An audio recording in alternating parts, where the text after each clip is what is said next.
two, three.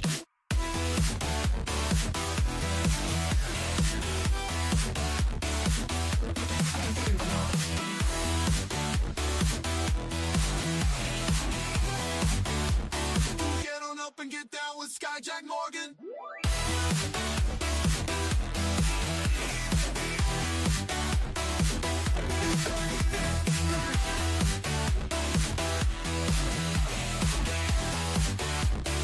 One, two, three.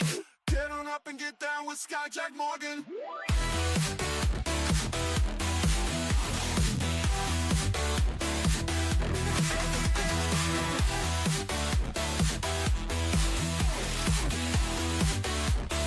One, two, three. One, two, three.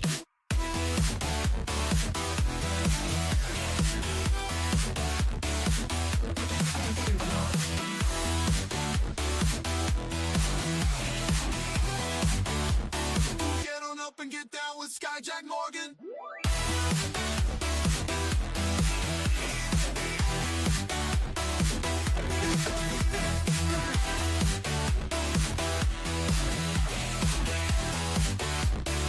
One, two, three. Get on up and get down with Skyjack Morgan.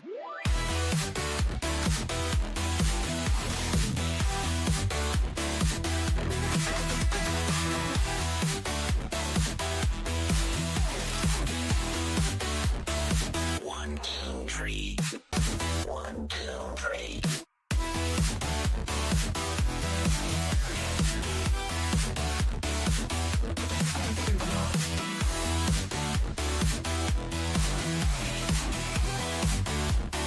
Get on up and get down with Skyjack Morgan.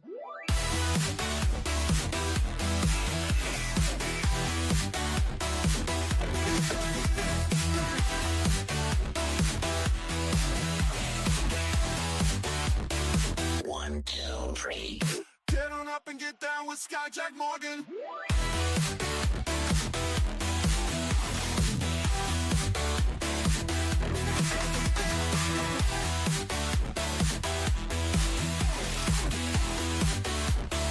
One, two, three. One, two, three.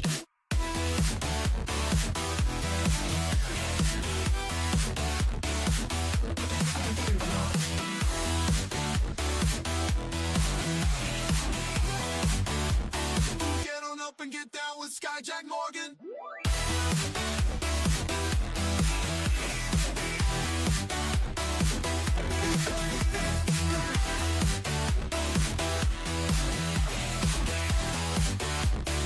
One, two, three.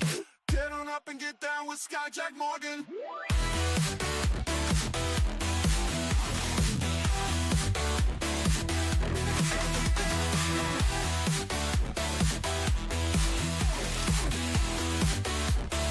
One, two, three. One, two, three.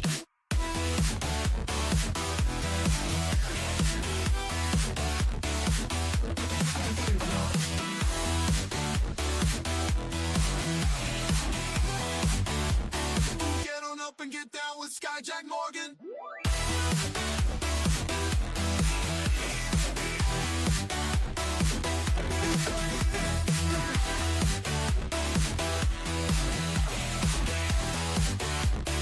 One, two, three. Get on up and get down with Skyjack Morgan.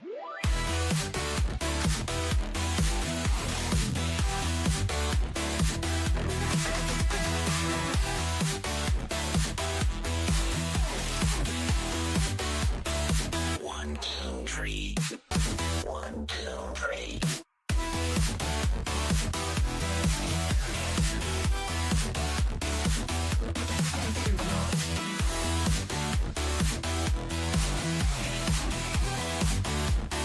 Get on up and get down with Skyjack Morgan.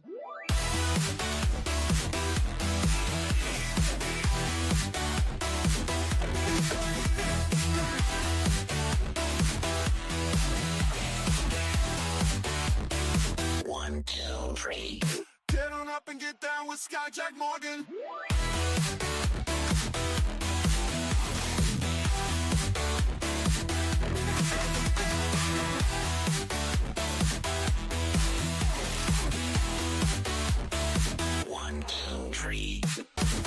1, 2, 3.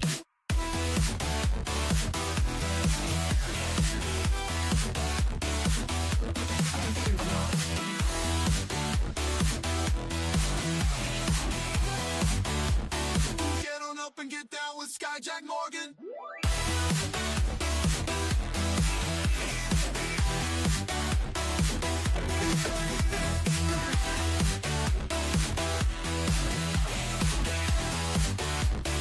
One, two, three. Get on up and get down with Skyjack Morgan.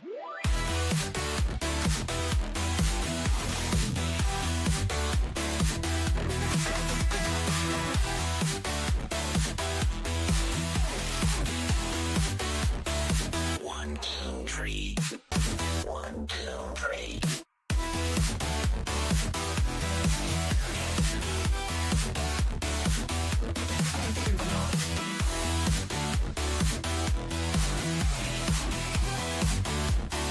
Get on up and get down with Skyjack Morgan.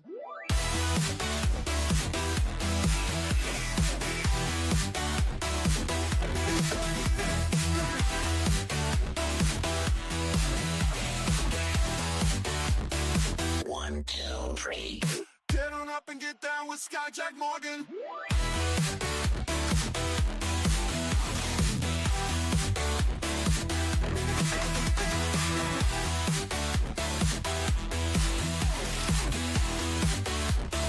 One, two, three. 1, 2, 3.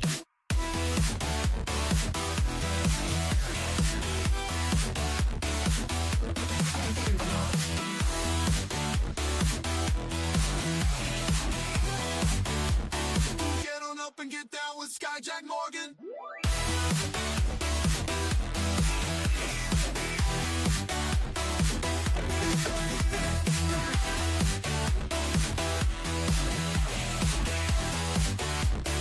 One, two, three.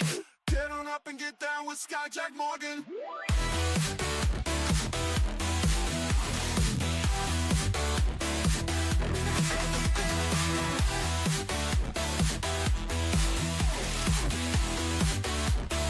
One, two, three. 1, 2, 3.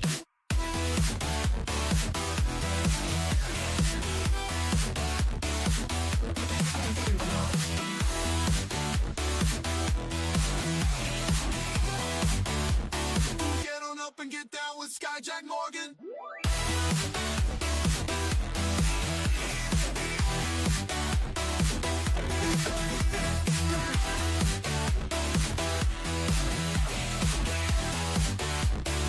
One, two, three. Get on up and get down with Skyjack Morgan.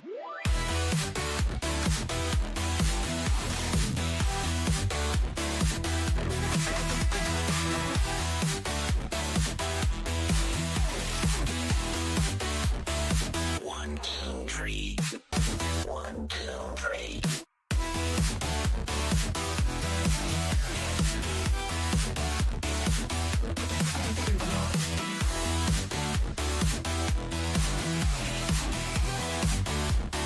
Get on up and get down with Skyjack Morgan.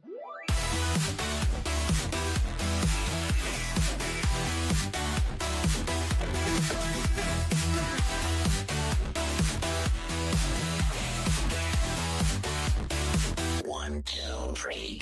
Get on up and get down with Skyjack Morgan.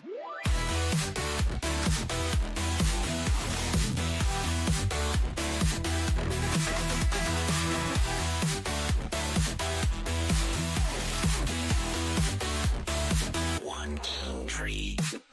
1, 2, 3.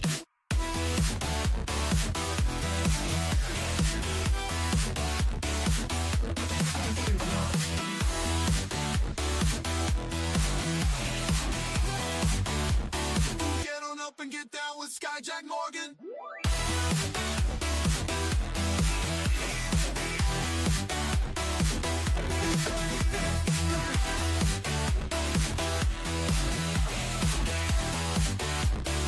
Yes, yes, yes, yes, yes, Get on up yes. and get down with Skyjack Oh my Morgan. gosh.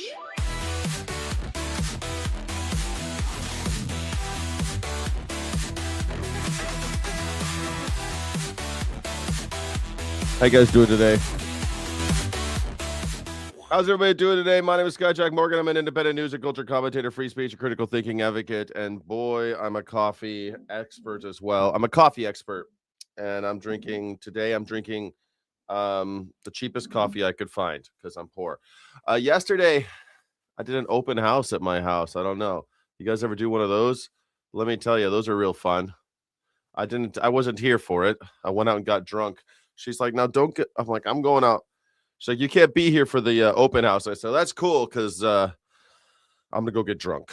And she's like, don't drink and drive. And I'm like, I'm not going to drink and drive. This guy don't drink and drive. Do you know how much it takes me to get drunk? I weigh 245 pounds. I'm 6'5". Do you know how many drinks I would have to drink to get drunk? It's ridiculous. It's ridiculous. But then all the neighbors came out. It was really exciting. All these people came out and said hello. I had an open house yesterday. It's weird. I never thought that I would do it, but here I am in America having an open house. What the heck, dude? Have you ever? It's the worst. I don't like doing it. I don't like it. I've been sitting in the rain and your news channel, fake news DJT. Oh no, not the fake news. Fake news. It's all the fake news. It's all happening right now. Well, I am so happy to be here. Please like and subscribe. I'm going to play the theme song and we're going to get started right away. How about that? You like that idea? I like that idea too. All right, give me a second. We'll start this show. Yeah. Yeah. Sunrise on the horizon. Sky is blue, no denying. It's the news Sky Jack Morgan. Bright and early new dawn. Every headline, every story. Gives your morning some glory. Stay informed, stay tuned as the day greets new blue. Some stylophone?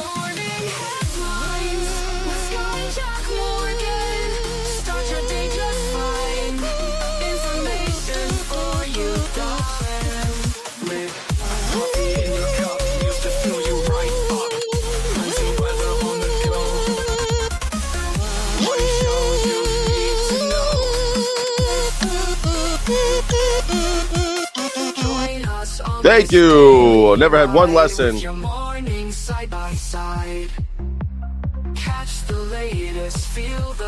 Never had one lesson, guys. Yeah. Good morning, headline.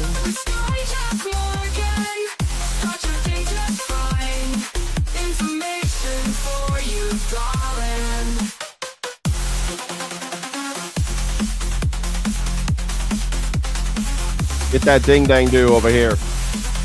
Get that ding-dang-do over here, buddy.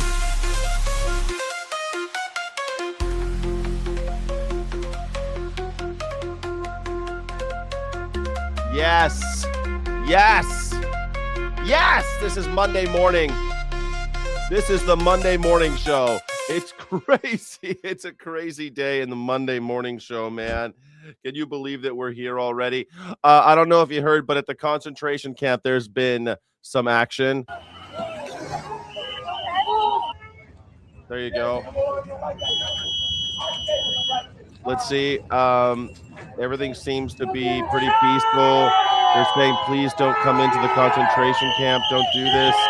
They're standing in front of the cars. Why?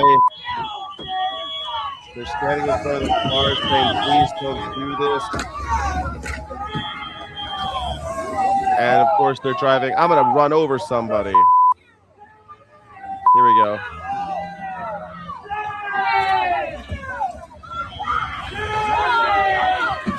Oh, that person actually aimed at that guy, as you could see.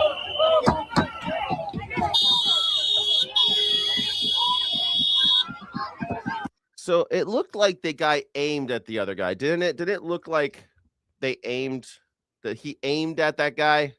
I think he did. I think it was all because he swerved into the crowd, hit the guy. I don't know. What do you think? I think that the ICE agent turned into the crowd. It looked like that to me. Did that look like that to you? Ice Picks works great. I mean, if you really want to piss off a mob, go ahead and hit one of them. You know what I'm saying? Like, this doesn't seem kosher to me. What do you think? I'd love to know how you feel about this. How can people support a rotting orange maggot? I don't get it. You're asking me? We did a whole show about it yesterday, actually. We did a whole show about it yesterday. I don't know. What do you think? Did they aim at this? They look like they aimed at this guy, man. I think they aimed at him. It seems... I mean, now they're pissed, right? Now they're going to start attacking the cars. Like, what a dick. Don't hit one of them because the guy behind you is trying to get out too. I mean, look, man, if we're all in, when they send me to if you see me at the concentration camp, okay, when we're all there, when we're all in the concentration camps, if I'm behind you, please don't hit the guard, okay? He's just going to hit me. That's what always happens. This is what always fucking happens in my life. I'm a big guy. And so what happens is some little person always does something to piss somebody off, and then they come at me every time. This has happened my whole life. My whole life. I remember one time I was in college. We're all crossing the street. It's late, man. There's no one out there. There's no one on the roads. It's super late. It's like, it's not even that. It's like maybe we're all going to the bar, but we just came out of a poetry reading of all things back at the university. We're walking across the street and we're going, and we see this car speed up to hit us. And so we're going across the street, and we figured it's probably a drunk driver or something. And he's coming down the road, and we're walking down the other way. And it's a one-way street. He's going the right way, but then he goes the wrong way to chase us. But the thing is, we can't really see. We just see headlights at first. And one of the smaller people like flips off the car. And of course, the person in the car skids out, goes the wrong way on the one-way street. It's a cop. And guess what? The cop comes out and fucks with me. I didn't flip him off. I was just walking across the street with like 5 other people. And I'm the only one who got a jaywalking ticket. I got the jaywalking ticket because one of these, I'm not even going to say, a short person. It wasn't a man. It was a woman.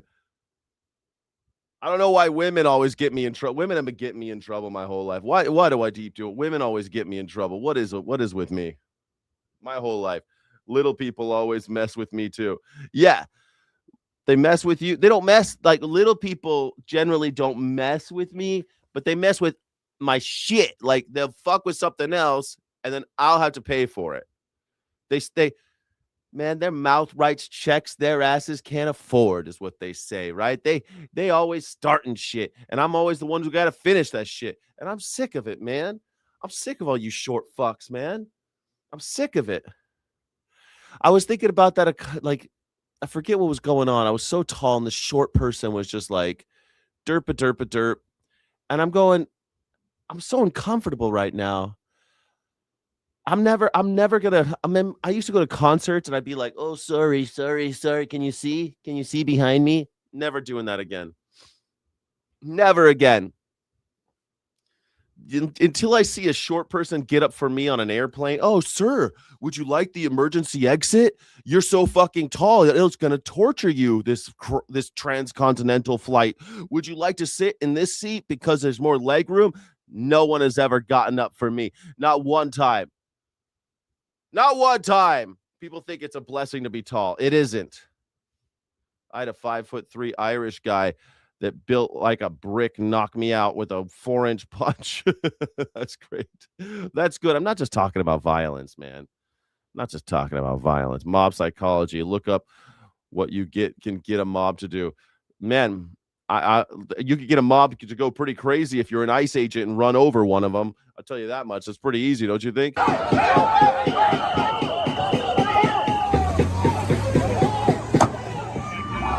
Dude, hit him with a helmet. At least these guys are wearing helmets now. Like, I've been saying it ever since these guys started protesting. Wear helmets. Like, do you not know what they did in the 60s? Wear helmets when you go to a protest, wear helmets. They will, because the cops beat you in the head. They hit you in the head. You get permanent brain damage. They pull you down the stairs. You get messed up. Watch the people protesting in the 60s for free speech, and they've all got helmets on because they know that the cops are going to beat the shit out of them.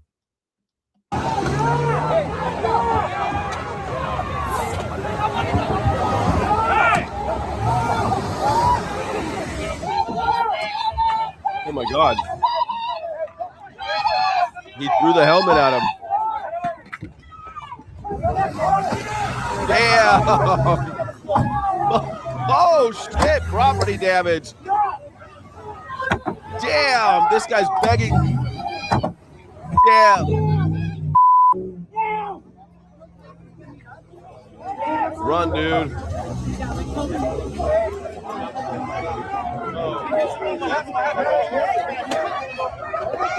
That's like they were pretty chill until the dude ran over one of them. They looked pretty chill to me until the guy ran over, you know. But leave it like, would you trust these guys? They carry guns for a living. You're gonna get in front of one of their cars, think they're not gonna run you over? They're gonna run you over. Wait, guys, stay straight. Keep it straight. Free.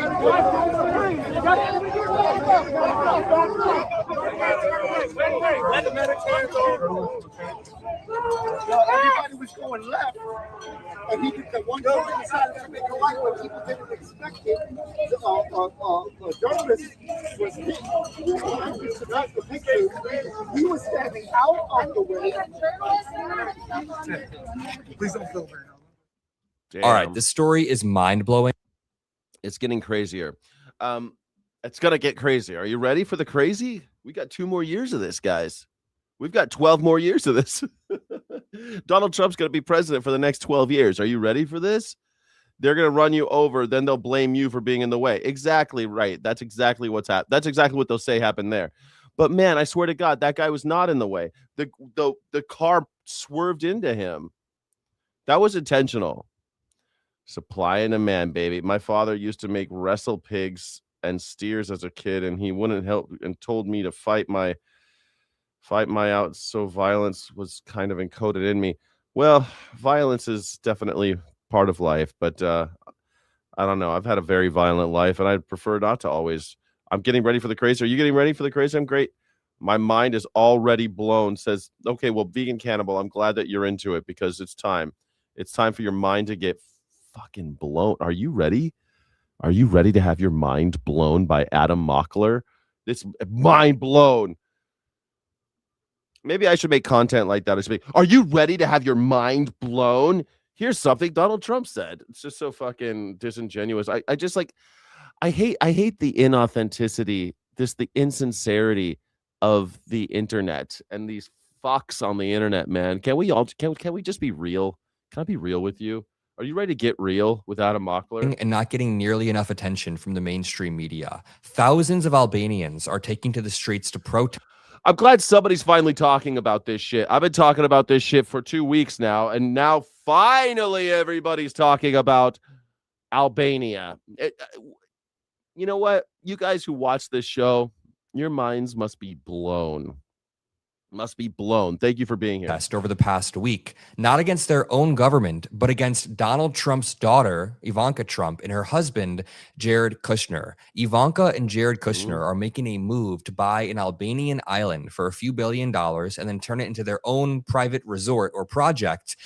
But this is protected coastal land in Albania. This is not some private playground. This is not some private island. This is public heritage that the Albanians have long treated as their own heritage. They love this island. So thousands and thousands of people are taking to the streets, refusing to surrender their land to Jared Kushner's elite private island wish. Ivanka Trump has been trying to frame. He's building another Epstein Island, right? That's what's happening, right? He's building another Epstein Island is what Jared Kushner is, because he's a pedophile too. And Ivanka, she's in on it too. I mean, I don't know. These guys in their islands, you'd think that islands would be out of fashion by now. Like, don't ixnay the islands, okay? Ixnay the islands, you creepy ass pedophile weirdos. Like Kushner and Ivanka are there with the Rothschilds. They're all just having a swim, and then we got out of the water and we were like, how beautiful. Let's own this island. Let's own this island. It'll be just like all those great times we had with with Jeffrey. Remember Jeffrey? We had so much fun. We had so much fun on Jeffrey's Island. It was great. Let's do that. Let's get the band back together. Let's get all the pedophiles back together. We can invite them to our island. As if she discovered this private island while she was on her friend's yacht. But when we dig deeper into this, we realize that there is now an open corruption investigation in Albania into Jared Kushner. This island was not long ago protected as coastal land, but just a year and a half ago, about 2 years ago, very conveniently, the Albanian government amended laws like the Strategic Investor Act and the Protected Areas Act, which then changed which lands were able to be bought. This very conveniently happened as Jared Kushner was getting closer and closer with the government. This is incredible amounts of corruption right in front of our eyes, and not enough people are talking about it. The Albanians are incredibly pissed, and they're walking around with signs of Jared Kushner and Ivanka. They're walking around with flamingo cutouts because flamingos are one of the protected species on this coastal island that Ivanka is trying to buy and destroy. I mean, just look at this. When you see protests in other countries, it's pretty normal to assume that people are protesting against their own government, right? Or people have a problem with their own country. But it's very rare that people are doing mass outrage protests against the daughter of a foreign president. This is such insane corruption that even Hunter Biden was the one calling this out before most other people. He said this 4 days ago. Just take the Albanian island deal. Jared and Ivanka secured a $1.4 billion resort on Sazan. I was there too, fuckers. Hunter Biden, man. I've been talking about this. I should have a bigger audience. You know, I've been talking about this shit. Now all these Johnny-come-latelys are going to talk about the Albanian thing, and I'm glad everyone's talking about it now. But, I mean, come on. A protected island on state land. By his own accounts, he was introduced to Albania's prime minister on the Rothschilds' yacht. Ivanka called the place a private island they discovered, but Albanian prosecutors have now opened a corruption inquiry into how that land lost its protected status. Well, it's like a Greek island. It's over there in the Mediterranean, right? So it's like they got Albanians. They got flamingos. They got the corruption flamingos, here is staggering, and it's just the tip of the iceberg. Jared and Ivanka are lying their asses off about what happened here, and this is a repeated pattern. This is a regional pattern across the globe. Just a few years back, the same Jared Kushner. Dems are on life support. They have to rig primaries. Oh, is that what's happening? You know, you've got to be so dumb at this point to be like, oh, the Democrats are rigging primary. Really? Were the Democrats the one with their billionaire friend on TV promising people millions of dollars if they voted for Donald Trump? Was that the Democrats?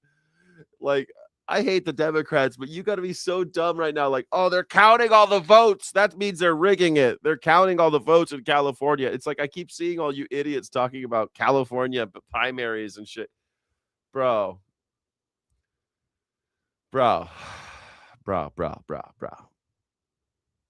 Why would California even bother? They're rigging it.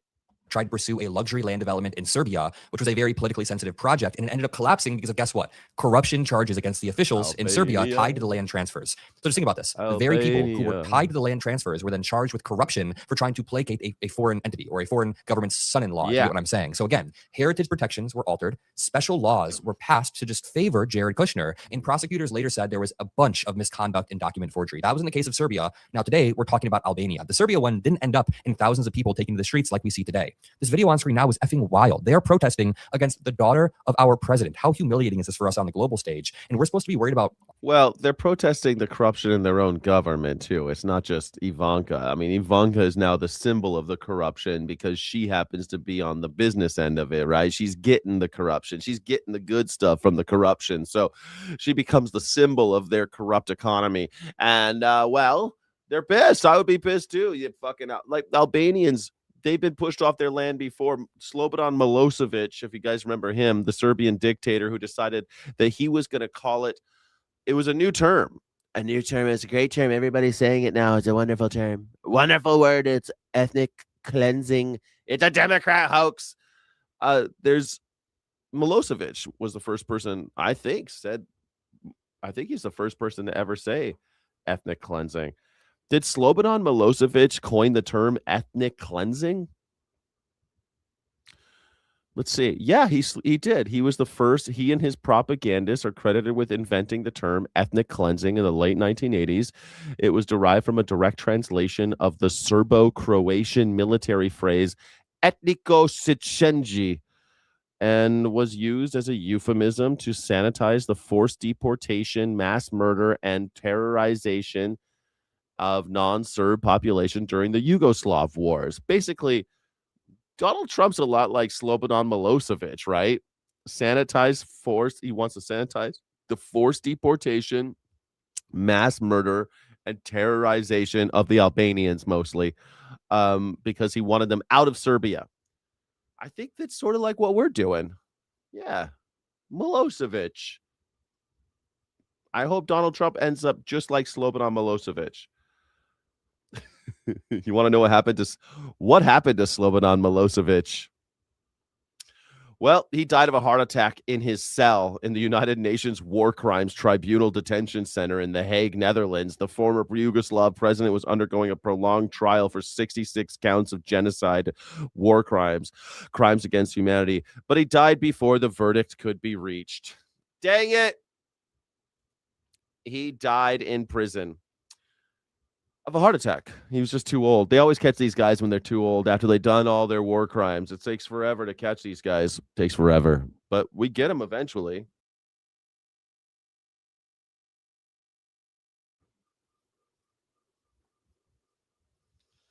Oh, no. I don't have my, God damn it.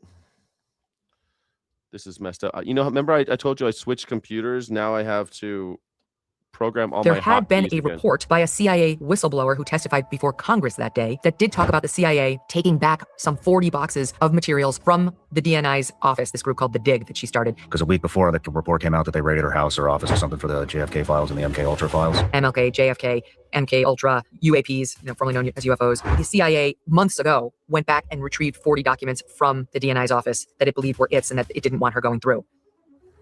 We got a hot question here for you. It has to do with this. We had Claude scrape the internet for everything happening inside the Trump administration right now, and here's what it came back with. Tulsi Gabbard is out as DNI as of last Friday, the fourth cabinet official gone after Kristi Noem, Pam Bondi, and Lori Chavez. Trump publicly said she was wrong on Iran weeks before her resignation. Joe Kent, his counterterrorism chief, resigned in March, saying he cannot in good conscience back the Iran war, and Trump's response was a Truth Social post bringing up the death of Joe Kent's first wife. And what, you don't think that Milosevic died of a heart attack while he was in United Nations custody at the War Crimes Tribunal Detention Center at The Hague? You don't think that was a legitimate heart attack? Maybe he's still alive. Navy technician killed by a suicide bomber in Syria. One of my really good friends also died in that. Scotty Works. Meanwhile, Pete Hegseth, he said, helped get the job, has survived Signalgate, a second Signal chat that included his wife and an entire chief of staff team resigning, and an IG report saying. So this is Sean Ryan with Megyn Kelly. And I was talking about this yesterday, but have you guys seen this shit? These guys, everyone's turning on MAGA, man. Everybody's turning on MAGA. He endangered service members. So here's the question. Did she get rolled or was she pushed? And why is Hegseth still standing when she's not? Reuters is reporting that she was fired. Steve Bannon says she got fired. I've spoken to a source very close to her who says it's not true. In fact, they tried to convince her to stay, that she genuinely left because her husband has cancer and they're deeply in love. And let's face it, the government sucks. Like, government service is not fun. Mm-hmm. Remember when Dan Bongino was crying on the couch, Fox and Friends? Like, I never get to see my wife. People mocked him, but I was like, real, because it is terrible. Like, government service sucks. Nobody likes it. You do sit in a windowless room. It's a thankless job. You have only one master, and it's Trump, and he's very difficult to please. Portions of the public may love him, but his staffers really go through hell. He is relentless on them.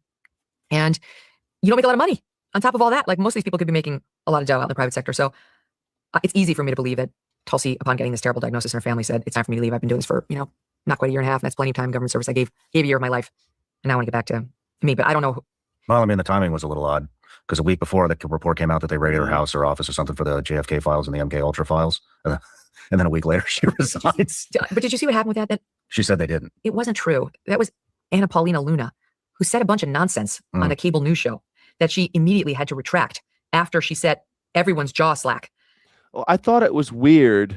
Remember when that happened? I thought it was so weird. MK Ultra and JFK files. It was so weird. Why were they all talking about it? She said that, and then immediately Tulsi Gabbard's office came out and said, that's lie? not true. We were not raided by the CIA. The CIA came in and said, not true. And then she had to take it down. Now, there had been a report by a CIA whistleblower who testified before Congress that day that did talk about the CIA taking back some 40 boxes of materials from the DNI's office, this group called the DIG that she started, that is responsible for unearthing documents around MLK, JFK, MK Ultra, UAPs, formerly known as UFOs, that the CIA months ago went back and retrieved 40 documents from the DNI's office that it believed were its and that it didn't want her going through. That did happen. So it's just mispresented by Luna as a raid by the CIA that day on Tulsi's office those pieces were not true, and they were denied by Tulsi's office, like in writing that night. So we talk about the CIA, and what the hell business does it think it has going into the DNI's office and taking back 40 boxes of stuff she was reviewing for disclosure to us on President Trump's executive order? Like that, sit the fuck down. There's an order that's been given by somebody higher on the food chain than you, but of course that's not the way the CIA sees the president, and it believes it's operating its own independent fiefdom. If we continue this discussion, I'll be dead by Friday. The CIA is nothing to trifle with. The CIA is its own fiefdom. So they pay for themselves. It's more complicated, but yeah, she they definitely sell all crossed the the drugs. CIA in that way. But I mean, it was Trump's executive order that made her do it. That I mean, said, she was also staunchly against the Iran war, right? I mean, she was selling no war with Iran merch before. The consequence of that was not her termination, I believe. Again, I trust my source who said they tried to convince her to stay. I think the consequence of that was irrelevance in Trump world. The reports are that he's been far more focused on what Marco Rubio has to say, who again is his national security advisor. He's not just Secretary of State, than on what Tulsi Gabbard has to say. And there's even some reports that he's looking more to Marco than he is to JD, and I don't know whether that's true. It could be, because I think JD Vance is much more of a non-interventionalist, and Trump's feeling pretty interventionalist these days, and he wants sweet nothings. He wants these gummy bears shoved down his throat, just a lovely taste of sugar. Does Donald Trump, is he going to turn? Is he going to turn on JD Vance? No. Do you think that Megyn Kelly's right? Do you think that fucking Tulsi Gabbard wasn't fired? 4 women have been fired out of the cabinet. All women. Only women have been fired. You're going to say, oh, the exception's Tulsi Gabbard. She wasn't fired. She left on her own. Instead of the cold, harsh reality, which is what a president and they tried to keep her. Needs to hear. Yeah. So yeah, it's not going in a great direction in terms of staff. Listen how these people are talking about their king, the people that they love so much, the person, Donald Trump, they love him so much, and now they both hate him this much. They're just going to say, oh, he needs sugar shoved down his face and he can't take the truth. He doesn't want to ever hear the truth. Are we serious? That's what's happening now? Well, that's where I don't know. I think my opinion differs a little, just because I don't think it matters who we have now, because he's not going to take any information in and change any decision making. He's going to do whatever he wants to do, and if he doesn't like it, then get the fuck out. I'm going to fire you or shut you up. And so, I think it takes somebody like Joe Kent with his background and everything that he has actually done for the country. I think that's a big wake up call. That is a big statement for a guy like that to come out and go, I can't in good conscience support this shit. Again, I love him, and I appreciate him in both roles, as this sort of righteous resigner. But I still believe we can't just see the fights. The post 2 week on they crime, weren't utilizing the asset that he could have been properly. And so it didn't matter that he left. Agreed with the caveats that I just said. I think there was a way for him to help and for Tulsi to help. I mean, for sure, she did help. Did this guy just make a bar? Is that when I have a studio, is that what I should make it look like? A bar? Just a bar? What do you think? Because I'm going to do this. I'm going to do a show just like this, except should I have a bar? Just a man cave? And I don't know how we replace her. With all, what we call those? What we call that under those lights under the bottle? We call them bottle glorifiers. That's what we call them, glorifiers. So that you could, when we turn off the lights on the bar, we don't say turn off the back bar lights. We say turn off the glorifiers. Hey, why didn't you turn on the glorifiers? Seth is doing exactly what Trump wants him to do. That's why he's still standing. It was crazy what Trump said about Joe Kent's wife. It was deeply wrong. I responded to this last week in an interview with the Hodge twins, and my right-wing detractors, like the neocons, clipped it to just me ripping on Trump and his marital history, as though I just decided to take a gratuitous shot at Trump. That's not what happened. He is in glass house. He is in no position to criticize anyone's marital decisions. And that's on top of the point that what he said is morally wrong. You don't criticize a man whose wife has been killed in service of your administration, Trump 1.0, who served honorably, the mother of his children, for 4 years later, finding love again. Yeah, I'm sure that those aren't real. I'm sure they might be real alcohol, but they don't look like it. I don't see any brands. And finding a stepmom for his 2 little ones. That's disgusting. Who would do that? That's a disgusting comment Trump made. Do you remember when the Hodge twins were just like workout model bros, and they did reactions to people's emails and stuff? The title of his email is, and he would do these jokes. They were pretty funny back in the old days. Then they went like super right wing because they knew they can make money off of all those suckers. For some reason, right wingers are just too easy to sucker, too easy to exploit. I mean, if I did a right wing channel and I was like, yeah, Donald Trump's the best, and Biden sucks, I'd have people sending me money every day, just printing money. But nothing's authentic. Do you think that Megyn Kelly, these people are real? I don't know. And I was asked to respond to it, and that was the response I gave, and I stand by every word. Pete, look, if you want to go through like the marriages of the Trump administration, which one should be scrutinized, like I believe Pete is in love with his wife. In my house, I'm not gonna let people smoke cigars in my house. Fuck that. Right now, and that he has a good marriage. But, as I said when I was defending Pete from that bullshit rape charge that was used to try to sink his nomination, don't marry Pete, but it should. Yeah, he does. He gave her the Taurus with a sight, and she's holding. And they go out and shoot it too. They go out and they shoot this. They go shoot the gun. Where is he? He's probably got to be in Texas, right? Is he in Texas? He must be in Texas. Where's Sean Ryan's studio? Sean Ryan show, Vigilance Elite, based in Franklin. Oh, he's in Tennessee. That's why he talks so funny. He's based in Franklin, Tennessee, a 7,000-foot facility. They're located in the wooded areas of the Franklin region, just south of Nashville. Great. I forgot that he's in that because she actually on her show, she said, "Oh, I was in Nashville this week." So now I get it. Yeah. Nice piece though. Yeah, that Taurus is pretty cool. You have a Taurus? Sick. My friend just got a Taurus. Bill Gates used to drive a Taurus. He thought that it was cool if billionaires drive Tauruses. Be a disqualifier for this role. But it's fine for Trump because Pete does what he says. Mm-hmm. And Joe Kent's decision to remarry somebody 4 years after his wife had passed, had been killed in a war that Trump sent her to, that somehow is something we're supposed to hold against him. Why? Because he was mildly and respectfully critical of the Iran war.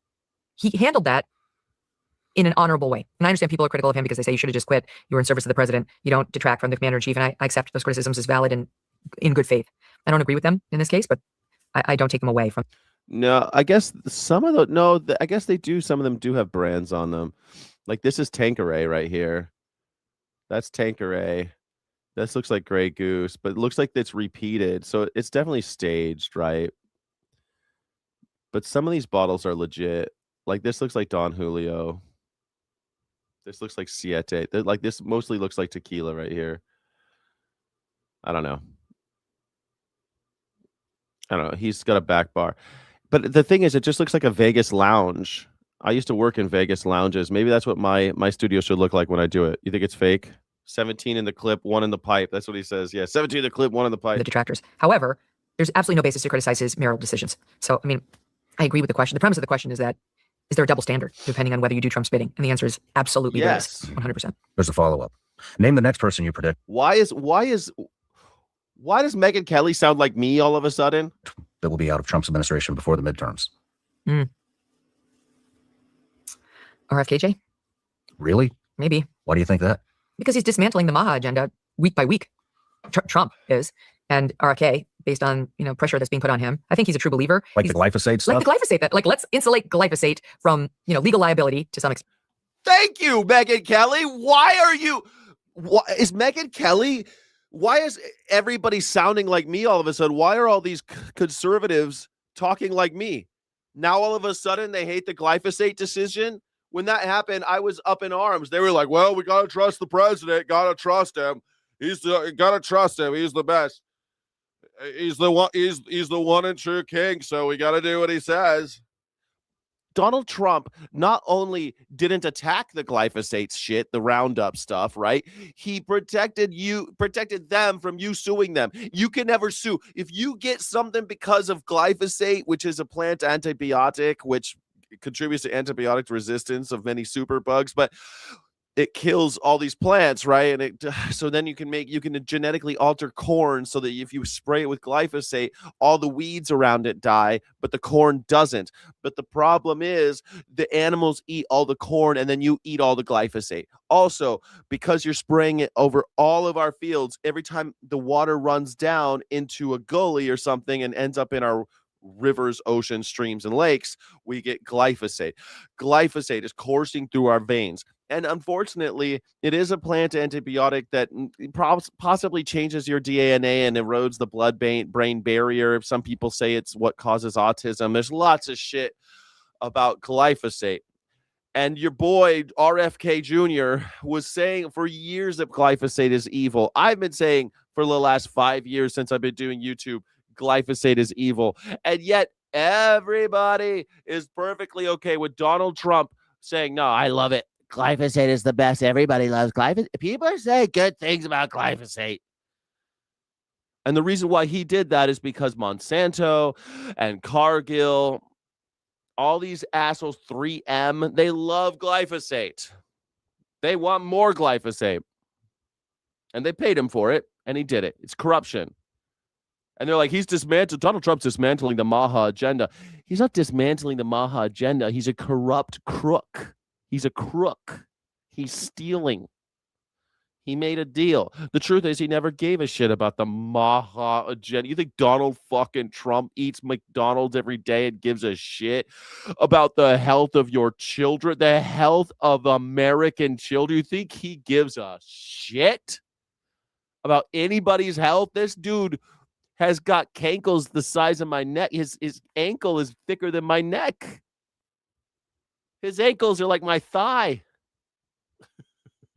Jesus, this guy's not healthy. He doesn't give a shit. He's not like RFK Jr. biohacking and shit. And mandate it as a national important fertilizer. Like we can't get rid of it because of national security. What? Wait. All the Maha moms, which is really just like a placeholder for everybody who cares about chemicals in our food, went ballistic, saying this is a complete betrayal. This is like one of the top items we wanted you to address. This is one of the reasons why we can't have pasta. why we have to soak our fruit in vinegar. No, total betrayal. Marty McCary pushed out of the FDA. Why? The reason reportedly is that RJ Reynolds wanted approval of its flavored vapes like berry and like, the fun like Hawaiian punch. And he didn't want to do that because it's a huge issue, not just for Maha moms, but for moms across the country, where they don't want their 14-year-old being marketed to with Hawaiian punch vaping. Because guess what? I don't know. I'm kind of pissed they got rid of flavored cigarettes. I don't know, man. If I smoke a cigarette, I want a menthol. Okay? Sorry. I spent too much time in Las Vegas and in hot climates. I don't know what it is, man. If I want a cigarette, I want a mentholated cigarette. Man, a couple weeks ago, my friend and I, we went out for some drinks and he's like, you want a cigarette? I'm like, no. And he's like, I'm going to go buy his pack of smokes. I'm like, yeah, all right. You could buy a pack of smokes. I'm not going to smoke any. And so then he bought like these Camel with a K, if you probably know it, Camel Red with a K. He bought those for $15.50, for God's sake. That's what a pack of cigarettes in California costs now, $15.50. And I was like, hey, do you have those Camel Crushes? Do you have the menthols? No, it's against the law in California. Against the law. I thought they were just against the law up in like San Francisco area, but I guess down here they are. It's been a long time since I bought a pack of cigarettes. I don't usually buy packs of cigarettes. Anyway, so he smoked one. So I grabbed one. I smoked. I was like, these are horrible. It's hot out. But she'll do it. And it's the same way we didn't want cigarettes advertised to our children. And eventually that wasn't allowed. And he was reportedly under pressure to allow it. And he said no. And the next thing you know, he was no longer working there. Casey Means. Well, I don't know. I've never been the type that smokes and drinks at the same time. I've never been that guy, really. Like, I like to, but I don't really smoke. So I don't smoke. I've gone through times in my life where I smoked more. I mean, I worked in Vegas and everyone fucking smokes. So you're like, it's more for me like an excuse to go outside. Like, hey, let's all take a break on what's happening here. Let's all go outside for a second, smoke a cigarette. And it's just like an excuse to go outside. Because if you just go outside and like, I really think that,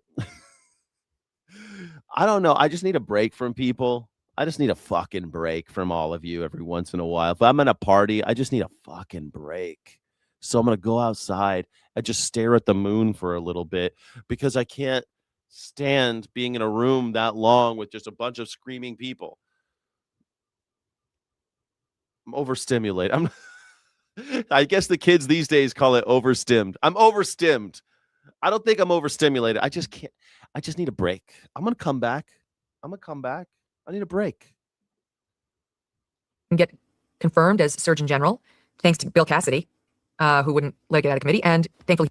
Yeah, I mean, I remember you used to be able to smoke at bars. I used to, in Virginia, you could smoke at bars when I lived there. They changed the law while I was living there. And I was like, oh, man, are you serious? You can't smoke in bars anymore? Fuck it. Who cares? They'll be smoking in the street. So what? It's nice. In California, You're having your drinks. You put your napkin on top of your bar, on top of your beer. You walk out. You smoke a cigarette. Hang out with the people outside for a little bit. There's a whole other party going on out there. Then you head on back to the bar, and you could drink more that way because you're taking breaks, man. Take a break. Sit there drinking like it's just so depressing. Go out, take a break. He's gone, but she was one of the faces of Maha. She actually is one of the reasons we have Maha. She and her brother Callie, who wrote the book Good Energy and started a revolution. Frankie Berry, it's really nice late at night when I worked in the casinos, because you're in this goddamn, like, just, it's so loud in a casino, and there's just your head is just, because I would work like 12 hours at a casino, and the only time I could leave is to go downstairs by where the cops are, like, and then stand there with the other managers who are all fuck, and look at the moon and talk about whatever, talk about nonsense for a little bit, something that's not, I don't know, and then you go back. You're like, all right, I'm going back in.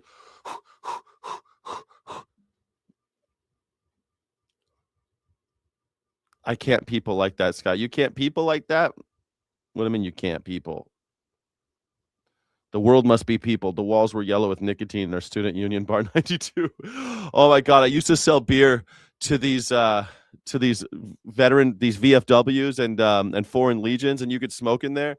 And they have these smoke eaters going around like a ceiling fan. They got these smoke eaters like spinning in the ceilings, and the whole bar is just covered. It's just so dark and gross, and it's covered in tobacco grease and everything. And then there's this bar in San Francisco called Heinold's First and Last Chance Saloon, Jack London's Rendezvous, and it's one of my favorite bars in the world. But they have an albatross head on the wall, and it's black. Now, it's a white bird, but it is black. The whole head is black. It's been there for so long, and people have been smoking in that bar for so long. It is black. And you just look at all the walls, black, because it's been so long. But hey, do that to your lungs. Lungenteren. Connected with RFKJ, they connected with Tucker. This whole thing got rolling. We couldn't get hurt. Like, Surgeon General, I mean, it's kind of important, but it's not like that huge. It's kind of just a spokesperson. You know, you're not really doing medicine, but they were like, oh, she's not a practicing doctor. Wait, who gives a shit? You need somebody who's a good talker and who is sensible enough to know what to say. What's the message? What's important? Nope, couldn't get her over the finish line because we didn't fight for her. Well, Cassidy's leaving. Can we get her, later? No, we went with somebody else. No offense to the new person, but this person hasn't been a stalwart of Maha. So Maha's gone. She thinks RFK Jr. is going to protest quit.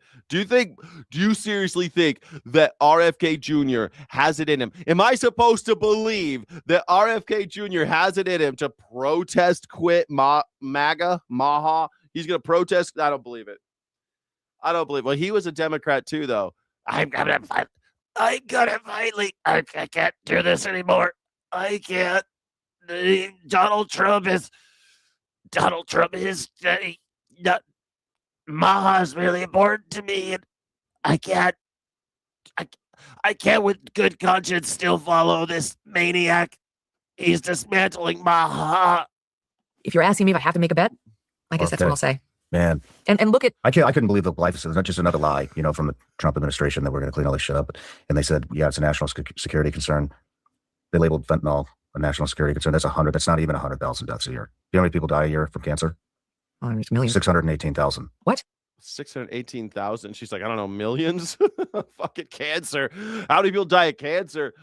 Millions. I don't know. 618,000 seems pretty low. I thought like 400,000 a year died of lung cancer alone. Let me see. How many people die of cancer, and which cancers are the biggest killers in America? Because isn't prostate and lung cancer is still by far the biggest killer. Lung cancer is by far the biggest killer. Man, I thought that prostate and colorectal. Oh, colorectal is 55,230 deaths. Second leading cause is colorectal, but prostate is 35,000 deaths. Still big. Lung and bronchus cancer, 124,990 deaths. Leading cause for both men and women. Damn, I thought seriously colorectal, but prostate 35,000, right behind breast cancer at 42,000. I mean, we have pancreatic 52. Shit, pancreatic's what got your boy Andy Warhol, right? Didn't he die of pancreatic cancer? Liver and intrahepatic bile duct. I thought that like ovarian and uterine would be bigger too. But okay, so these is what's probably going to kill all of us. Lung and bronchus and colorectal. Great. Are you ready for it? Maha, baby. Are you ready for it? 618,000. A year? I thought it'd be higher than that. You know where the highest concentration of cancer cases is?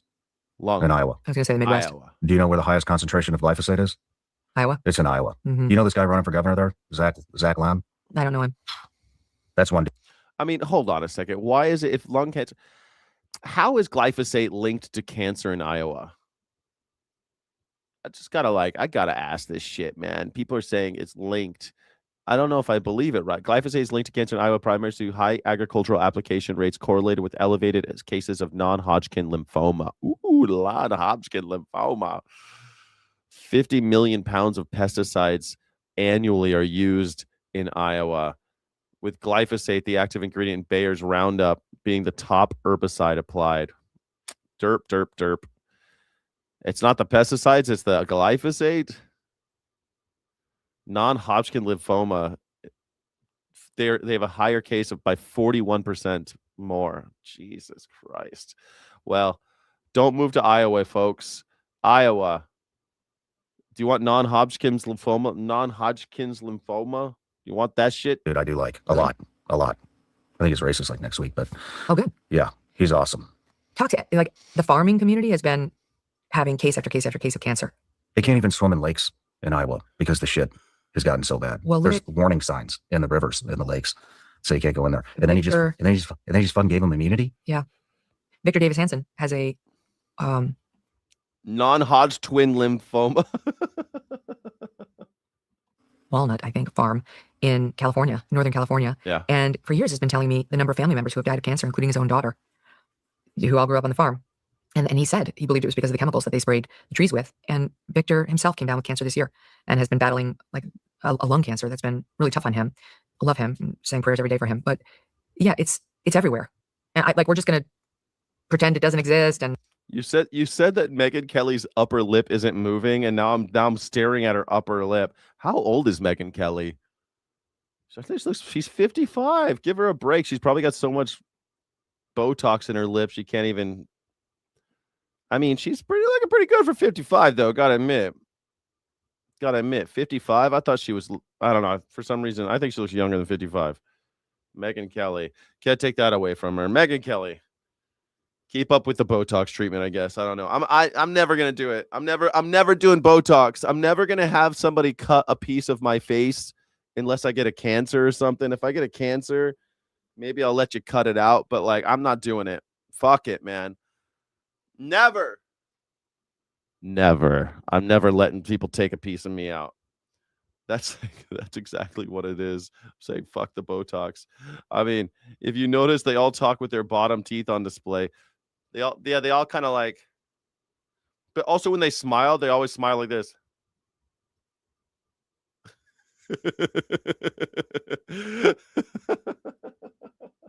Like they're so afraid of anybody seeing their gums. I guess they're afraid of their gums. I don't know. Like, thank you, Frankie, for the $5. Appreciate you. Thank you for everybody who's supporting the channel. Thank you for supporting the channel. Please support the channel. Skyjack Morgan, Sky City Rebels. Become a Sky City Rebels. Get exclusive footage and exclusive content. Please. I beg you. My mom begs you from the grave. Please support the channel with super chats. I'll buy Melania coin for all of us. pretend like Bayer needs our protection, right? Which bought Monsanto. Like, forgive me, but I don't buy that. They've got more money than God. Mm-hmm. So we have to protect Bayer. We can't let Americans sue Bayer. it is very frustrating. And it does give you the feeling like, what's going to change? Like the Maha thing really did help get Trump elected. I really thought we'd get more than just a couple of food dyes out of our food. Did we do that? Maybe those aren't legal. Those gummy bears. They're supposed to be getting colored with like beets now. No matter where you're watching the Sean. I don't know. What do you think? Agreed. You think that you hate Kelly, though? Co-sider, haven't you heard? She's turning. She's turning. She thinks Donald Trump is the shitbird of the century. So, I mean, maybe things are changing. It looks like things are changing. I think things are changing. Donald Trump's friends are turning on him. He's going to end up just like Hitler in the bottom of a bunker thinking about his life. Where did all my friends go? Maybe you shouldn't have. Maybe you should have done what you said. Maybe you should have kept one or two of your promises. Just one or two. You probably would have gotten away with it. Maybe. I don't know. Maybe. I don't know. Happy Pride? Yes. She is pro pedo. Like, she said that stuff about how dating 15-year-olds is okay. That's not pedophilia. That's not pedophilia. 15-year-olds A-okay, according to Megyn Kelly. I don't get it, man. But MAGA are still being counted here in MAGA loves her. Maybe the MAGA moms and the Maha moms, they're on Megyn Kelly. Maybe they're listening to Megyn Kelly and they're like, you know what? That Donald Trump did screw us. If Megyn Kelly wakes up and she's saying this shit, maybe the other ones will wake up. They'll be like, you know what? This Donald Trump, he has been telling fibs. California jury President Trump. That's how a MAGA mom talks to me. They've been telling that Donald's been telling some fibs. He's been fibbing. Not gonna fib. Is pushing claims of election fraud. He stormed off during a pre-taped interview with NBC's Meet the Press when the president was questioned about those unsubstantiated claims. It's The 4 Republicans are days. doing well in California. No, they're not. They're dropping fast because it's a rigged election. Let me tell you, it's It's a rigged election. It's dropping fast. It's a rigged election. It's like he's doing a Groucho Marx routine. Oh wait. It's a rigged election, everybody. It's rigged. It's a rigged election. Look out. It's rigged, everybody. Hey, everybody. Who you going to believe, me or your own eyes? Trust me, it's rigged. Everything's rigged. It's all rigged, everybody. Careful. You might get rigged. Fucking Donald Trump. Who believes him now? Hey, thank you. Frankie, while having a child the same age. Yeah, oh, yeah. She has a child that's like 14 or something, and she was saying that shit. It's unbelievable. She would give her kid to Donald Trump, but not anymore. Things are changing, man. Things are changing, buddy.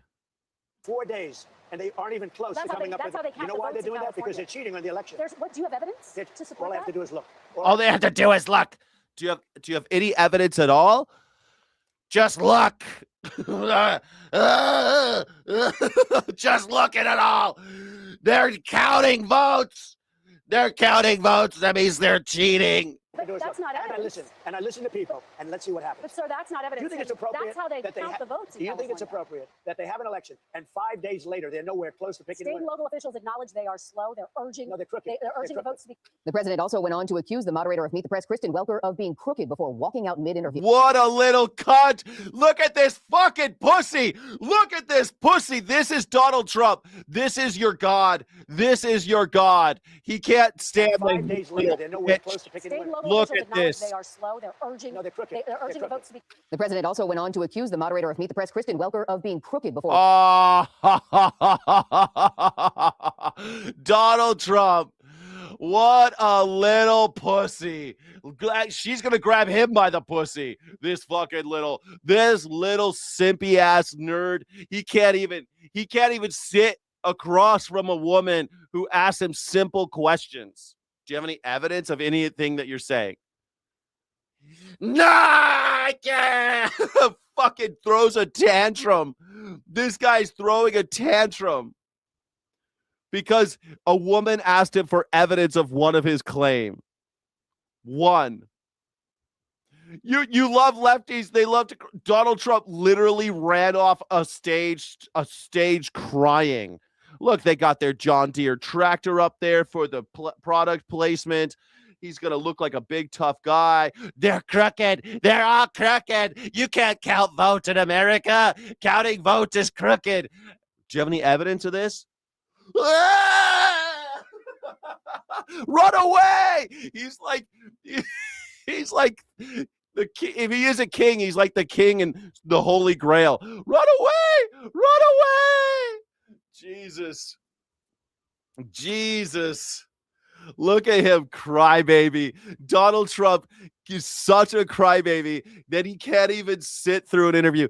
He can't even take. This is why we're failing. This is why we're failing in Iran. I'm the best negotiator. You can't even take a tiny bit of heat, a little bit of heat. Look at him slouch off the stage, slouching off the stage like a fucking beaten dog. He looks like an old beaten dog because a woman had the nerve to ask him a question just to push back a little bit. My God.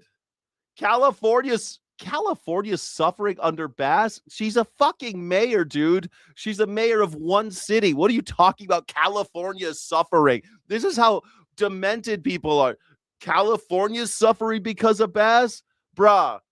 She's just a mayor.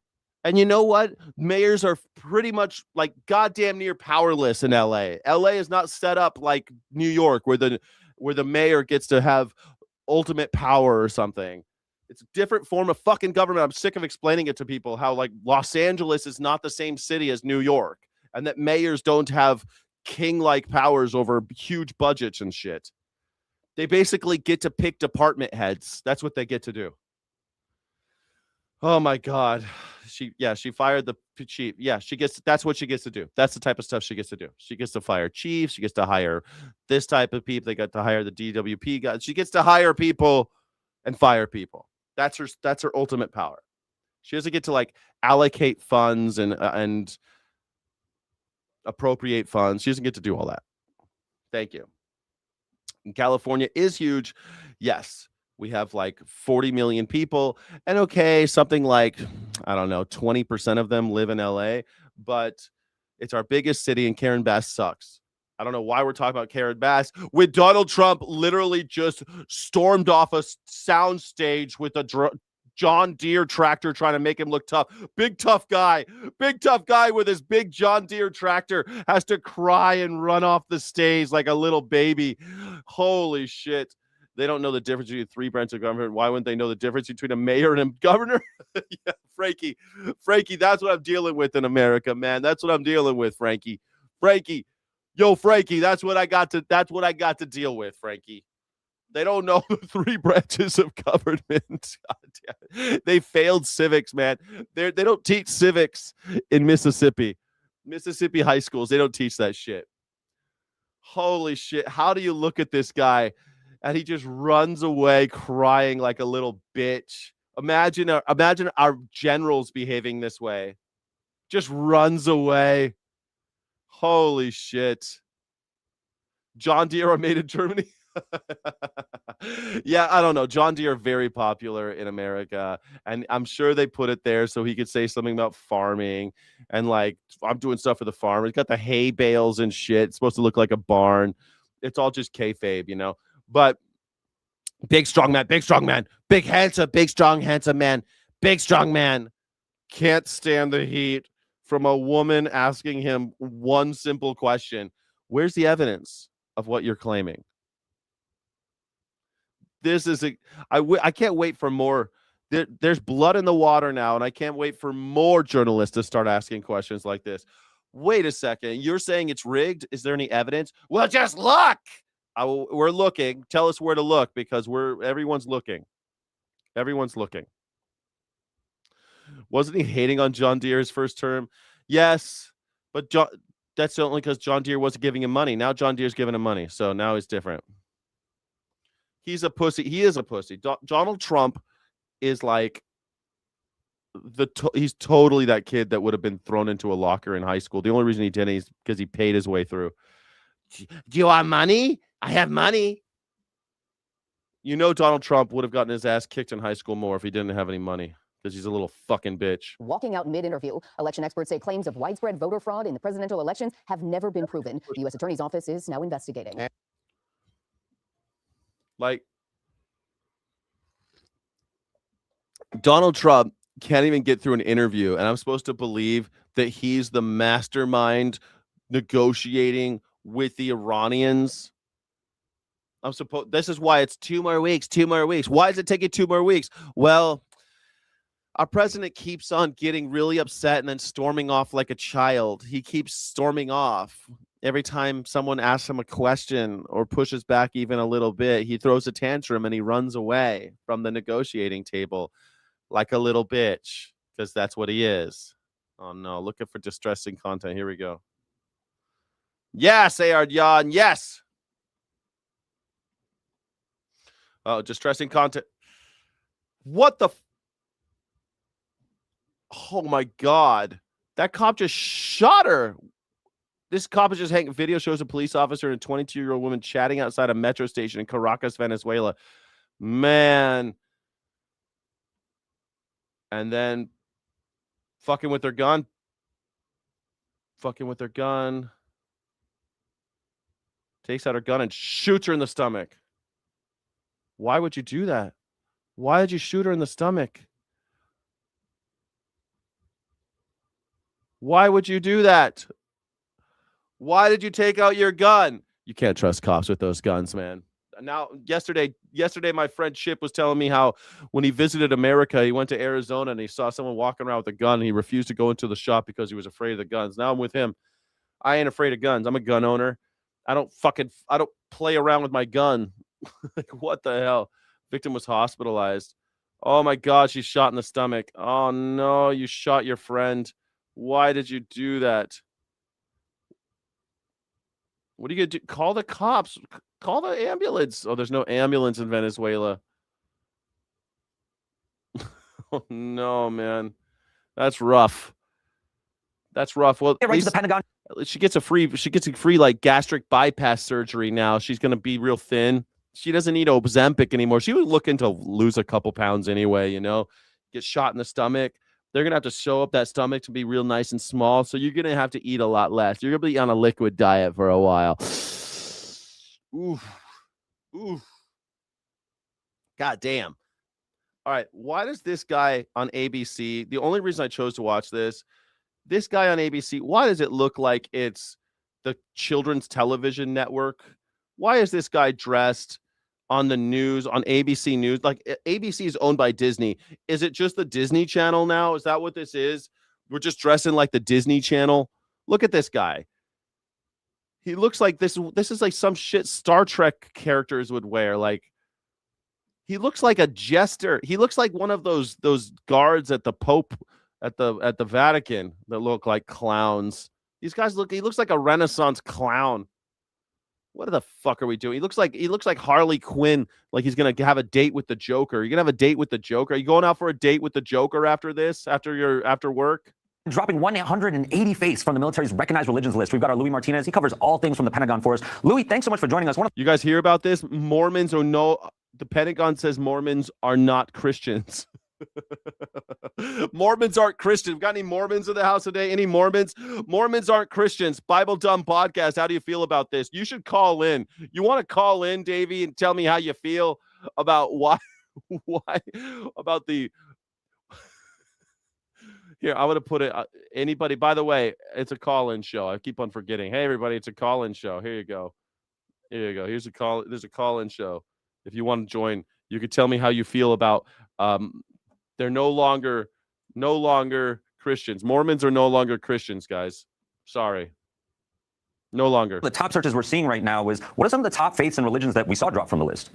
Well, what we did see are actually a lot of Christian denominations, to point out, Ashin, but a lot of small Christian denominations. What we did see is a consolidation of a lot of Christian denominations into maybe more than 20 on the 31 that are now on this approved religious codes list. And I'll get more into that a little later on. But what we're seeing now is you're seeing on the recognized list, you see agnostics, you see Buddhists, Hindus, Islam, Judaism, Sikh, and then about 20 or so Christian denominations that are integrated into this group. And we should point out that just Christian-based groups.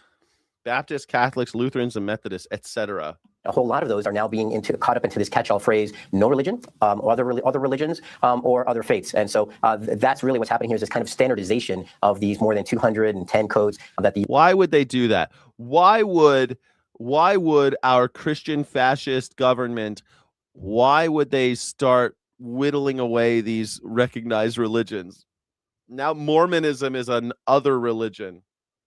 Mormons aren't Christians. They believe in crazy revelations and and strange miracles. Oh yeah, I thought only that's not Christian. That's not Christian. Kegs Breath wouldn't let Catholics have a service in the Pentagon on Easter. How are Mormons not Christians? They believe in Latter-day Saints. U.S. military has been using now for the last 10 years or so. Yeah, Louis, what's the logic of this move happening right now? Why did the Pentagon decide to do this? Well, a lot of this action is being driven by Defense Secretary Pete Hegseth. He has really focused on aligning the military with religious ideals in some aspects, and he's really focused on reforming the chaplain corps. The chaplains, they are members of religious faiths who provide religious guidance to members of all faiths within the military units that they serve under. And one of the main focuses that we've seen from Hegseth is trying to change some of the ways that the chaplain corps has operated in the past. As he sees it, it's a way to make the warriors reliant on spirituality as well as the military training that they also have. Yeah, Louis, 180 is a huge number. How many religions are actually left on? Yeah, Mormons have their own book, but it's part 3. That's like saying, look, if you like Return of the Jedi and I like Empire Strikes Back, that's okay. We both like Star Wars. If my favorite's Empire Strikes Back and your favorite is Return of the Jedi, we still like A New Hope, right? We still both like Star Wars. We're still both Star Wars fans. You see what I'm saying? Who they claim Puerto Rico in the show? I don't know what you mean by Puerto Rico. They're claiming Puerto Rico. I don't know. I'm having a hard time even focusing with this guy dressed like a fucking clown. On that list now. So 31 is the list that we like. Who on ABC saw that guy show up to work and we're like, yeah, it's cool. Put him on TV. So went through earlier, and I said when I went through the list, that was prompted back in 2017 by a legislation passed by Congress in 2013. And what it was that the Congress wanted to have a good idea. This guy, look, dude, I'm not a Democrat, weirdo. What is it with you, weird ass? All you weird ass, creepy ass cultists. What is wrong with you guys? Stop. Leave me alone. Look, see, it says anarchist under my name. I'm an anarchist. I don't like all you dumb shits. I don't like you culty weirdos, man. Yesterday, I went to the bar because I had to, and I talked to all sorts of Republicans, and they're all telling me they fucking hate Donald Trump. They're like, we were Trump supporters. And I'm like, I'll tell you what, man. I hate Democrats. I hate Republicans. They're like, you know what? So do we. I'm like, we need to know our neighbors more. We need to have mutual aid. We need to be helping each other because the government's not going to do anything for us. They're like, yeah, exactly. And I'm like, you guys are you guys want to be anarchists with me. You see, fuck all this shit. Fuck the Democrats. Fuck the Republicans. You cult weirdo, you cultists. Idea of what faiths and belief systems were in the U.S. military so that chaplains could then cater their needs or the needs of the units that they were servicing under. And so again, what we see here on your screen now is a list of about 31 or so, the mainly Christian denominations, but also including agnostics. Now, not included in the list is what used to be included in the list, something called atheists and some various pagan religions, including one called Troth that focused on Norse religion. Yeah, Louis, what does it actually even mean to be a military recognized religion? Does it just mean the 180 that got dropped off the list, they don't exist anymore? No, that's not it at all, Ashin. What is going on, as the Pentagon acknowledges that this consolidation is taking place, they note that, look, we accept all religious faiths. We are not imposing on any specific religion. What this is all about are specific. Who is the Democrat Party leader right now? First of all, it's the Democratic Party, you weird ass cultist. Anyway, the Democrats don't have one. The leader, they have no power. Who the hell? Hakeem Jeffries is the minority, but like, who gives a shit? Who's the leader? What are you, a fucking alien? Take me to your leader. Are you a fucking extraterrestrial? Are you a lizard person? Donald Trump's a lizard person. Maybe that's what it is. All these lizard people are like, who is your leader? Who is your leader? I want to take me to your leader. Who is your leader? Specific two-letter religious codes that I need a daddy, I need a cultist, I need a guru. Where am I going to be if I don't have a leader? I need a leader. I can't do anything without the government telling me what to do. I need a leader who tells me exactly what to think because I can't do it for myself. I refuse to have any kind of critical thinking skills or develop my sense of self. I won't ever cobble together my own personal philosophy based on things that I have observed and things that I've read. I can never live a legitimate legitimately ethical life because I can't do anything on my own. How could you blame me for anything? I like very simple answers. I don't like complexity or nuance because I need the boss to tell me what to do. Hammer the nail. Do the thing that I do all day. Automaton, automaton, automaton. These people should be replaced by AI, for fuck's sake. You know, you got to admit, people like Donald Trump are probably looking at all of his stupid followers and are like, you know what? I can't wait for AI to replace all these fucking I can't wait. I can't wait until all of them get replaced by AI so I can stop dealing with all of these people. Soy boy. Man. Damn. Tell me your picture of a perfect America. What would you do to change America as it is right now? Thanks, the Giaca. Well, there's lots of things I would do. How far advanced do you want to get? What, like right now? Or like 10-year plan? You want to do a 10-year plan? We tear it all down. We stop having United States. We have a collection of states with loosely organized, more loose organized together. Like we don't even work together anymore. California can do their own thing. Texas can do their own thing. And we stop all this nonsense with the federal government going over with the CIA and bombing the shit out of people, killing all these people overseas. We just stop all that stuff. California does their own thing. New York does their own thing. All you states in the middle can figure your own out. You only got a couple million people between the 10 of you. Let all you guys figure it out. You know, Texas can do that. We've been our own countries before. We can do this. We don't need you. California doesn't need you. We just do our own thing. No need for all this bullshit. And we can interact with each other on our own terms now, you know. And we can have direct democracy. No more Senate. All proportional direct democracy. Land is now owned by all of us. We have personal property, but no private property, and we're able to create a real sense of freedom and togetherness. Freedom, liberty, democracy, the real stuff that people say they care about in America, but they don't anymore. Yeah, they don't. But you know, whatever. You guys hate America. You've ruined it. We had a constitution that kept us from going fully into fascism, and you shit on it. Donald Trump has taken a shit, wiped his ass with the 1st, 2nd, 3rd, 4th, 5th, 6th, 7th, 8th, 9th, 10th Amendment. Hates the 14th Amendment. Definitely hates the 12th Amendment. Hates the 13th Amendment. So, I mean, why have it? What are we doing?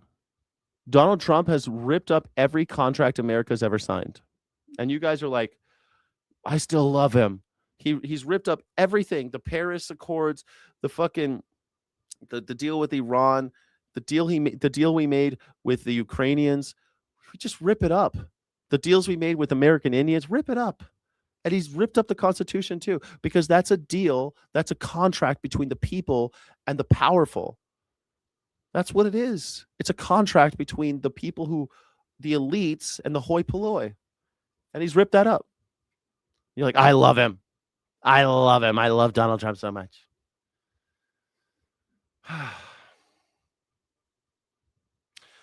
The American idea has been shit on.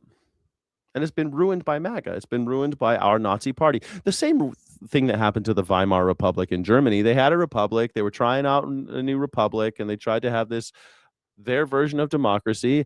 And some assholes elected fucking Hitler. And then Hindenburg appointed him as president. And it was then he became chancellor after that. Kanzler. I mean, what the hell? And now they didn't have a republic for like 15 years because of it. The same thing's going to happen to us. We will not have a republic anymore in the United States of America. We'll have to be liberated, just like the Germans were. It's, in other words, shorthand that chaplains. Someone's going to have to come to this country and liberate us from this bullshit from MAGA. Maybe America will actually get their heads out of our asses. Maybe we will. It'd be pretty cool if we could get our heads out of our asses and actually take care of business. We've done it before in America, but this revolutionary spirit, the spirit of revolution and independence, it's dead. Most Americans don't have it anymore. Most Americans don't even, there's no liberty tree. There's no liberty tree around which we all gather. Nah, we're isolated, we're fragmented, we're atomized. And that's the way they like us. But every time I go out and talk to people, they are all on the same page as I am. It's just they're all afraid to say it. This morning, new concern about safety at one of the nation's busiest transit hubs, New York's Penn Station, after 5 people were stabbed in a random attack. I got near track 1. I saw somebody get stabbed. They screamed. Everybody started running. Everybody. Police tackling the suspect, who they say is homeless and appeared to be emotionally disturbed. There you go. In America, we're the only country that doesn't have health care. Again, 5 people got stabbed in Penn Station, and they're going to blame this guy. They're going to blame homelessness, these nebulous ideas, homelessness. They're going to blame mental illness, but they will never have health care. If we had health care, people who are mentally ill could show up at the doors of a mental health institution and say, hey, I'm fucking going crazy. I'm getting pretty stabby out here. I'm feeling real stabby. And they'll be like, get inside. Let's get inside. Get you fed, get yourself sorted out, Don't stabby. Are you feeling less stabby now? You're feeling less stabby. Here's some medicine. No, we don't do that in America. Because we don't believe in compassion for our fellow man. We'd rather take money from taxpayers, give it to multi-billion-dollar corporations, and ask them to please lower our prices. That's how we do it in America. It's the dumbest thing in the world. The Western world. The Western world. What part of the Western world do you think America is a part of these days? America is not part of the Western world anymore. In case you didn't notice, we've been shitting on Europe. We're demanding that Germany spends 5% of their GDP on military, which would make them the 3rd largest military in the world, which, of course, we're all about that. Let's keep that going. That's a great idea. Let's make Germany the 3rd biggest, right behind China. Let's make it the 3rd biggest military in the world. Great plan.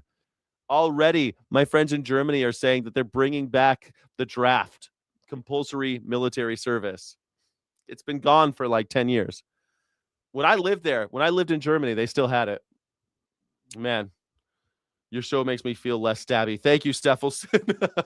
Thank you, Steffelson. Don't get stabby out there, all right, everybody? Please don't get stabby out there.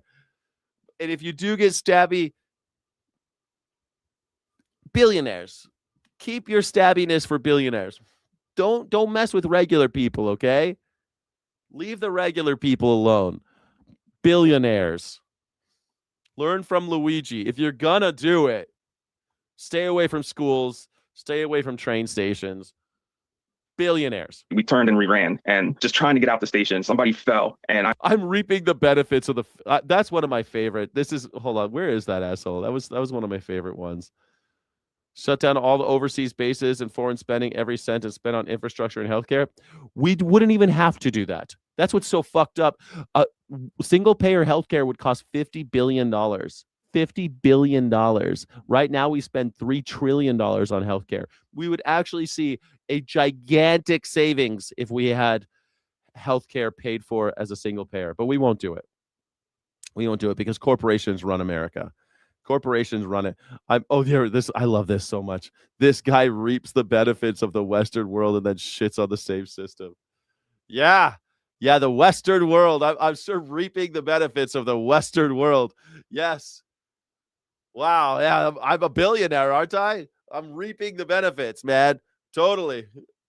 I don't know if everybody already knew I'm a billionaire.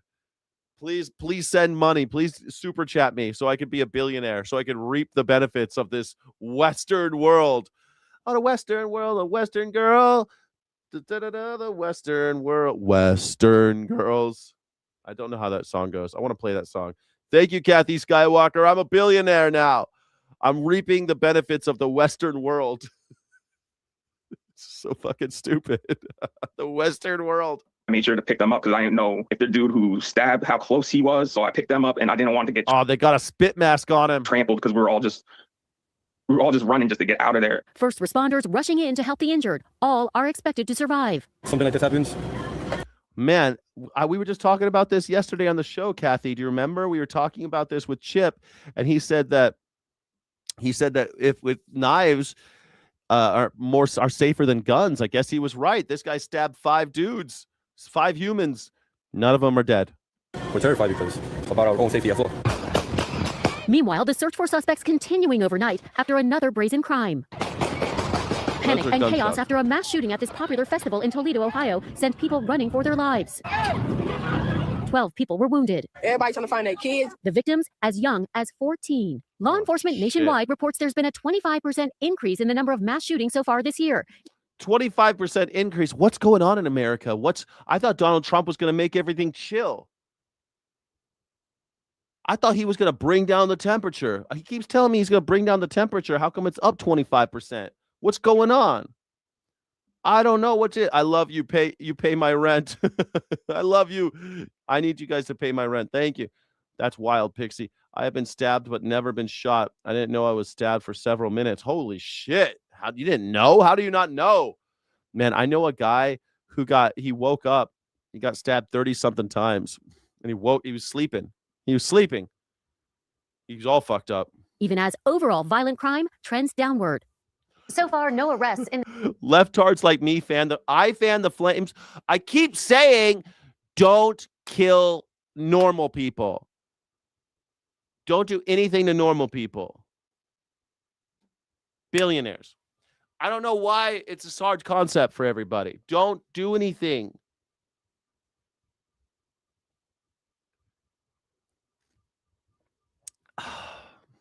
I love this, that the leftards. Why am I the one? I'm not the one. People are upset with capitalism, man. I'm just saying capitalism needs to end. If everyone had enough money and had mental health institutions, we wouldn't have this problem. How am I fanning the flames? Don't do mass shootings, everybody. Don't do it. Everyone, get a gun and protect yourself. The Toledo shooting. As for the Penn Station attack, it comes as New York prepares for tonight's NBA Finals game and for the upcoming World Cup festivities. Meanwhile, the biggest game of the NBA season, maybe the biggest game in the history of the New York Knicks, is now less than 24 hours away. Oh, man. The only minority to hate is billionaires. That's all I'm saying. That's all I'm saying. I was fighting and the knife was really sharp. Holy shit. Damn, girl, you're so badass. You're such a badass. Look at Trump's people coping. Man, they're always Shelly baby. They always got mad problems. These Shelly baby, they're crazy. These maggers. These maggers gone crazy. These maggers gone crazy. Imagine simping for a geriatric PDF billionaire. That's all I'm saying. How am I fanning the flames? Why are they so obsessed with this octogenarian, man? This octogenarian with a diaper full of shit. Like, how is everyone's like, oh, I love him. I love him. I love him. He's the best guy. Bro, what are you, crazy? This guy is literally, Donald Trump just stormed off of Meet the Press because he's such a little baby, such a child. He threw a tantrum and left the soundstage. Stormed off the stage because he can't handle the heat from a woman just saying, what's your evidence? Like, we showed the clip. All she said was, what evidence is that? Just luck. Well, that's not evidence, sir. And then he gets up and storms off after she was being super polite to this piece of shit. Storms off like a baby, like a child. Like he's been on reality TV for so long. He thinks he's a real housewife. I think Donald Trump is the real housewife of Washington, D.C. Donald Trump is a real housewife. When the drama starts, things get real. The Real World with Donald Trump. 3 will take place at the world's most famous arena, 10 blocks from where I am sitting. Now, I checked this morning. The cheapest seat, none of us here can definitely afford that. He was calling her stupid because because she's like, that's how they count the votes in California. They take their time and it takes several days. That's how they do it. They're corrupt. What evidence is there of that? You're stupid. And he runs off with his poopy diaper. I don't see how I can't believe anybody can follow him after that, but yet they do. He called her everything that he is. Narcissism 101. Quiet, piggy. So anybody want to bet about not winning the midterms? Donald Trump, the MAGers are going down in the midterms, but I don't really give a shit. Democrats are just as bad. Well, these days they're not just as bad. Democrats are as bad as Republicans, but MAGA, MAGA's the Nazi party, guys. Sorry. MAGA is not Republican. They might call themselves Republicans just like the Nazis called themselves socialists, but they're not. They weren't socialists. They called themselves that as they rose to power, and then they quickly abandoned that for fascism. Just like Donald Trump, he rose to power and he's abandoned all of Republican, everything that made him Republican or anything that means Republican is gone. He's no longer, never was. He used the Republicans to get to power, and now he's in power, and MAGA is our Nazi party. America über alles.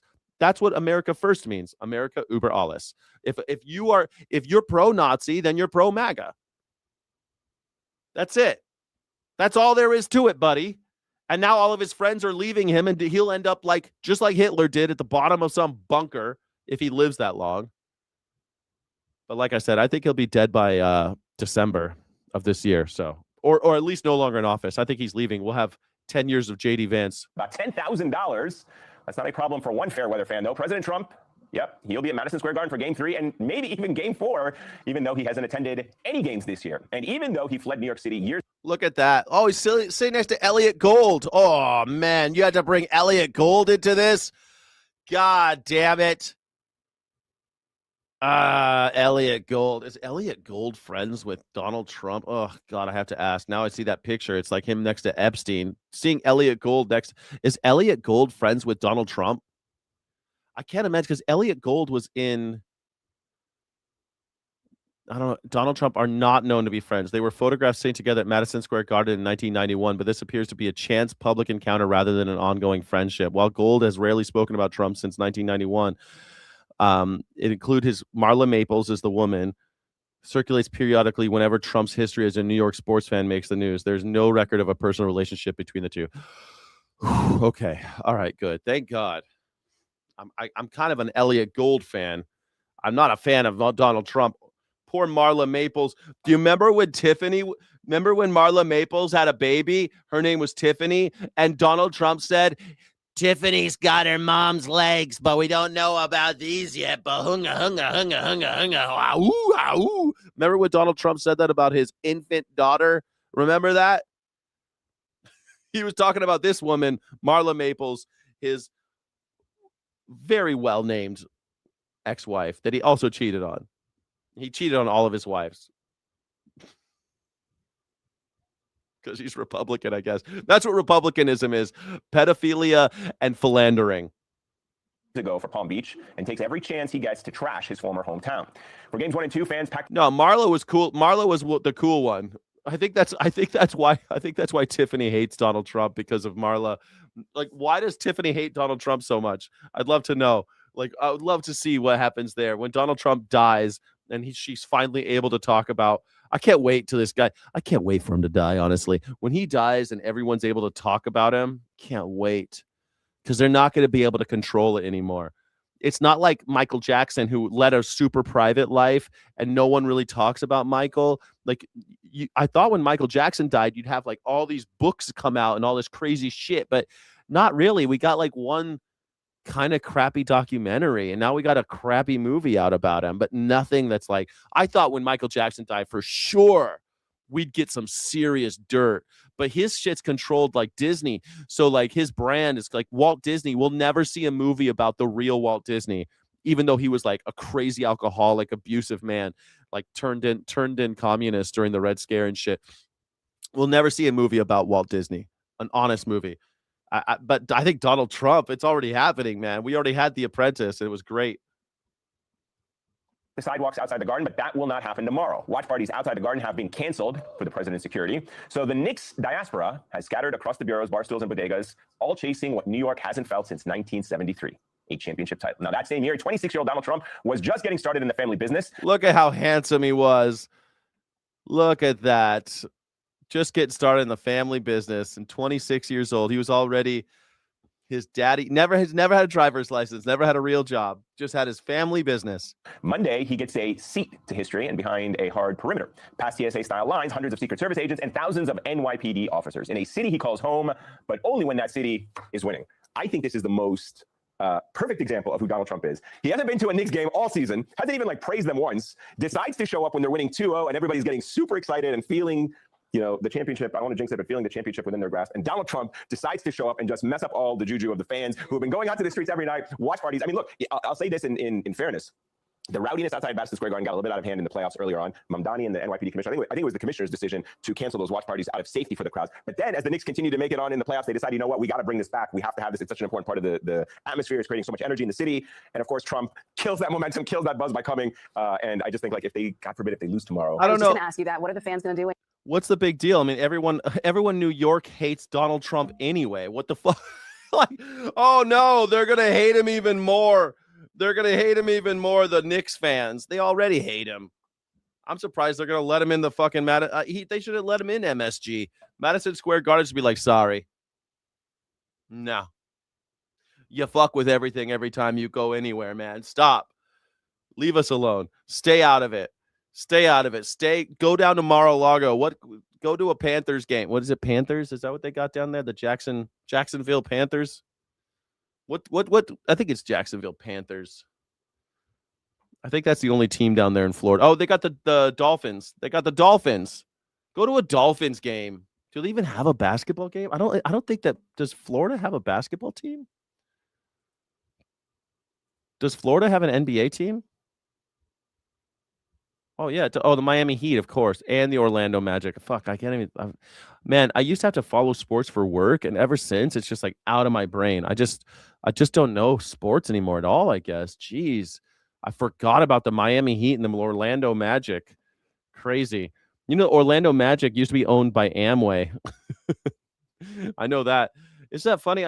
When I worked in Las Vegas, I had to know sports because you had to know all this shit because everyone's talking about sports betting, right? So I knew everything about sports because everybody was talking about it constantly. It was on all the TVs all the time sports. I knew about rodeo. I knew everything about sports. I'm so glad. Ever since I left Las Vegas, I'm like, fuck sports, man. I want nothing to do with sports. I hate them. Amen. I'm not going to say it. I'm not even going to entertain that idea. But listen, if I know New York fans, and I've been watching a lot of games and a lot of the videos, I don't think that he will be received very well.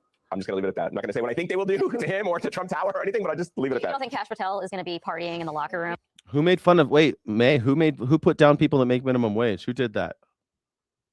No one should make fun of people that make minimum wage. With the Knicks?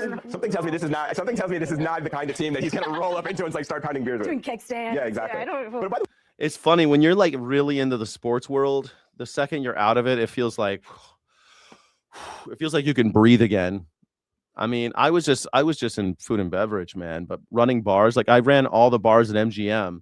So I mean, all the bars at MGM Grand, and you knew, and all the bartenders are talking about sports, all the players are talking about sports, all the patrons are talking about sports. Everyone's talking about sports.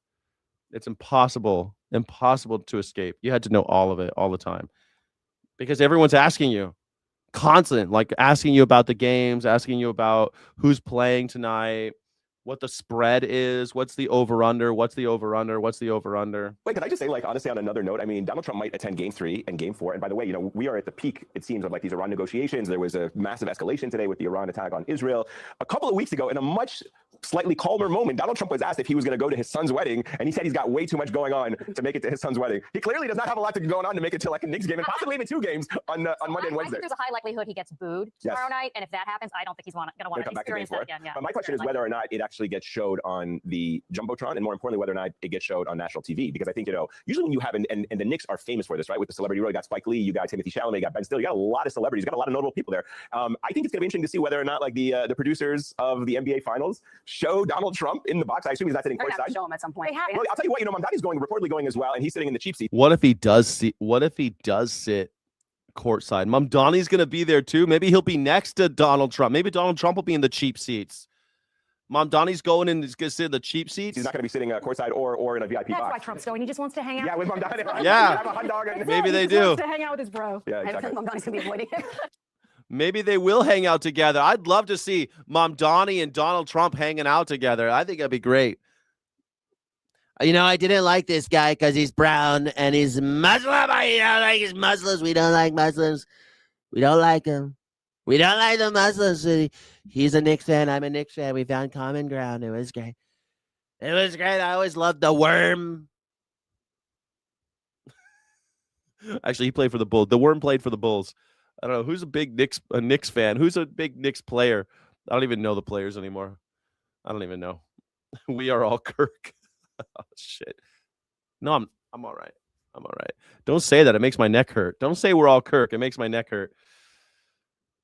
Say the jokes. Say the joke, Smoking Blondie. Say the joke. I love that joke. Say it. Say it, Smoking Blondie. It's better when you say it than when I steal it. This 1.8 Say it. Say it, Smoking Blondie. Say the joke about Charlie Kirk. I love it. I love your joke is better than mine. Erica whacked Charlie. Yeah. Well, we knew that. You don't think it was the Mossad? It was definitely an inside job. Yeah. I will not claim that for myself. Where is it? Come on, Smoking Blondie. Where's your joke? The minimum wage should be at $68. I love it. I love it. I love that. Even at the Kirk leaned to the left at the end. Even Kirk leaned to the left at the end. Indeed, he did. He leaned to the left. Yeah, at the end he leaned to the left. $8 billion so-called anti-weaponization fund. It was going to compensate people who say the federal Here we go. Is this is the same interview he ran away on? This woman is so nice to him. government weaponized the legal system against them. It's been blocked by the courts, met with opposition from Republicans and Democrats. She's a woman and she's brown. You know that's a double whammy for Donald. He hates it. And she's part of the fake news. Everyone's fake news. That's your fake news. He hates that's 3 strikes, you're out. There's no way he's gonna sit with you for long. Yeah. OMG, her eyes. Fake news. It's all fake news. Fake news. Congress and Democrats. Mostly Democrats. Mostly Some Democrats and some Republicans. Very few Republicans. Just to be very clear, are you backing off the fund completely, as your acting Attorney General Todd Blanche has said, or are you looking for another avenue to revive So the let fund? me explain what the fund is. People have been hurt so badly. We all know what the fund is, Donald. People have been hurt so badly. What's that got to do with your lawsuit against the IRS? Nothing. But people have been hurt so badly. So badly. It's so bad. It's so bad. People have been really hurt. They took a shit at the Capitol and rubbed it on the walls, and for that, they went to jail. And that is unfair. That's unfair. You should be able to take a shit anywhere you want. I take a shit everywhere. I wear diapers, but not everybody can afford diapers. I love diapers, and they're beautiful. Beautiful. Some say people are saying they're the most beautiful diapers. The most beautiful diapers. My God, and I love regular pants. I love them. But I love it. Are you making a George Floyd joke? Did I just see a George Floyd joke? George Floyd, is that your joke? May, come on. You need to workshop that a little bit. George Floyd still can't breathe. That's not that you need to workshop that. That wasn't funny. If it were funny, I wouldn't mind making fun of George Floyd. Make jokes about George Floyd. He's been dead a while. Make jokes if you want. But they better be funny. They better be funny. Like my joke about Charlie Kirk getting fucked in all 3 holes in hell by demons surrounding him doing a bukkake video.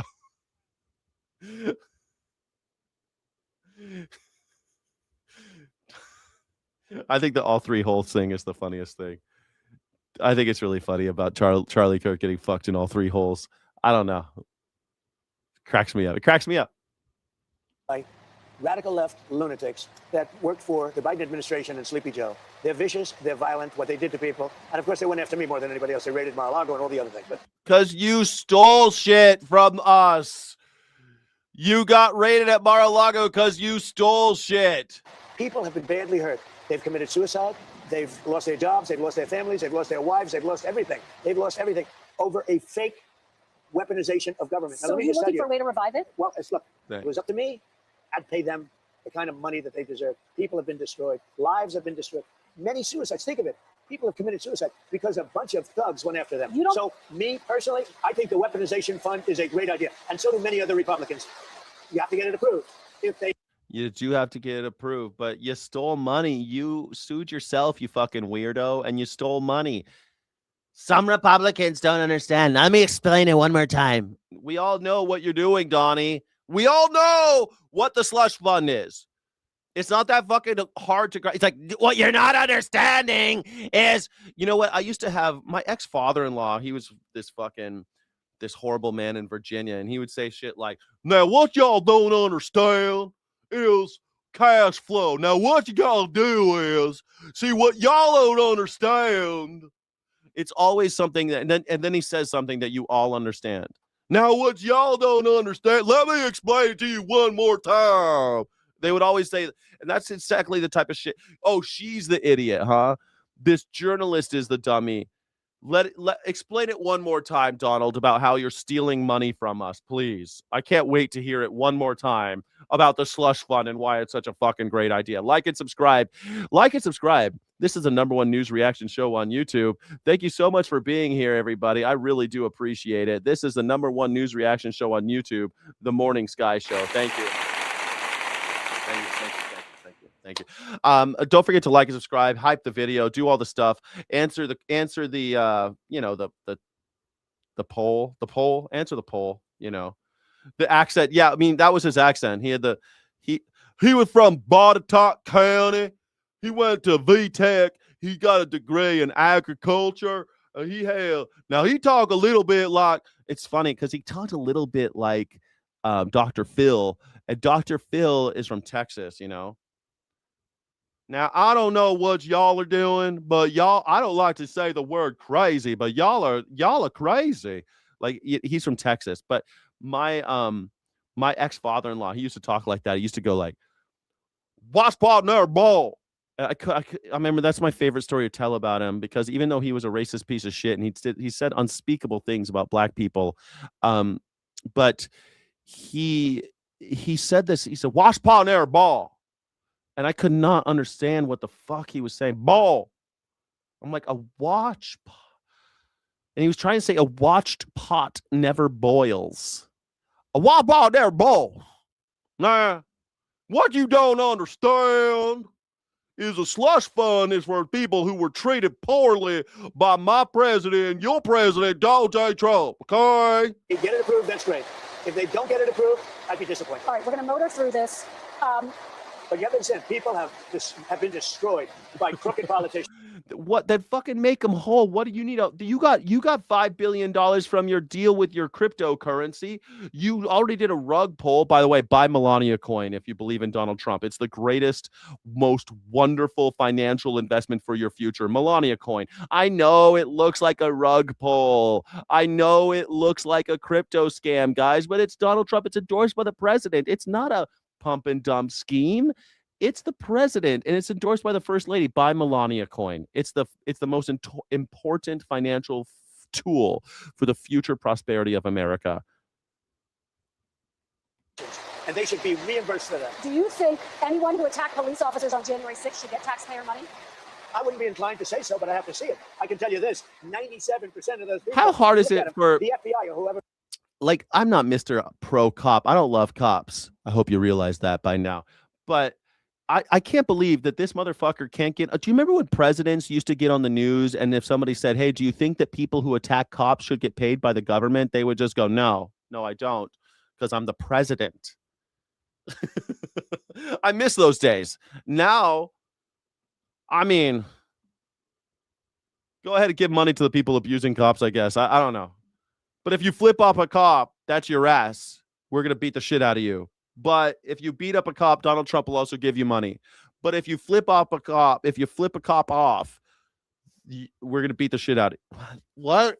So if you beat a cop, you get money. But if I flip off a cop, I get beaten. Okay. Now, I think I'm getting it now. I think I get it. So you had a lot of crooked cops. You had dirty cops. Dirty cops. Well, A guy like Comey was a dirty cop. There's no evidence. Wait a minute. Oh, you think Comey was a straight people cop? who pleaded guilty to assaulting police Comey officers. was a dirty cop. James Comey, the head of the FBI. I mean, I hate the FBI. I met James Comey a long time ago. I met him. He's taller than me, believe it or not. He's like 3 inches taller than me. He's huge. He's like 6'8". I think he's like 6'8". How old is it? Like, he's so fucking huge. How tall is James Comey? James Comey is 6'8". Man, when I met him, I couldn't believe. I'm like, Jesus, you're a fucking monster. When I meet people who are taller than me, I always think like, your life gotta suck. I'm sorry, you gotta go on airplanes, buddy, because it sucks for me on an airplane. I'm only 6'5". Like, I'm hoping, like, I'm shrinking. When I Charles Barkley's 6'5", and I stood next to Charles Barkley back to back like this, you know, and his ass, it was like on my shoulder blades, but his head was still right here. He's got the weirdest shaped body. He was because he looks so like Charles Barkley is the weirdest looking guy. Like, he's got a weird body. I don't know. No, They had the people who FBI. assaulted police Listen to me. officers. They had FBI agents ushering them into the building. They had FBI go into the building. Those people walking around, they're looking always in the side. They weren't in. They were There's being no ushered evidence into of the that, building. sir. There's no evidence You of had a bunch of dirty cops, and frankly, what they did was weaponization of our But government. sir, there's no evidence. Yeah, exactly. I smack my head on stuff. That's why I'm so stupid. I've sustained so many head injuries over the years. I keep on hitting my head on things. I get yelled at concerts. I always stand in the back where the sound guy is, because the concerts, everyone's like, why can't you be shorter? Fucking short people. Fuck all you short people, by the way. That more than 1,000 No, people. no, there's none. You know what to do? Try looking at the tapes one time. Would you take it off Look the at the table? tapes Okay, one time. but 172 people did plead guilty to assaulting police You officers. know why they pled Should guilty? they be exempt Because they told they were from going to receiving jail for funds? 15 years if they didn't. Should They pled guilty because they were frightened. They went down. They were ushered into a building. Many of them were arrested without even going You'd be into the okay building. with them receiving tax? They were arrested without going into the building? Well, I mean, they did. There was a big thing that happened on Jan 6. Do you think they shouldn't have been arrested too? Like, what the fuck is this guy? Fair dollars? The people were destroyed by dirty cops and by weaponization. Many of those people should be compensated. Now, with that being said, as I understand it, the weaponization fund was going to set up a group of people, people that could be picked by anybody, fair people, smart people, and they will go on an individual case. You know what I wonder? Like, during the, I'm going to just ask, during the beer hall putsch, how did people who supported them actually defend them at the time? How did they defend the people who did the putsch? I wonder, because the beer hall putsch was just like January 6th when Hitler stormed. In 1923, beer hall putsch defended the perpetrators by arguing that attempting to overthrow the Weimar Republic was an act of high patriotism rather than treason. It's the same defense! During the subsequent 1924 trial, sympathetic defense lawyers, right-wing nationalists, and even the presiding judge protected the plotters through several key arguments. The treason against traitors defense. Hitler and his defense team argued that the true traitors were the November criminals, the Democratic politicians who surrendered in World War I and signed the Treaty of Versailles. Supporters maintained that you could not commit treason against an illegitimate government built on betrayal. Holy shit. I've always thought the beer hall putsch was exactly like January 6th, but defense attorney Lorenz Roeder argued that the coup was not a rogue criminal act because Hitler had intentionally collaborated with Bavaria's highest civil and military authorities, including State Commissioner Gustav von Kahr. The defense claimed that working with the state's top officials meant no crime had actually been committed. Dude. Moral justification over law. Sympathetic observers, even the prosecution, argued that plotters' noble patriotic goals to save Germany from economic collapse and hyperinflation wiped away criminality of their actions.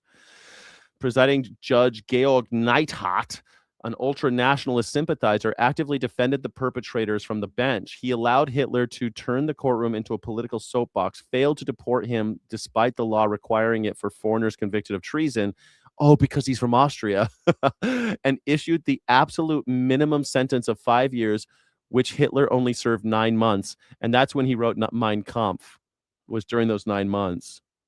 Crazy, dude. Like the beer hall putsch in January 6th, they're very, very similar.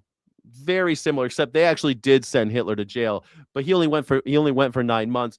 Donald Trump didn't even go to jail. Nothing. He was gonna go to jail, but then you idiots elected him president. You fucking idiots. You fucking stupid Americans electing this piece of shit for a second time. God damn it. Basis. Okay. Now, I don't know what's going to happen with the weaponization fund. Don't forget to like and subscribe, everybody. This is Skyjack Morgan. I'm an independent news and culture commentator, free speech and critical thinking advocate, and an anarchist. I hate Republicans and Democrats, and they both hate me. Thank you so much for joining for us for the Morning Sky Show, the #1 news reaction show on YouTube. Thank you. The idea, because people like you, the fake, dirty press, the crooked press, people like stupid Biden, he's not smart enough to know what's going on, but people that surrounded his beautiful Resolute desk in the Oval Office. The beautiful Resolute desk. Yeah. You know that Donald Trump has a replica of the beautiful Resolute desk. He has a replica made, and it's in Mar-a-Lago. Do you think that maybe the replica is actually in the Oval Office? They had to take the real one out of the Oval Office last year, and they made a replica, and the replica is sitting in Mar-a-Lago right now. Do you think Donald Trump took the replica and put it into the Oval Office, and the real one now is in Mar-a-Lago? What do you think? I know this is I think that's a very fun conspiracy theory. I think we're going to find out in 10 years that Donald Trump stole the Resolute desk. And then they're going to raid Mar-a-Lago. They raided Mar-a-Lago. I don't know why. I'm so innocent. I never do anything. I never stole a thing a day in my life. I never did one thing. Buy Melania coin, okay, everybody? It's not a pump and dump scheme. Buy more Melania coin. It's not a scam. Would it surprise you if he stole the Resolute desk? I think he did. What they did to the lives of people, they destroyed people. They sent people to jail who did nothing wrong. Just to be very clear, there's no evidence of what you're saying. But There's let me a ask lot you of about Todd evidence. Blanche. Let me ask you about Listen Todd to me. Blanche. She said that's what pissed him off so much, because she said it so often during this interview. That's why he does a tantrum and runs away, because she says there's no evidence of that. There's no evidence of what you're saying. And then he gets up and he runs away like a fucking child throwing a tantrum. Listen to me. Let's talk There's about Todd tremendous evidence. There's nothing It's but not been evidence. The presented in election a was court of rigged. law. It was. The election was rigged.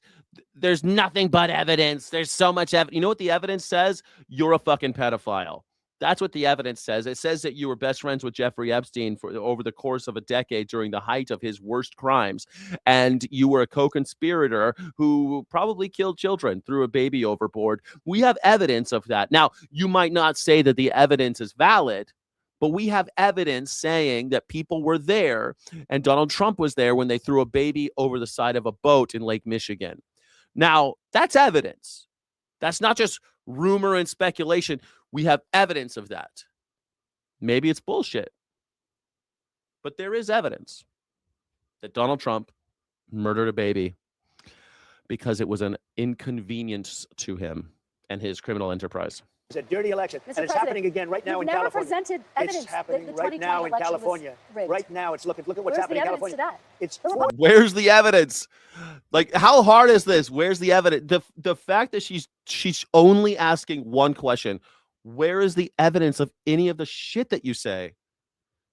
He thought he was just going to go on ABC. He's going to sue ABC again. ABC already gave him $16 million. $16 million they paid his motherfucker because of George Stephanopoulos saying he's a rapist. And now they're going to pay him another $16 million after this because she had the audacity to ask him, where is the evidence?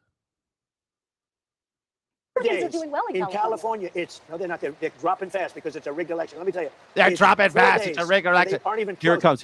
Here it comes. This is my favorite part. That's how they count You know the why votes they're in doing that? Because they're California. cheating on the election. Do you have evidence to support All I have that? to do is look. All I have to do is that's look. not And I evidence. listen. And I listen to people. And let's see what happens. But sir, that's not evidence. Do you think it's appropriate? That's how they that count the votes in Do you think it's California. appropriate that they have an election and 5 days later they're nowhere close to picking State a and winner? local officials acknowledge they are slow. They're urging. No, they're crooked. They're urging the crooked. votes to be counted quickly. That's how they vote They're in crooked, California. just like you're crooked. Your press is crooked, and Meet the Press is crooked. You're crooked. You're all crooked. Everybody's crooked but me. Everybody's crooked but me. Buy more Melania coin. Buy Melania coin. I'm not crooked. Stop it, everybody. The walls are closing in. You're crooked. I'm not crooked. Like, who the fuck? This is... I'm out of order. You're out of order. This whole courtroom's out of order. Shit, dude. Like, come on. It's not even... This guy isn't even real. Oh, my God. Where's the evidence? She owned him by asking him, where's the evidence? Which is exactly what his followers say every single day. Every single day. Where's the evidence that he fucked children? He said he did on the Howard Stern show. Oh, you're going to believe the Howard Stern show? Well, he said it. He said that he wouldn't date anyone under 13. Well, that's evidence? Yeah, it is, because he said it. So where's your evidence that California's got a crooked election? I listen to people. People tell me things. I hear things. I hear things. I hear things. Just like Raging Bull. He's like Raging Bull. I hear tings. I hear tings. What do you hear? I don't know. Tings. I hear lots of tings. I hear tings. I hear tings. Okay. We was robbed. Okay. I hear tings. We was robbed. We was robbed. Fair, I'm not crooked, but let's Really? let's Well, you continue. play right into their hands. Let's then. continue. You're either crooked or you're stupid. Let's You play continue. right into their hands with this rap. You know that these elections are rigged. your network knows that they're rigged. You know that I won an election in a landslide, and I got A landslide. This motherfucker. Do you have any evidence that you won in a landslide? No, because the only president to win an election in a landslide in my lifetime was Ronald fucking Reagan. This guy has not won a landslide. He won by 1%. Like all the other presidents, that we have a very tight, because Republicans and Democrats are practically the same goddamn thing. Most of our presidential elections are pretty goddamn close since Ronald. Most of them are pretty close. Because you know what? George H.W. Bush ain't that different from Bill Clinton. So it's a tight race. And this time with Donald, he was running against a woman who should have no business, not because she's a woman. I shouldn't have said that. Like, she's not because she's a woman, but he was running against a woman that should not have even been anywhere near a campaign. And he still barely won by 1%. And he says, it's a landslide. Trust me, I beat the shit out of that women. I love beating women. Oh, my God. Oh, it's so nice. We love women, though, don't we? 4% bad press. But, Mr. President, you know why I got that? Presented Because you have no evidence. credibility. But you've never presented evidence that was rigged. Let's keep talking about, I want to talk about Todd You have more evidence. There's more evidence than ever presented. Let's talk Your about elections in this country, we're like a third world country. Your elections are crooked. We're like a third world country. Dude, you're the president of this third world country. You made it like a third world country. It's your fault it's a third world country. You know why we're a third world country? You did not prepare for COVID. Do you remember everyone was talking about COVID coming to America and you said it would never come here and that it would magically go away? It would magically go away in April. Remember this hand movement? It'll magically go. Magically. Don't worry about COVID. Don't worry. We're on it. We're on it. We're not going to do shit. And he fucked our country. And you're crooked. And Meet the Press is crooked. And so is ABC and CBS and CNN. You're one-sided crooked networks. Right. Let's call it quits. This is a meltdown. It's like a full-on child's meltdown. This is the worst meltdown I've seen out of this piece of shit. Look how red his face is. It's showing through his makeup. Literally, his makeup is showing. Oh, my God. Is anybody watching on the... Look at this guy. Look at him. He's losing it, bro. Lost. Maggots crashing out as hard as Trump right now. Look at this guy. Cope harder. These snowflakes, these Donald Trump snowflakes, such a crybaby, can't even handle the pressure of a woman asking him, you're crooked and you're stupid, and you're a poo-poo head, too, and you're a dork face. I hate you.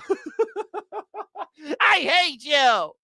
And you realize that she's talking to the president of the United States like, there's no evidence of that. What, sir? What? She's talking to him like a child. Sir, grandpa, no. Nana's been dead a long time. Sorry, Pop.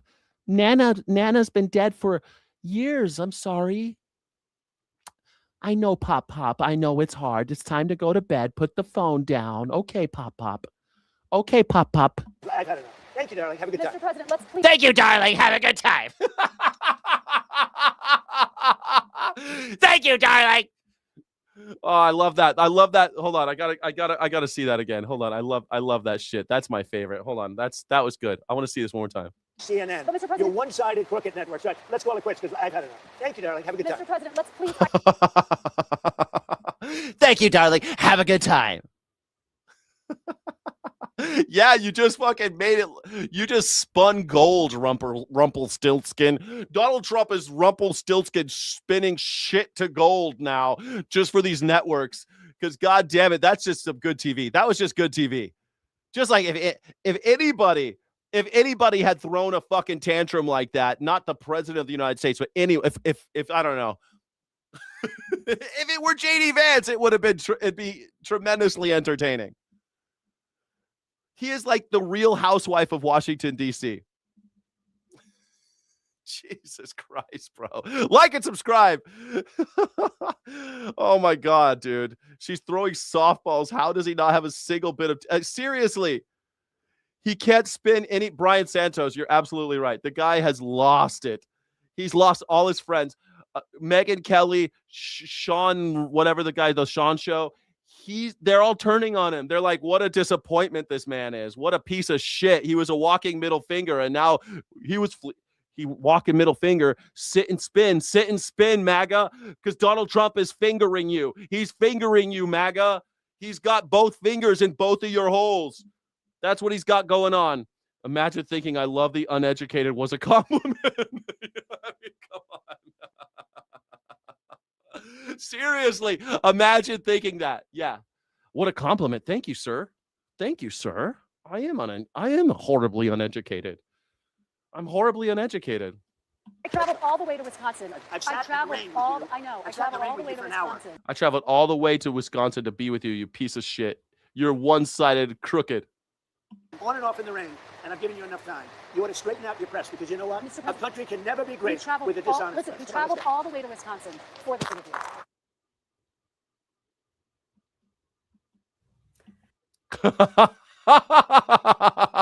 You see her look at the camera? She's like, oh, hold on a second.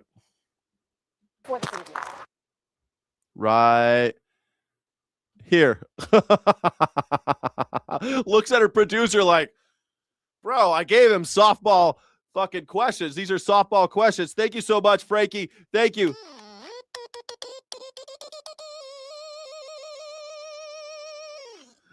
Watching Donald Trump crash out like that. I mean, these are the MAGAs are the biggest snowflakes. Donald Trump is the biggest snowflake of all. He's melting in Wisconsin. She's like, we traveled all the way to Wisconsin to talk to your dumbass, to take your picture in front of the John Deere tractor or whatever the fuck. Is that even a tractor? I don't even know what that is. That's not a tractor. It's like a hopper or something. I don't know what that is. I've been around a lot of farm equipment, but I don't know what's what sometimes. I don't know what kind of John Deere thing that is, but it says Max Emerge 2. I don't know. What kind of a machine is a John Deere Max Emerge 2? It's an agricultural planter used to precisely singulate and place seeds into the ground. It is pulled behind a tractor and is primarily used for row crops like corn. Okay, great. Now I know Now I know it's a planter. It's a John Deere planter is back there. I guess that's oh, I see. The tractor's pulling the planter. That's what's happening. The hay bales in the middle fucked me up. I didn't know. Okay, now I get it. Now I see what's happening there. Okay, there's a trick of the eye. Man, voted for legs up. Voted for leg. Dude, I guess you just got here. I was just talking shit about Kamala. I just talked. This is what's so crazy. You cultists. It's like I could talk shit all day on Kamala Harris, and you'll be like, well, you hate Donald Trump, so you must love Kamala Harris. I guess listen, man, I'm a fucking anarchist. I don't like Democrats or Republicans. I don't like your culty bullshit. I don't like your culty weird pray to your leader because you need someone to think for you. You want to outsource your morality and your thought processes. You go right ahead. But man, I don't have the stomach for it. I don't have the stomach for yet another daddy. I'm a fucking grown man. I don't need Daddy Trump telling me how to feel and think. God damn it. You guys with your cult gurus. I don't even know how you live with yourselves all the time praying to Donald Trump. You'll give up Jesus for Donald Trump, for God's sake. I don't know how you live with yourselves. You must love Harris then. No.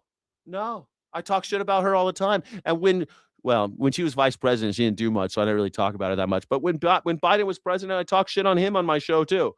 Anybody who's been here long enough, any of my long-term watchers can vouch for me. I spoke with President Trump on Saturday, and we both acknowledged the complications during the interview posed by the rain. He agreed to sit down with me. The rain was the problem. Donald Trump threw a fit because of the rain. For another Meet the Press interview. We thank you for watching. When's that going to happen? He agreed for another sit down after that. Trump has been convicted of fraud. Yes, he has. That's true. I'm a liberal and I get on YouTube and cry about Trump. Go for it, man. I don't like liberals either. So I don't know. I don't like if liberals made Donald Trump possible. Donald Trump's a fucking liberal. a pro let's hear the Nazis out one more time. I love capitalism. Those are liberals for you. Let's listen to the Nazis one more time. Let's see if they got any good ideas. Liberals, great. Love those liberals. Even Martin Luther King Jr. said that the white liberal was more of the white moderate liberal was a bigger problem than the KKK. So I mean, am I supposed to like liberals now? I want to take you for a minute to a truly beautiful place I just learned about. In fact, it's called Sazan. All you guys are just finding out about this shit. I'm glad everyone's talking about Albania and all of a sudden, all the Albanians, but I've been talking about it for weeks. Johnny come latelys. It's a small island off the coast of Albania, covering about. There it is. You see, there it is. There's Albania. It's like a Greek island, but Greece is over there. But look, there it is. There's it. Now everyone knows where it is on the map. Right off the heel. Heels up Italy. 2 square miles. On a nice day, you can even see it from the heel in Italy's boot. And it is a sight. Clear blue water, sandy beaches, rocky cliffs, rainforest, even a few majestic peaks, and 40 miles of hiking trails. The island's location and climate make it quite unique. It explodes with a diversity of animal and plant life that you simply cannot find anywhere else. It's almost untouched by people. And to keep it that way, Albania designated the beaches and the waters around Sazan as a maritime national park in 2010. The mainland coast across from the island is one of the last wild river deltas in all of Europe. It's also protected under law. Now, a small number of... Look how pretty it is. And you know what? The Rothschilds and Ivanka, they went with Kushner, they went on a little trip. Mostly local tourists travel out to see the flamingos and the pelicans, their loggerhead turtles and monk seals, and dozens more endangered species, according to local naturalists. Back in 2021, Sazan Island was discovered by a pair of seafaring explorers who would ultimately claim it as their own. I'm working on an Oh yeah, play the fucking clip. This clip of her talking about how she wants to rape the people of Albania is wonderful. incredible project with my husband in the Mediterranean. It's massive in scale. I think that's an under. Oh, they cut the part where she was with the Rothschilds, which not the best people to be hanging out with, but that's who she was with on the trip. Statement. Can you explain? Yes, it is. There's no very- power on this island. You're building everything from scratch. Well, Correct. it's an unbelievable, beautiful 1,400 hectare private island in the middle of the Mediterranean. We were on a friend's boat and we stopped for a swim. Effectively, that's how we found it. We swam to the islands. We went on a hike barefoot all the way up to the top, and we were just captivated. And it stayed with us ever since. And over the course of many years, we developed the opportunity to. Is she wearing a wig? I think she's wearing a wig. Is that a wig? I think Ivanka's wearing a wig. Help realize its potential and transform it, but with a lot of restraint and care, because the land is so beautiful that really the architecture has to be. Can anybody tell me? Does Ivanka Trump wear a wig?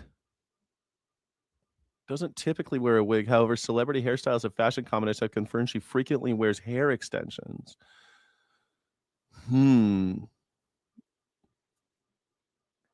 It looks like a fucking wig. Not that there's anything wrong with wigs, but fully integrated into it, almost rise from it. It's not even a business for me, despite the scale of it. Yeah. Not only the islands, but we have 5. it looks like front lace, right? Like, doesn't it? Like the way, like her hairline, I don't know. It looks miles of beachfront directly across from the island, this beautiful peninsula with a lagoon on one side, the ocean on the other, beautiful white sand beaches. For me, it feels more like a challenge than anything else. The culmination of all of my experience in real estate, all of my travel. It's just. Do I ask black women that? I'll tell you what, when a black woman buys an island in order to make a bunch of species extinct and fuck over the indigenous people, and she does an interview, I'll ask if she's wearing a wig. Okay. All right. When a black lady does that, I'll be happy to do that. I just thought she's wearing a wig. I don't know why you want to bring up black ladies, you fucking Kyle Patrick. Is that you got black ladies on the brain? You got a little bit of that jungle fever, son? Kyle Patrick's thinking about black ladies. Black ladies are wonderful. If they want to wear wigs, if Ivanka Trump wants to wear a wig, it's great. It's just that there's a lot of gender affirming care in the Trump family. All the hair plugs and the scalp reduction and the liposuction and even the drag performance that is the Trump show, how he got the long tie and the shoulder pads that hang off of his shoulders because he wants to look like he's got bigger shoulders. Like, I'm not wearing shoulder pads right now. He wears like these big stupid shoulder pads, makes him look like he's a linebacker, but he's just a puny fat man. Like, every time you see him in a polo, he just looks like a puny little fat man. And I know he's 6'3". Supposedly he's 6'3". He's not 6'3", by the way, but he says he is. He also says he only weighs 225 pounds. I weigh 245. And Donald Trump says he's 6'3" and weighs 225. Anyway, there's a lot of gender affirming care in the Trump world. And when I see someone who's outspoken against trans people and they are outspoken against gender affirming care, and then I see them hypocritically receiving gender affirming care, I think it's worth asking. Is Ivanka Trump wearing a wig? Is she taking estrogen? It's so beautiful, isn't it? Donald Trump's daughter, Ivanka, discovered that island. She fell in love with it. She's not the only one. Her husband, Jared Kushner, told The Guardian last year that he too was left speechless. Why does Skyjack look like he got beat up? Well, because I went out drinking. I went out drinking yesterday. I had an open house. I wasn't allowed to be home. They were doing a concert down there by the bar. They were doing this community concert. I went and had a few. So I look a little rough this morning. Thanks for noticing. Thanks. Appreciate you. When he first saw Cezanne, quote, I was just very surprised that something like that existed in the middle of the Mediterranean and hadn't been developed. So the billionaire members of Donald Trump's family. Kyle, are you crashing out now? You're crashing out. You're crashing out, Kyle. Kyle, come on, go away from the light, Kyle. Stay away from the light, Kyle. It's gonna be all right. Don't go towards the light, Kyle. It's all right. You're crashing out, man. Take a deep breath. Get a paper bag. Breathe into the paper bag, Kyle. It's going to be okay, Kyle. You're going to be all right, man. Don't do anything rash, man. Don't do anything crazy, Kyle. There's a hotline. Oh, no, we canceled the hotline. There's no more hotline. Go get yourself some help. Go get yourself the help you need. No, there's no health care in America, Kyle. Just take a deep breath, Kyle. It's going to be okay, Kyle. It's going to be okay. Can we develop it? Tastefully. Of course. So these are actually just internal early renderings. So we're in the process of doing the master plan. Oh, God. It looks like hobbits live there. This is what we're doing? This looks like This looks like where Luke Skywalker went to go live with those weird nuns. And he drank that green milk out of that sea hag creature. Now that this is beautiful. this is an early vision. Yeah, it's going to be extraordinary. Here is that extraordinary vision in action, according to videos posted by local activists. Bulldozers, dump trucks, and razor wire are already ripping up the mainline coastline. And it is government-protected land. Well, you got to have razor wire. That's the symbol of the 21st century, razor wire. It was the symbol of mid-century, 20th century, and it's going to be the symbol of this century, razor wire. Are you ready for razor wire everywhere? Everywhere you go, razor wire? Because every time you look at the news, you see razor wire. It's great. Are you ready for more of it? It's going to be great. It is against the law to develop there, unless the Albanian government changed its mind for some reason. Well, just a few weeks after Donald Trump won the 2024 election, the government of Albania overrode its own environmental laws and greenlit the Kushners to develop the coastline and a chunk of Cezanne Island with hotels, apartments, villas, and a marina. Kushner's firm has said the plan is to build a 5-star eco-resort community on the island and to be, quote, I quote here, faithful and considerate of the environment. The whole project is through Kushner's private equity company, which is, of course, flush with billions of dollars from Saudi Arabia and other Middle East sovereign wealth funds, money that was... Oh, my God. Steve's back. Steve, the news is so important. This is important. This is very important news. Even what we're seeing here is important.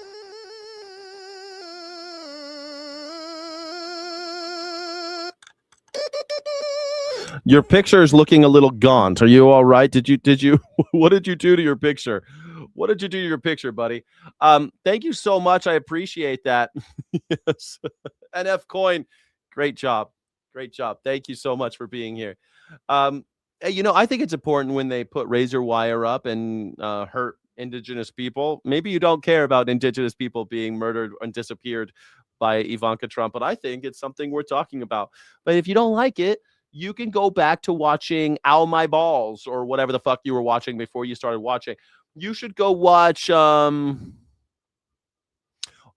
one of those the rubber bands on the watermelon. Watch the rubber bands with the watermelon guy.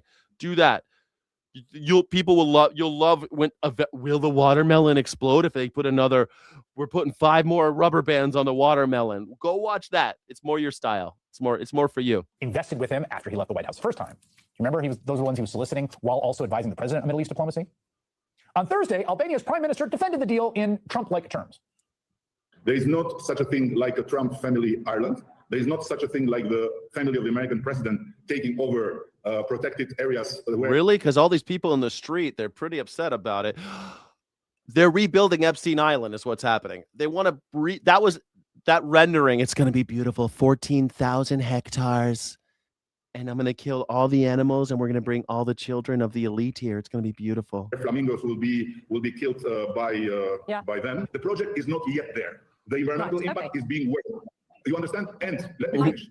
I don't know. This looks pretty bad. It don't look good. How come there's only greenery on one side? On the other side, everything's bulldozed. And why is there razor wire? I don't know. And go ahead. Let me finish. What is this? What's wrong with Go you? ahead. Let me finish. There's no need to be disrespectful. I'm asking you to go ahead, Prime Minister. Finish your thought. You please let me finish, because you brought political and you said there is anti-corruption Go ahead. I'm letting you finish. investigation. It's fake news. Corruption is fake news. I hate reporters. You're stupid. You're crooked. I'm not crooked. You're crooked. I love that. Like, how the fuck is a reporter crooked? I guess there are crooked reporters, but the fact that a reporter's job is to try to find crooked politicians, like, that's their job. Otherwise, they're just engaged in PR. If you're not printing something that somebody doesn't like, you are in the PR department. You are supposed to be writing shit that they don't want you to write. That's what journalism is. That's an Orwell quote. That's an Orwell paraphrase. Donald Trump calling politicians crooked is one of my favorite things that is finally catching up to him. I'm not crooked. You're crooked. I'm out of here. Thanks so much. Thank you so much, crooked. Like and subscribe, everybody. Hit that like button. Hit that subscribe button. In Albania, we're doing a subscribe-a-thon. It's a subathon, everybody. It's a subathon. We're going for 6 hours today. 6 hours. Prime Minister. His office has also said the country should be proud that such a renowned American entrepreneur shows his interest in investing in Albania. Many Albanians disagree.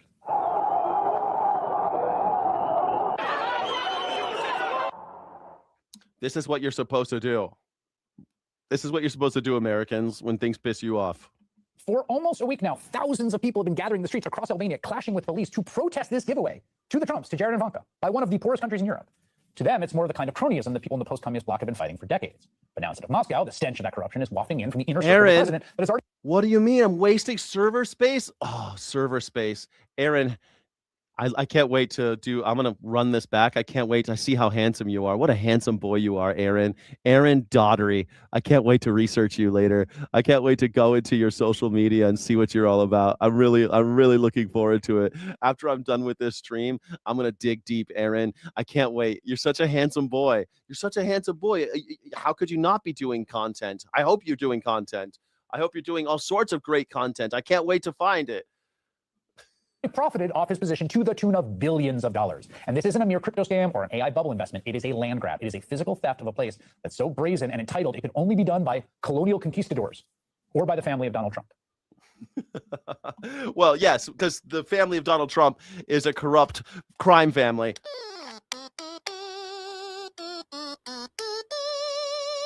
I was trying to do the Star Trek.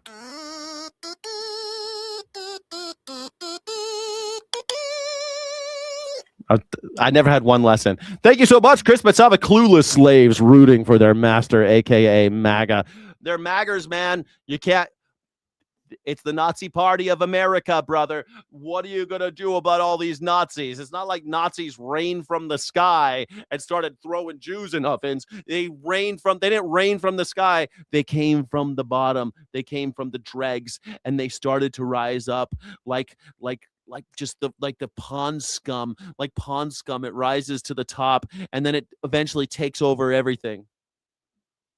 And somebody's going to have to, we're going to have to fight it. We have to fight it. We might already be past the Rubicon, though. We got to fight it. You got to fight it. You got to keep fighting these maggers. Can't let them win, or else we'll end up like 1990. Right now we're like 1932 Nazi Germany. Do you want to get to 1945 Nazi Germany? It gets worse. Like, we've seen this movie before. This is how it starts. If they could have stopped the Nazis in 1933, they didn't. They could have stopped it in 1934, they did. They could have stopped them all the way up until 1941. They had 9 years of dealing with this asshole. and no one did enough.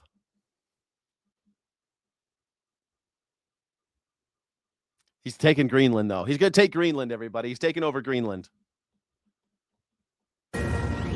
The U.S. Senate has passed the Secure America Act, a $70 billion package funding immigration enforcement agencies, including ICE and Customs and Border Protection. But now it heads to the House. Minority Leader Hakeem Jeffries says Democrats are ready to fight back. I don't know. Are we at 1938, 9? Ah, shit. Are we that far along? Is that what you think? I don't know. I feel like we got a breather in because he was out of office for 4 years. Maybe we're in 1938, 39. I don't know. I hope not. I mean, we already got our concentration camps really in full swing, but they started their concentration camps day one in 1932 as well. They started their concentration camps day one. We started ours day one. Maybe you're right. Maybe we are in 1938. Maybe it's too far gone. Oppose this $70 billion reckless Republican budget bill because we believe that taxpayer dollars should be used to make life more affordable for the American people in an environment where the Trump economy is crashing in real time, the cost of living is out of control, the gas prices have skyrocketed as a result of this reckless and costly war of choice, and Donald Trump wants to spend $70 billion in taxpayer money to continue to unleash mass and untrained ICE agents on law-abiding immigrant families, and in some cases, brutally target or kill American citizens. Joining us now is Republican Senator Marsha Black. I don't know. Hakeem Jeffries getting fired up. I hate Hakeem Jeffries. I think he's a boring piece of shit. But hey, all of a sudden, Hakeem Jeffries found his balls. Who had your balls? Were your balls in the ballroom? Did you find your balls in the ballroom, Hakeem Jeffries? Now all of a sudden, you fuckers are waking up. Finally, thank you. Finally, Hakeem Jeffries just like, there's my balls. I was looking for you. Clip, clip. Maybe he'll do something. Doubtful. I don't think Hakeem Jeffries is going to save us. Of the great state of Tennessee, member of the Finance and Judiciary Committees, and a candidate for Tennessee governor. Senator, welcome. Good to be with you. Thank you. So, in a dangerous world, how critical is the Secure America Act? It is vitally important, and getting it through the Senate was an accomplishment. And it is important to realize the Democrats want to abolish ICE. They want to defund federal law enforcement. So they shut down the Department of Homeland Security. They shut down the Homeland Security, and they dang do.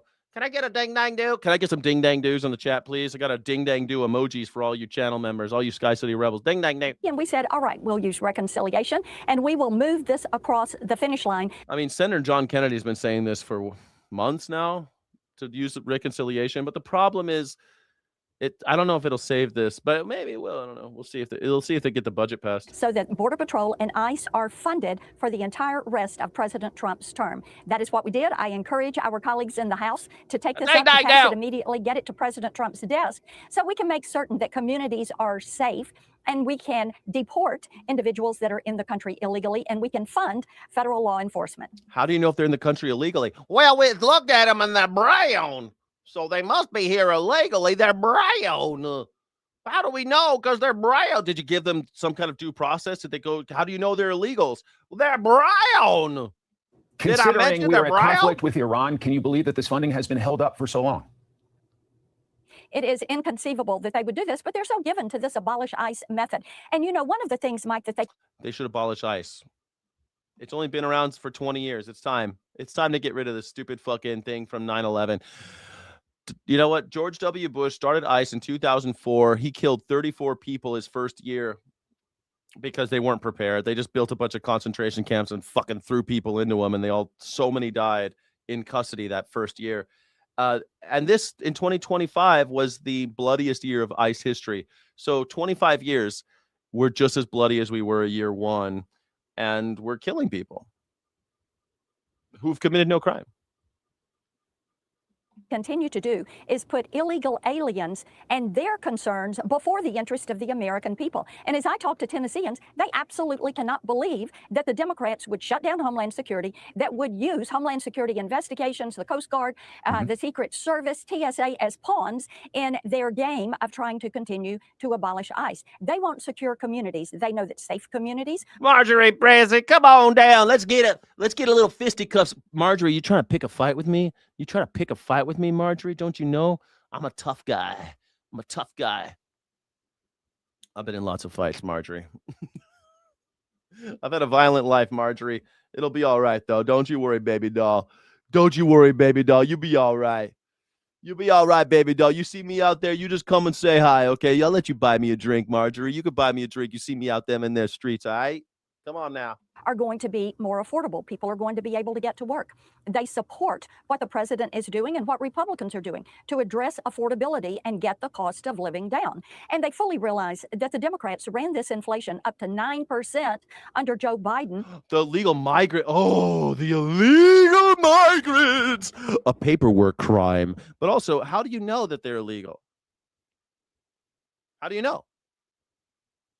It turns out that most of the people in the concentration camps are not illegally here. They're not illegal migrants. They're actually here on asylum. That's a legal way to get into the country. And now they're saying they're calling them illegal migrants when they're not. But because you're stupid, you think that what they say is truth. Because you're a gullible fucking sucker. You're a rube. You're a hayseed. How do we know if they're here illegally? Well, the way we do it is we send them to court. And the judge decides, here's the evidence here and this here. Let me see here. I've got some little bit of, yeah, okay, you're illegal. You got to go. Or, oh, no, you are here legally. Have a nice day. But instead, we're throwing them into concentration camps and calling them names. But accusation is not proof, you silly bastard. In America, we have due process. It's called habeas corpus. It's basically the lowest bar for a republic. It's the lowest bar for a free society is habeas corpus. It's like bottom, like the first step to a free society is habeas corpus. And you're denying people that. Suspending habeas corpus is a tyrannical move. It's tyranny. And it is President Donald Trump and Republicans in the House and the Senate that are working every single day to make life more affordable for the American people. More affordable? He said gas prices would be down 50% after the first 12 months. They're up 50%. They went up 50%. I filled up my car yesterday.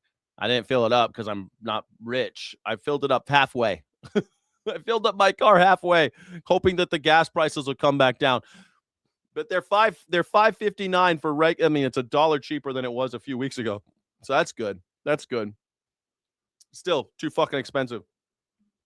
Getting down the cost of gas and groceries, housing, making that more affordable, and paying attention to what it costs to survive. Who is this lady? This is Marcia. She's a committee member for the Senate Finance Committee. She's a senator. She's a senator. She's Blackburn, Marsha Blackburn. What state is she from? Can you guess by her accent where she's from? Where is Marsha Blackburn from? Laurel, Mississippi. Now, but she later relocated. She grew up in Laurel, Mississippi. That's why she talks like that. But she moved to Tennessee, where she and her husband settled and established their long-term residence in Brentwood, Tennessee. Brentwood, Tennessee. She's in Brentwood, Tennessee. Anyway, she's a senator representative for Tennessee, but she grew up in Laurel, Mississippi.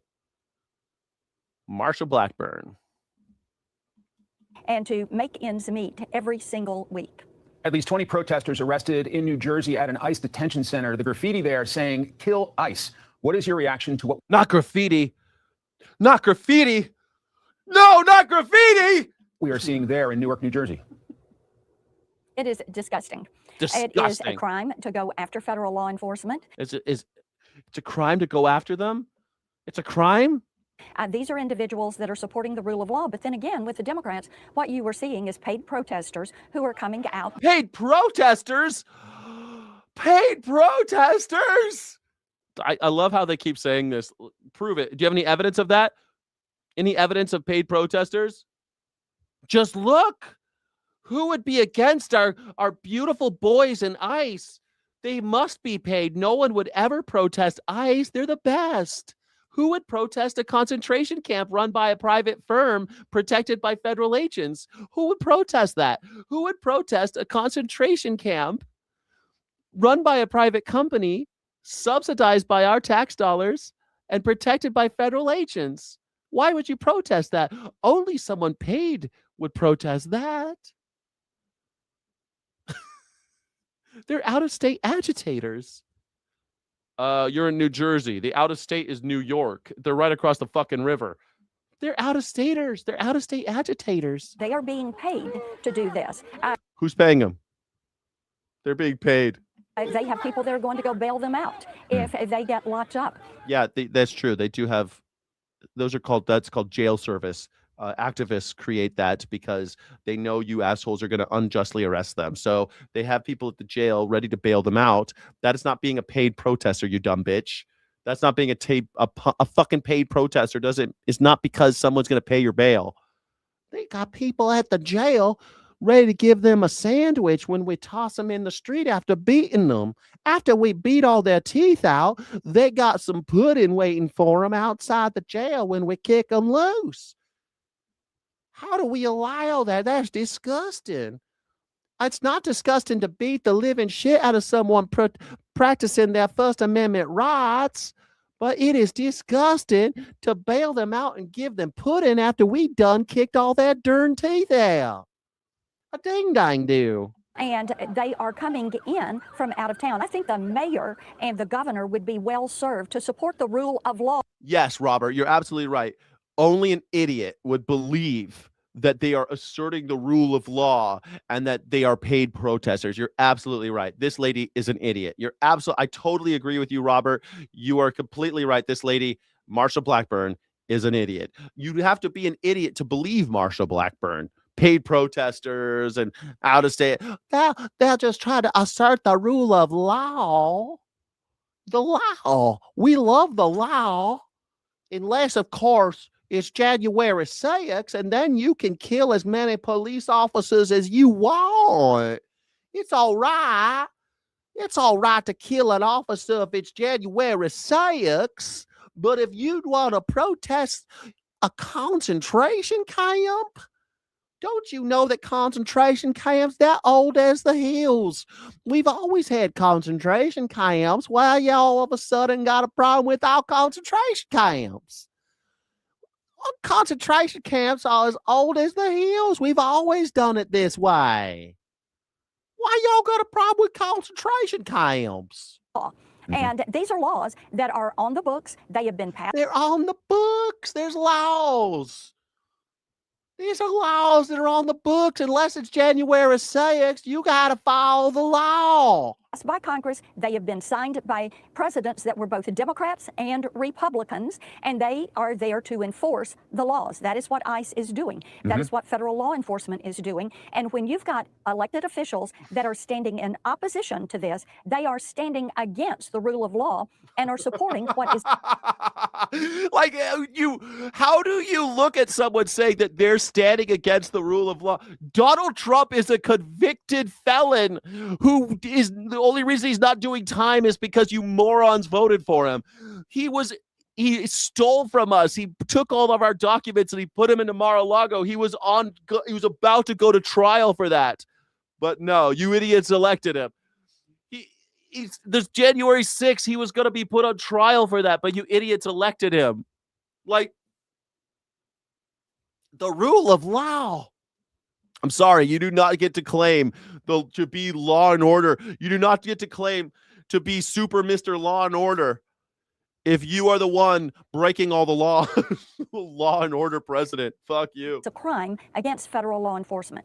Then there's your effort to pass the Election Security Partnership Act along with your colleague, Senator Lindsey Graham. Why is this so critical right now, Senator? Oh, this is so critical. The Department of Homeland Security has what they call a safe registry. It is people that are in the country illegally and legally, people that have work permits. Look in the mirror. I try not to look in the mirror. I don't want to be vain. You know who should look in the mirror? Donald Trump. He slathers all the makeup on his face every morning, just slathers it on, just slathers the makeup on. And then how's my hair? Is it okay? Is it okay? Is it covering? Is it okay? All right. Okay. How do I look, everybody? How do I look? Do I look like a real man, Melania? How do I look like a real man? Do I look like a real man?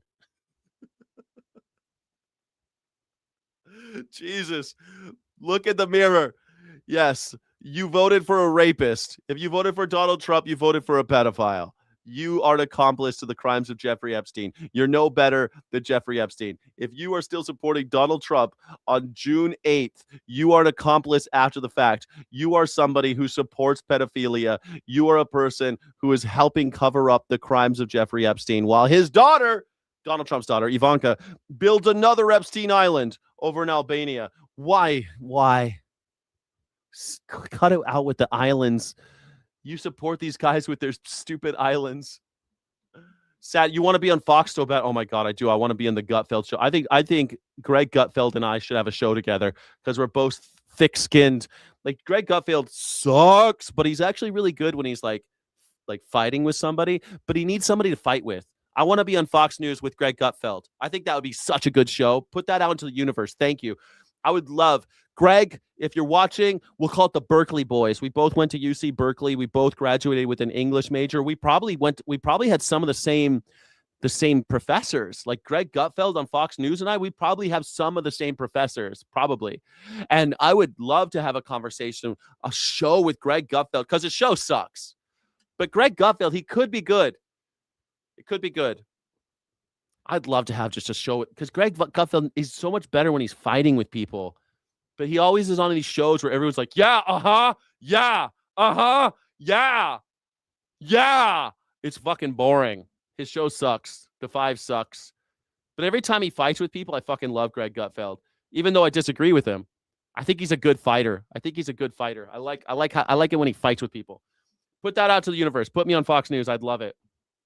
Meanwhile, Fox News about Israel and Iran trading fire overnight. Fox The most strikes News! we've seen in months. But President Trump posting on Truth Social just a few minutes ago saying that Israel and Iran are looking to do an immediate ceasefire as, quote, final negotiations. It's too bad they just bombed each other. Israel and Iran are just bombing each other again. No ceasefire in sight. There's no such thing as a ceasefire with the United States of America. Ask the American Indians. We've killed 90% of them. There are almost no American Indians left. We've killed 90% of them. The genocide is still on. The Indians are still being killed. The Native Americans are still under threat. They are still being tortured. They're still being isolated. They are still being murdered. And yet, we got treaties with them and shit. We got all sorts of treaties with them. America's just never kept their word. Just like with the Iranians. Our word is no good. Do not trust any government, any paper that you sign with the government. The government, that's for you. You better do what's on that paper. They will not do what's on that paper. They will ignore that paper. Just like they ignore the fucking Constitution. It's anything written, a ceasefire with America, anything, any paper that you sign with the American government is worth the paper it's written on. And that's like a penny. On peace are proceeding. Oh, wait, we don't have any pennies. We're not making pennies anymore. Foreign correspondent Trey Yingst joins us live in Tel Aviv with the latest. Good morning, Trey. Yeah, hey guys, good morning. It's been about 3 hours since the last explosions were reported in the Iranian capital of Tehran. The Israelis going on offense after they came under waves of Iranian ballistic missile attacks overnight. This all started yesterday afternoon when the IDF struck the Lebanese capital of Beirut, hitting the Hezbollah stronghold, the Dakhia neighborhood in the southern part of the city. Iranian officials. Hey, bruh, why are you fucking with my game, dude? I like the crazy. Don't tell him to go away. Why are you fucking with me, man? Chill, bruh. 21, 22. Chill. Don't tell people to go away. Hey, don't watch. The fuck? Do I come to your work and tell people to not give you, not go to your work or whatever the fuck you do for a living? Jesus. Come on, bruh. Then threatened to target Israel and later launched 4 waves of ballistic missiles toward the northern part of this country, sending hundreds of thousands of people into bomb shelters. As we were reporting here from Tel Aviv, we could see these missiles soaring through the skies of Israel. I was on the phone with President Trump getting his reaction in real time. President Trump told me what I would suggest to Iran. You shot your missiles. You shot your missiles. You shot your shot. You shot it. You shot your shot. What would I suggest? What I would suggest is that you shot your missiles. That's enough. Get back to the table and make a deal. They shot your missiles at Israel. Some ceasefire, huh? That's enough. Get back to the table and make a deal. The president said this certainly isn't going to help negotiations. Now, Israel, around 4:10 a.m. local time, launched widespread airstrikes across Iran, targeting both the central and western parts. Snort another line. What am I, Donald Trump? Donald Trump is famous for doing lines of coke off of boners. They're called boner bumps. He used to do boner bumps in Studio 54. Like, Donald Trump is famous for doing cocaine off of young men's erections in Studio 54. Like, that is an old rumor about him. Old as the heels rumor. Donald Trump likes doing cocaine off of people's boners. I don't do cocaine. I'm high on life, baby. I'm high on life. I don't do that shit. I never touched a boner other than mine. I never touched anybody's boners, but Donald Trump has done boner bumps. I mean, he used to hang out with Roy Cohn. Do you want to look up Roy Cohn's orgies? Donald Trump was at those orgies. Everybody knows he was at those orgies, but no one will say what he did at those orgies, except for the boner bumps. Everyone agrees that he does boner bumps. Like, how dare you say that I do cocaine if you're a Trump supporter? This guy, he does boner bumps. Like, that's a whole, like, you might say Hunter Biden likes to do crack cocaine. That's cool, man. Do your crack cocaine. Who am I to judge? I don't care. Do whatever drugs you want. I don't judge. Do whatever you want to do in life. I'm an anarchist. If you want to do drugs, do drugs. If you want to do boner bumps, do boner bumps. But if you're doing boner bumps, don't tell me that you're going to save America from the drug cartels. Venezuela, they've got lots of drugs. Lots of drugs. I mean, literally, what was that guy's name? Orlando Ortiz. What was the guy's name? The Honduras president that Donald Trump let go. What was the Honduras president's name? What was the Honduras president's name that Donald Trump? No, not S for Juan Orlando Hernandez. JOH. Honduran convicted criminal and politician who served as the president of Honduras. Literally said that he was going to put the cocaine up America's noses. They're going to shove it up our noses. And Donald Trump just pardoned him. I wonder why. Why would Donald Trump pardon JOH? Should we Google that too? Why did Donald Trump pardon JOH? Former Hunter, okay, because he believed Hernandez was the victim of a politically motivated setup orchestrated by the Biden administration. Trump argued that Hernandez has been treated unfairly and harshly, drawing parallels between his persecution, Hernandez's, and his own legal challenges. Trump stated he believed Hernandez was framed. This guy was known for 45 years he was sentenced. Federal prison, a federal jury convicted him on charges of conspiring to import roughly 400 tons of cocaine into the United States and related weapons and offenses, with prosecutors presenting evidence that he took millions of dollars in bribes from cartels, including Joaquin El Chapo Guzman. There you go. Donald Trump, famous boner bumper. Let JOH roam free. Of that country, going after many of the air defense systems there. Then early this morning around sunrise, the Houthis from Yemen that are backed by the Iranian regime launched ballistic missiles toward Israel, triggering sirens here in Tel Aviv. And then the Iranians launched more ballistic missiles in 2 separate waves toward this country, sending millions of people into bomb shelters. So quite an eventful 24 hours across the region. And question. Yeah, do you remember when Donald Trump went on The View and he said that he wanted to fuck his own daughter on The View? And now they hate The View. They hate The View now because they tricked him into saying that somehow. What do you and your daughter have in common? Well, I want to fuck her. That's what we have in common. Blah. Blah. It's about if both sides are willing to cease fire. Guys? Trey, several things. They're launching these ballistic missiles, and I know that we took out a lot of their ballistic missiles. Where do they stand as far as their arsenal now? And what caused this? Why do you think that Israel and Iran started trading fire all of a sudden? The president indicated over the weekend the Iranians still have around 20% of their ballistic missile arsenal. The number could be even higher, but it speaks to how dangerous these missiles can be, even if they've been degraded in the aftermath of Operation Epic Fury, that 40-day military operation against the Iranian regime that was carried out alongside Israeli forces. In terms of the current state of affairs and why we are seeing this exchange of fire right now, it comes down to one reason, and that is that the Iranians are trying to tie the issue of Lebanon and their support of... Yeah, because Lebanon, the Hezbollah, Donald Trump, and because Donald Trump took on Israel. Donald Trump took on Iran and Israel took on Lebanon, and it is tied together. They started the offensive at the same time. So yeah, it is tied together. Also, I think it's Biden's fault somehow. It's got to be. It's Biden, though. The largest proxy they have in the region, Hezbollah, to the broader negotiations with the United States. They say if the Israelis strike Hezbollah, they will strike Israel. And that is why we are seeing this ballistic missile fire toward this country today. Remember, the Israelis have a tiered air defense system starting with the Iron Dome. It then goes up to David Sling. They have the Arrow 2 and 3 system beyond that. But they've also... David Sling. Like, you got to be an asshole to need an Iron Dome, right? You got to be a piece of shit. If you need an Iron Dome, you're a fucking asshole. Okay? If that many people want to bomb you and you want to bomb everybody else, but no one can bomb you back, you're a fucking asshole. That's all there is to it. If you need to walk around, like, it's kind of like if you need to walk around with a bulletproof vest, you're an asshole. Someone's going to shoot you. You're going to walk around with a bulletproof vest all the time, put glass around you all the time, make sure no one kills you. You're a fucking asshole. Normal people don't need that shit. Stop being an asshole. Stop killing people. We've got U.S. systems on the ground, including Patriot and THAAD missile defense systems that we are told we're working to shoot down some of that incoming fire overnight. Trey, the other thing was the Houthis get involved out of nowhere. You know, we heard they were going to get involved before they haven't. The one worry the Saudis have, where the many worries, is that they're shut down the Red Sea. And according to Arab News, they announced... The Houthi rebels. Oh, no, not the Houthis. That the Houthis claim missile attack on Israel. Not the Houthis. An announced Red Sea shipping ban. Have you heard anything more about that?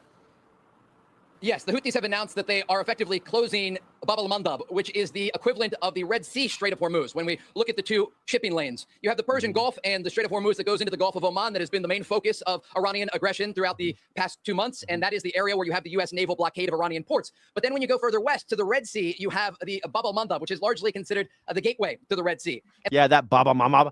That my friend was in the Navy, and he had to go through the Baba Mama, and he said it's fucking crazy because it's like you got them on both sides, and you're like locked and loaded, going through like ready for war when you're bringing a ship through the Red Sea. He said it's like and he fought in Iraq. He said like some of the most scary times was going through the Red Sea. Like you're ready for anything. Like you're fucking on high alert.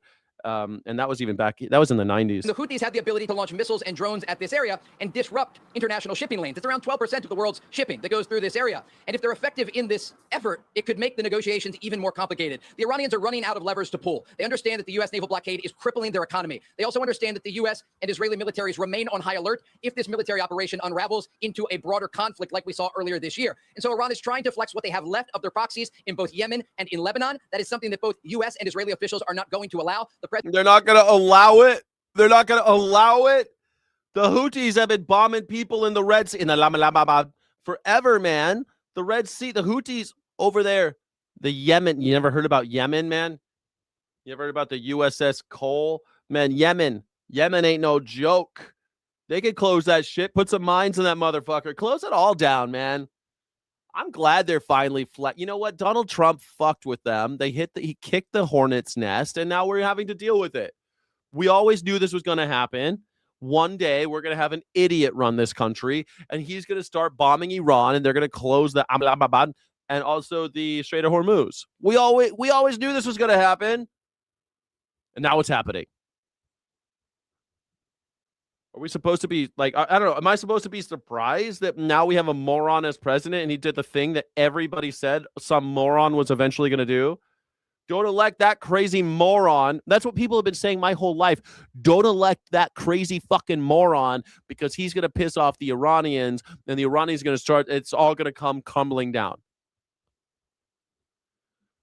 They've been saying that my whole life.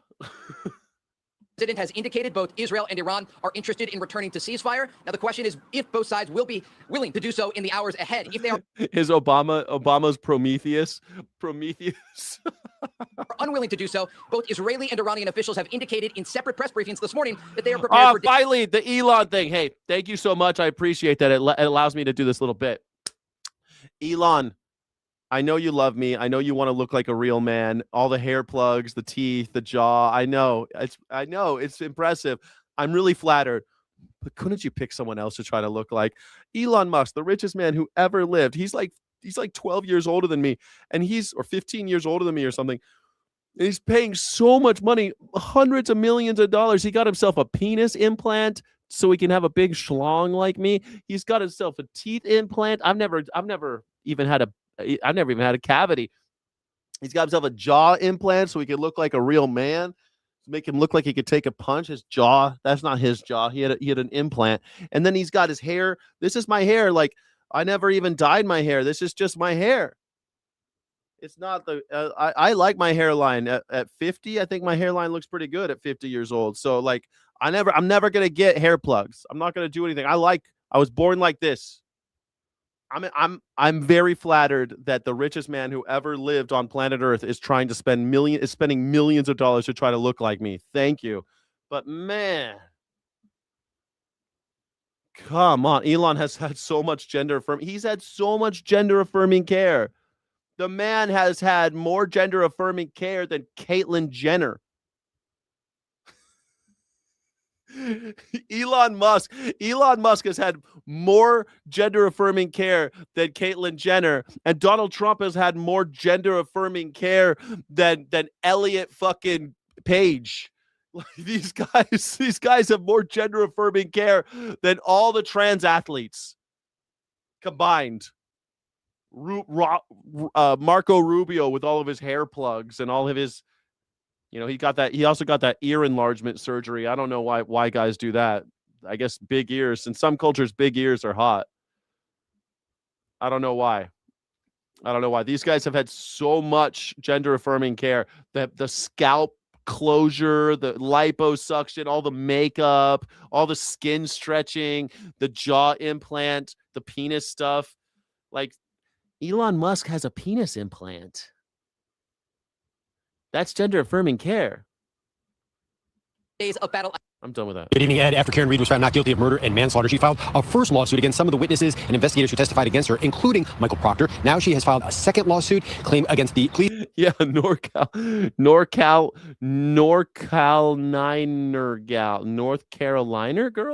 North Carolina girl. Gal. Are you in Asheville or Ashland? Asheville? I've been to Asheville. I like North Carolina. Anyway, big ears, small feet. That's how some cultures, that's what they're into, man. Some cultures, they love that shit. Do you like drugs and have hella money and you're not spending it on crack? LOL, you could buy cocaine and ketamine and the drugs we don't even know, morphine and that shit from back in the day. I mean, Elon Musk, if you have all the money in the world, you could buy all the ketamine you want. Remember when he was in the Oval Office and he was like, he's standing there like seeing shit. Like, what the fuck? This guy, he saw a picture of me and now he's begging to look like me, poor bastard. agencies that employed him. In one of the newly released recordings, former trooper Michael Proctor refers to black people using a derogatory term while reporting a car crash to another officer. Full car accident, get on it. Just happened. Actually, take your time. I saw was involved, so I wouldn't rush. I saw blank was involved, so I wouldn't rush? What? You're working. Let them die. Proctor also allegedly used insulting language about women, Asian people, gay people, Hispanics, and Jews. In a text message to a friend, he said, let the N-word die. He said the N-word. I saw an N-word was in the car. This is a cop for you. These are police for you. How come it's always this with cops, huh? Every time. They wrote, America sucks. Hitler was really onto something. Then the expletive U.S. had to step in and ruin it. Shouldn't even, been texting my friends anything. Proctor has repeatedly insisted his emotions about the death of fellow police officer John O'Keefe led him to make those insulting comments about Karen Reed. But in this new lawsuit Reed has filed against state police and Canton police, she claims Proctor used such language for years and even discussed planting evidence on someone. I'd literally shove a nightstick up, put a bag of coke on him and just be like, you going in? Reed says, I put a nightstick in his butthole and plant a bag of coke on him.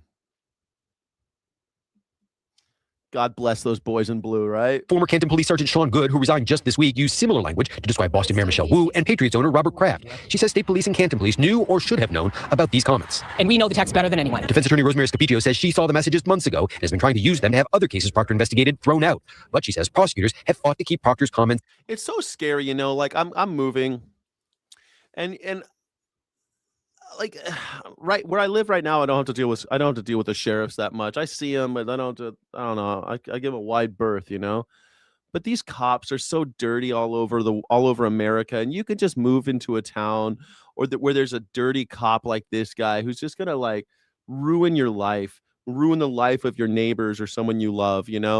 It's so dangerous in America. every single place you can go, there's some cop on some power trip who's just trying to ruin somebody's life. It's just like,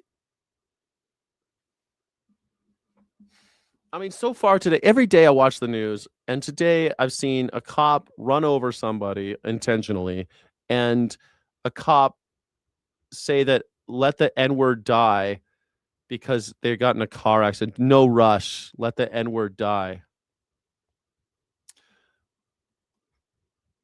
And this is in Massachusetts. Liberal Massachusetts. Sealed. Why are we protecting Trooper Proctor, a former Trooper Proctor? If he's a racist person, then everybody should know. It should be transparent. Tonight, the head of the state police has released a statement calling these newly revealed text messages from Michael Proctor abhorrent and disturbing. And the town of Canton, which did an audit of its police department following the Karen Reed case, said in a statement that it has made significant steps forward over the past 2 years. Live in Canton, David Bieniek, WCBB News Center 5. David, thank you for that. We do have a link to the complaint. I mean, are they Democrat politicians? Are you crashing out again, Sweet Havoc? Sweet Havoc, you're crashing out? Take it easy, baby doll. You'll be all right. He's a statey in Massachusetts. Yeah.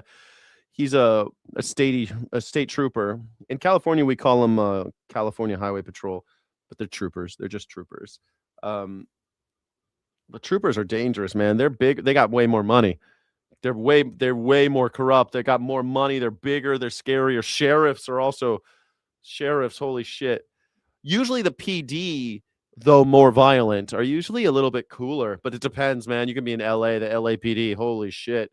Look out for them. They invented the SWAT team. They love killing people. They love killing people, the LAPD. Love it. Liberals, they run the police, and the LAPD is so liberal. Liberals, chips, not chirps. Yeah, the chips. Where's my stupid?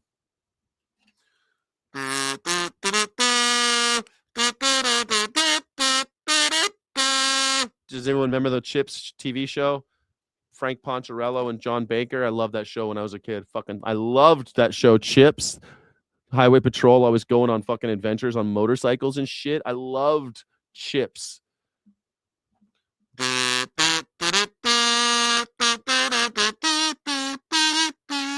When I was a kid, I had really bad asthma as a kid, so I had to stay home sometimes. I couldn't always go to school, and I'd stay home. I'd watch Chips. It always came on at noon. It always came on at 12 noon. Chips, because it was pretty old. It was before my time, but I watched every episode. I bet I've seen every episode of Chips.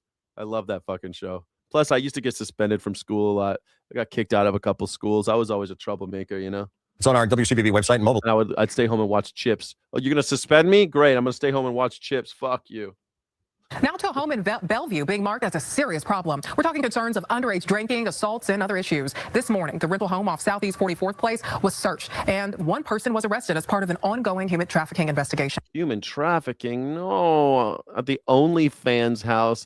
Man, this is the thing about pornography, dude. I feel like so much of it is a crime scene. Do you remember a while back, like Pornhub had that huge scandal where people were posting stuff that they were just crimes. They were just evidence of crimes, sex crimes. And people are putting that shit online. And OnlyFans, like with the Tate brothers and stuff, those guys are committing crimes. They're doing human trafficking. They're forcing a lot of these girls to be on OnlyFans. And I don't know how that all works. Like, do you pay per? I don't know how that all works. I don't know how the money part works. But OnlyFans, a lot of it's just human trafficking. That's all it is. People like the Tate brothers. That's your area? What, OnlyFans money? That's your area, virtual reality me? No, I'm just joking. You live in that area where the OnlyFans house is? Man, it's weird. The department says it has received several complaints from neighbors about parties. Fox 13's Jennifer Dowling is live now with those details on the police raid at the house this morning. Jennifer? Good evening, Sapira. Neighbors tell me that they watched from afar as a drone flew over the property by law enforcement, and they also made that arrest. Police say that the renters told them that they were throwing OnlyFans parties at the house, but investigators believe it was also serving as a backdrop for human trafficking. What's an OnlyFans party? What's an OnlyFans party? I've seen with my own eyes underage drinking and drug use and just huge throngs of kids at these parties. This neighbor who wanted to remain anonymous says parties at this large home in Bellevue have drawn crowds of hundreds of people a night. They are advertising Starbucks right there. with sophisticated They're in Seattle. Everyone's sitting there drinking Starbucks in Seattle. social media models. They're charging tickets in advance for admission to the parties, so it's open to the public. She says she was relieved when she heard police drones circling. I was relieved when I heard the police drones. Oh, fuck. Early this morning, I could hear the loudspeakers asking them to come out with their hands up. Neighbors like her say they've been calling in complaints to 911 and law enforcement for weeks about the parties. The renters of this house identified this house as, quote, an OnlyFans house. This is a house that they were using to bring in individuals to perform for OnlyFans, as well as inviting strangers into the home. Following an investigation, police determined that there was the possibility that human trafficking was happening that included underage kids. It's not illegal to have a house where you host parties, certainly. But again, what we're talking about is not that. What we're talking about is people that are being coerced into doing things that they don't want to do. And at that point, that becomes human trafficking, and that's where we're going to get involved. Oh my God, Sweet Havoc, are you really this stupid? Are you serious to say that communism and socialism has killed hundreds of millions of people? Communism and socialism killed hundreds of millions of people. Capitalism kills hundreds of millions. Capitalism, all the fucking cancers are caused by capitalism. Just count all the cancers. We talked about cancer earlier. The glyphosate thing killing all these people, that's all capitalism. Socialism gives people medicine. God damn it. You don't even know what socialism is. It's just so painful to listen to these morons. It's like I'm convinced, Sweet Havoc, like you watch this show a lot. You must be like 12 or 13 because your cognitive capacity is so minuscule and limited that I just think that you must be just a little kid. I just don't believe that you're a grown up. Despite the arrest, neighbors say they're still concerned because of what someone at the home said following the police search. That they were going to have the biggest party yet on Friday as they walked by us. So we're not done. I can tell you that if anything is planned at this house, the Bellevue Police Department will be stationing officers outside and will be enforcing the law with zero tolerance. What's the law? Throwing parties? They're not allowed to throw parties? What law are they breaking? I don't get what law they're breaking. As they said, we think that there's human trafficking going on because it's an OnlyFans house. We think there's young people here. But if they throw a party and everyone's over 21, what are the cops going to do? You're allowed to throw parties in America, right? Police and neighbors have said that the landlord did indicate that they had started some sort of eviction proceedings against the renters. However, neighbors say they will believe it when they see it. They are unsure that this will actually happen. I did reach out to a phone number associated with the property, and I'm waiting to hear back. Reporting live in Bellevue, Jennifer Dowling, Fox 13 News. They're dead serious. They believe in that stupid shit. I know. Because they're dumb. A bunch of prude lames. I think they got underage girls in there. Like I don't know what. Are you sure? Because did anybody get arrested for underage anything? Like what? I don't know what they shut down a party. It's an OnlyFans party. Is that what? Look, don't throw any parties in America anymore. People are going to say there's underage girls there and that you're throwing an underage OnlyFans party. It's the OnlyFans house because they got women there. Don't have any women over. They're throwing little house parties. I think they think that because they would have underage if they were there in their party. That's what it is. Exactly. Exactly right. Yes. It's not their house. They rent it and their stipulations, no parties. Well, then why don't they can evict them? That's not a case for the police. You can evict people if they're not with the lease. You don't call the cops and say, hey, they're breaking my lease. You evict them. You're breaking the fucking lease. That's not a criminal proceeding.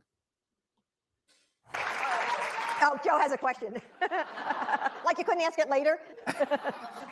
Who do you love most in the whole world? Who do you love most in the whole world? Aw, that's sweet. The old man's asking old Jill, Dr. Jill. She crashes Jill Biden's book tour. I mean, it's his wife. Can you crash your wife's book? What the fuck? Whoopi. My book, which comes out Whoopi. She says whoopee. in September.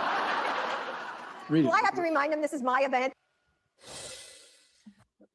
I don't know. I think it's kind of cute. Just an old man, former president, doing cutesy shit with his wife. Not a fan of Joe Biden. I've always hated Joe Biden, but I mean, like, silly old man making a joke about his wife on a book tour. It's probably now more people are probably going to buy her book because of that. Well, an awkward exchange there between Joe and Jill Biden during the former First Lady's book talk with moderator Whoopi Goldberg on Tuesday, with the 83-year-old former president wandering up to the front of the stage to ask his wife who she loves the most in the world. Keep saying his age, because Donald Trump is 80. Donald Trump is 80. In a few days. Donald Trump turns 80. Keep saying Joe Biden's 83. Which she answered Whoopi. Before giving him what he wanted, that she loved Joe the most in the world. Now, Dr. Jill is admitting the 46th president was slowing down and stuttering more during his time in the Oval Office. And we all know that. Jill pushing him to run for re-election and not upset her grip on power. Joining me now is New York Congresswoman. Grip on power. Look out for this grip on power. Maria Bartiromo's gonna Bartiromo. Who wrote that song? I think it was like, did Johnny Rotten write a song about her? I don't know. It was one of the Ramones wrote. Which punk rocker wrote a song about Maria Bartiromo?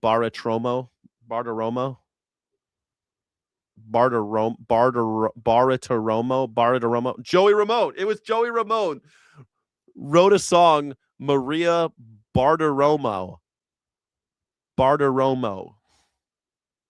I love that Bartiromo, but Fox News, whoever posted that, this is posted by Fox News, they spelt her name wrong in the title. I always love it when they do that, because whenever I make mistakes, I beat myself up about it. And look at this. Can you see it says Maria Bartiromo? This is disgusting. I like it when people make mistakes because it makes me feel better about my mistakes. Batharumo. I mean, he wrote a song called Maria Bartiromo in 2002. After he died, it came out, Don't Worry About Me. It features lyrics nodding to her CNBC broadcast, like, what's happening on Squawk Box? What's happening with my stocks? The two struck up an unlikely friendship after the rocker regularly emailed her for tech stock and investing advice. The Joey Ramone wrote a song about Bartiromo. Claudia Tenney, who sits on the House Intelligence Committee and the House Ways and Means Committee. Great to see you, Congressman. Thank you so much for being here. Your reaction to Jill Biden now trying to set the record straight. Well, thank you, Maria. That was a very loving exchange. In other words, get out of the way, Joe. It's my time now. We got what we needed out of you. You became the president. Now I'm going to sell my book. So a modern American senior love story, I guess. Not. Yeah, I saw that you. Oh, wow. She told that joke really well. Hold on. I want to do that again. She said not. Now I'm going to sell my book. So a modern American senior love story, I guess. Not. Yeah. Not. I haven't heard one of those jokes since the 1990s. Great. Said Borat. Not. Borat did that joke. It was great. Imagine if Joe Biden sold Teslas on the White House lawn. Imagine if Joe Biden did a UFC octagon on the White House lawn and then joked about keeping it there forever. I saw that you posted about it, so I raise it. But what's your take on what's going on going into the midterm elections? We want to put a focus on what we've learned in these primary elections and what it tells us about the upcoming midterms this morning. Yeah, very interesting results all across the country. Of course, New York's primary is coming up. But Maria, I started the Election Integrity Caucus in 2021. I want to say thank you to everybody here. Thank you, everybody here. Thank you for watching the #1 news reaction show on YouTube, the Morning Sky Show. This is the #1 news reaction show in the history of YouTube, and I really appreciate you guys all being here. This has started the 3rd hour of the show. Thank you for liking. Thank you for subscribing. Thank you for hyping the show. Thank you so much. Let's check in. I want to just check very quickly the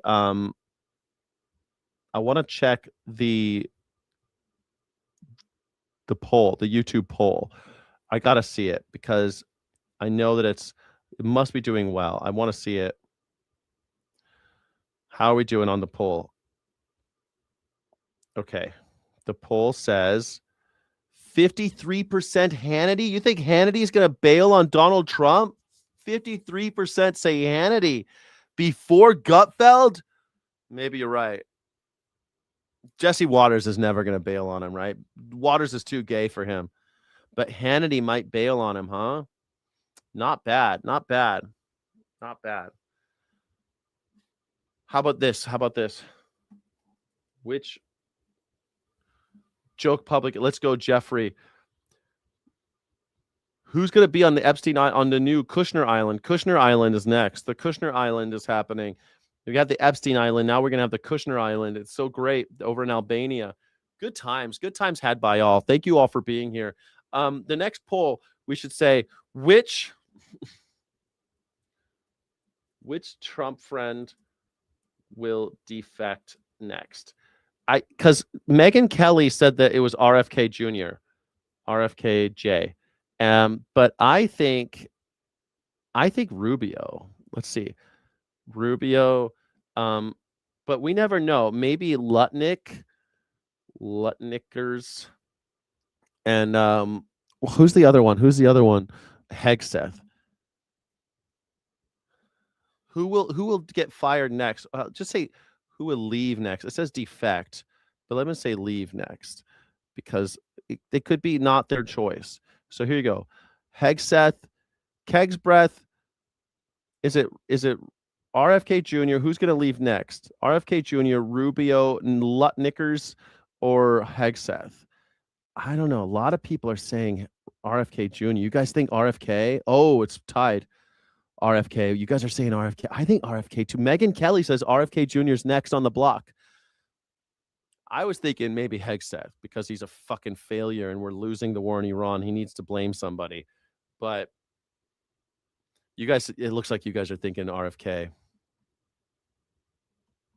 Does anyone else in America feel like you're waking up every single day to realizing that your entire life has been a complete scam and a lie? How is everyone struggling at the same time right now? Like, I'm looking around and it's not just one group of people. It's people with degrees. It's people with jobs. It's people doing everything that they're supposed to be doing and still barely getting by. Welcome to America. We keep your nose clean. Don't do any drugs. Make sure you don't get in trouble with the police. Go to college, then also get married, and everything will be A-okay.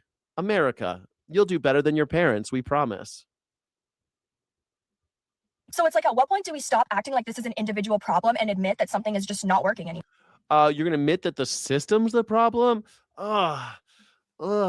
It's not an individual failure, but a failure of the system?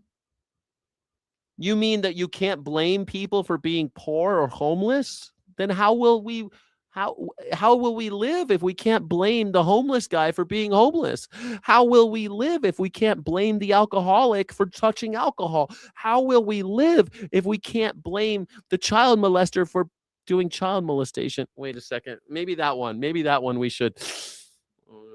More. We pay taxes on the money that we earned. Then we pay taxes on the things that we buy. Plus we pay taxes on the streets and the roads and the schools and everything else in the world. It's taxes that are the problem. Well, you know what's funny about taxes? If you want to tax me, then I want something back for it. But you're not giving me anything back for it. I get nothing. The federal government takes money from me and I get fuck all, except for wars in Iran. Great. We all asked you, hey, go ahead and take my money. I want healthcare, please. No, we're going to go to war with Iran, a place that has a constitutional right for healthcare. Do you know that in Iran, in their constitution, you have a constitutional right for healthcare? In the Constitution? Like in their Constitution? Is that Sharia law? Then we pay taxes for the things that we own long term, like your car and your house and whatever, property taxes, blah, blah, blah. Please tell me why it is tax season and we owe a couple $1,000s. Please tell me why. So tell me why. I owe a couple dollars. I owe $2,000. It's true. I owe so much money on. Why do I owe so much money? I'm poor. And I owe all this goddamn money? I owe the government a lot of money. I owe the government more money than anybody else. And yet, I don't get shit. I don't even have health insurance. But then you get a little side job or two, in my case too, and you owe more taxes on that. And then you... Is this woman driving? Someone else driving? Someone sitting there next to her like... Is that what's happening? What's happening here? And you're not even making much more money, so it's not even like you're in a higher tax bracket. But let's say you made $2,000 little extra dollars that year, and then you owe like half of that in taxes. Please tell me how anybody's supposed to get ahead. You're not. The answer is that you're not. This is ridiculous. I'm so done with it. I'm a little heated, yes. Because how do we owe a couple $1,000s in taxes? We're broke. What do you mean I paid a credit card down to zero finally, and I get an email today that my credit score has decreased? Because you're not carrying any credit. You have a bad credit score because you're not carrying any credit. You got to carry a credit. You got to always be about 30% in debt. It's true. You don't pay off all your credit cards because then no one will want to give you money. Don't pay off all your credit cards. Get to the point where you're only paying a little bit. Don't pay them off completely. Don't do it. Or pay them off, but you got to use them constantly. Use them for everything and just pay them off every month. That's good. That'll help. But don't pay them off and leave them on the table.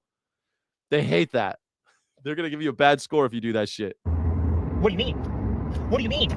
My husband and I decided we were done with insurance, health insurance, so we just opted out.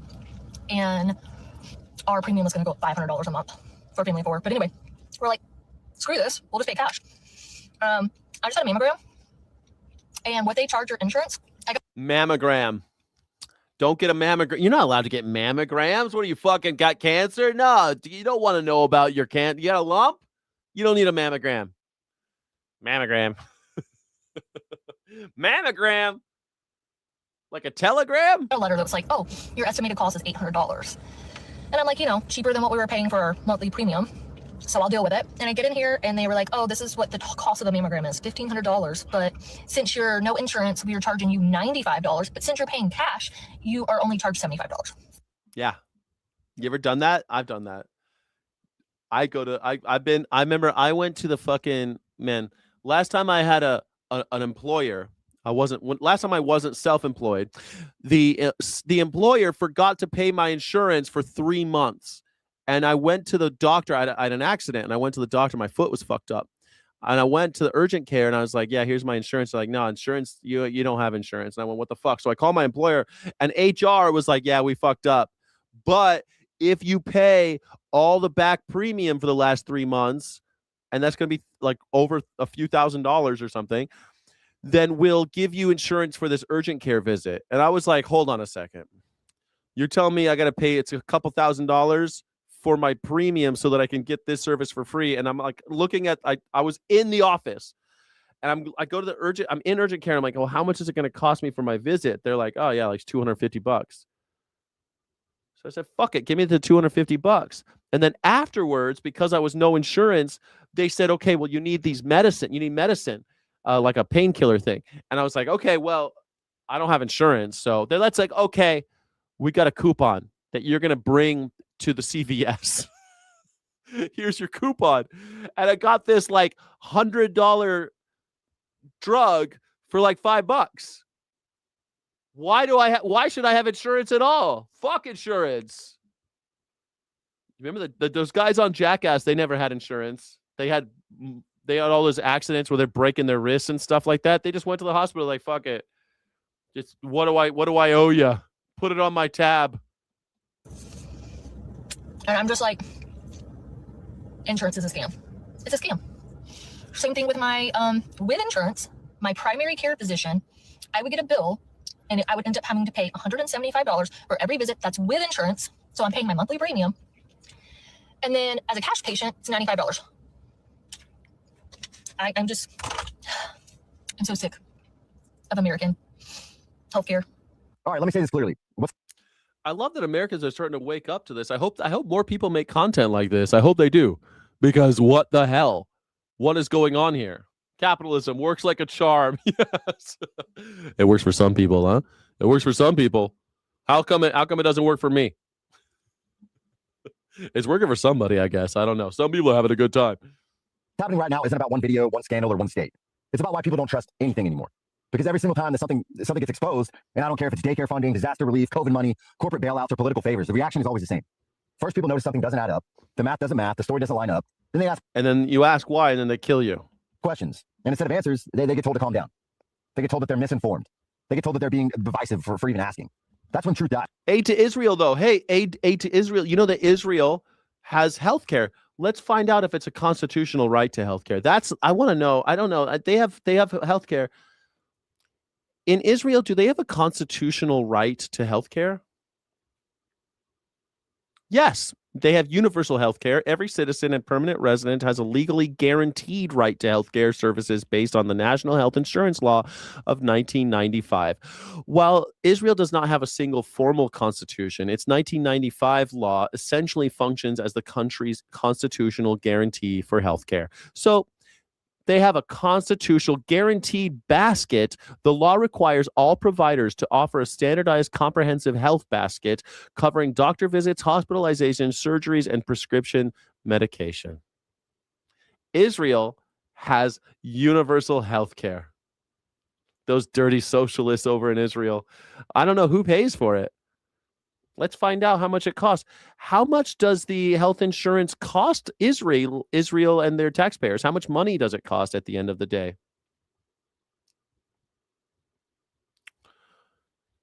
Let's find out how much money it's costing Israel.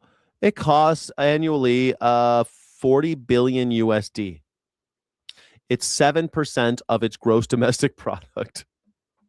7%. Wow. $40 billion. Not bad. That means they're getting some really good fucking healthcare. And how much? $40 billion every year.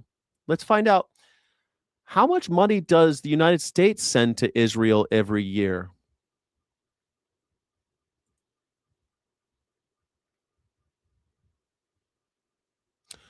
We send $38 billion memorandum, a baseline of $3.8 billion per year in military aid.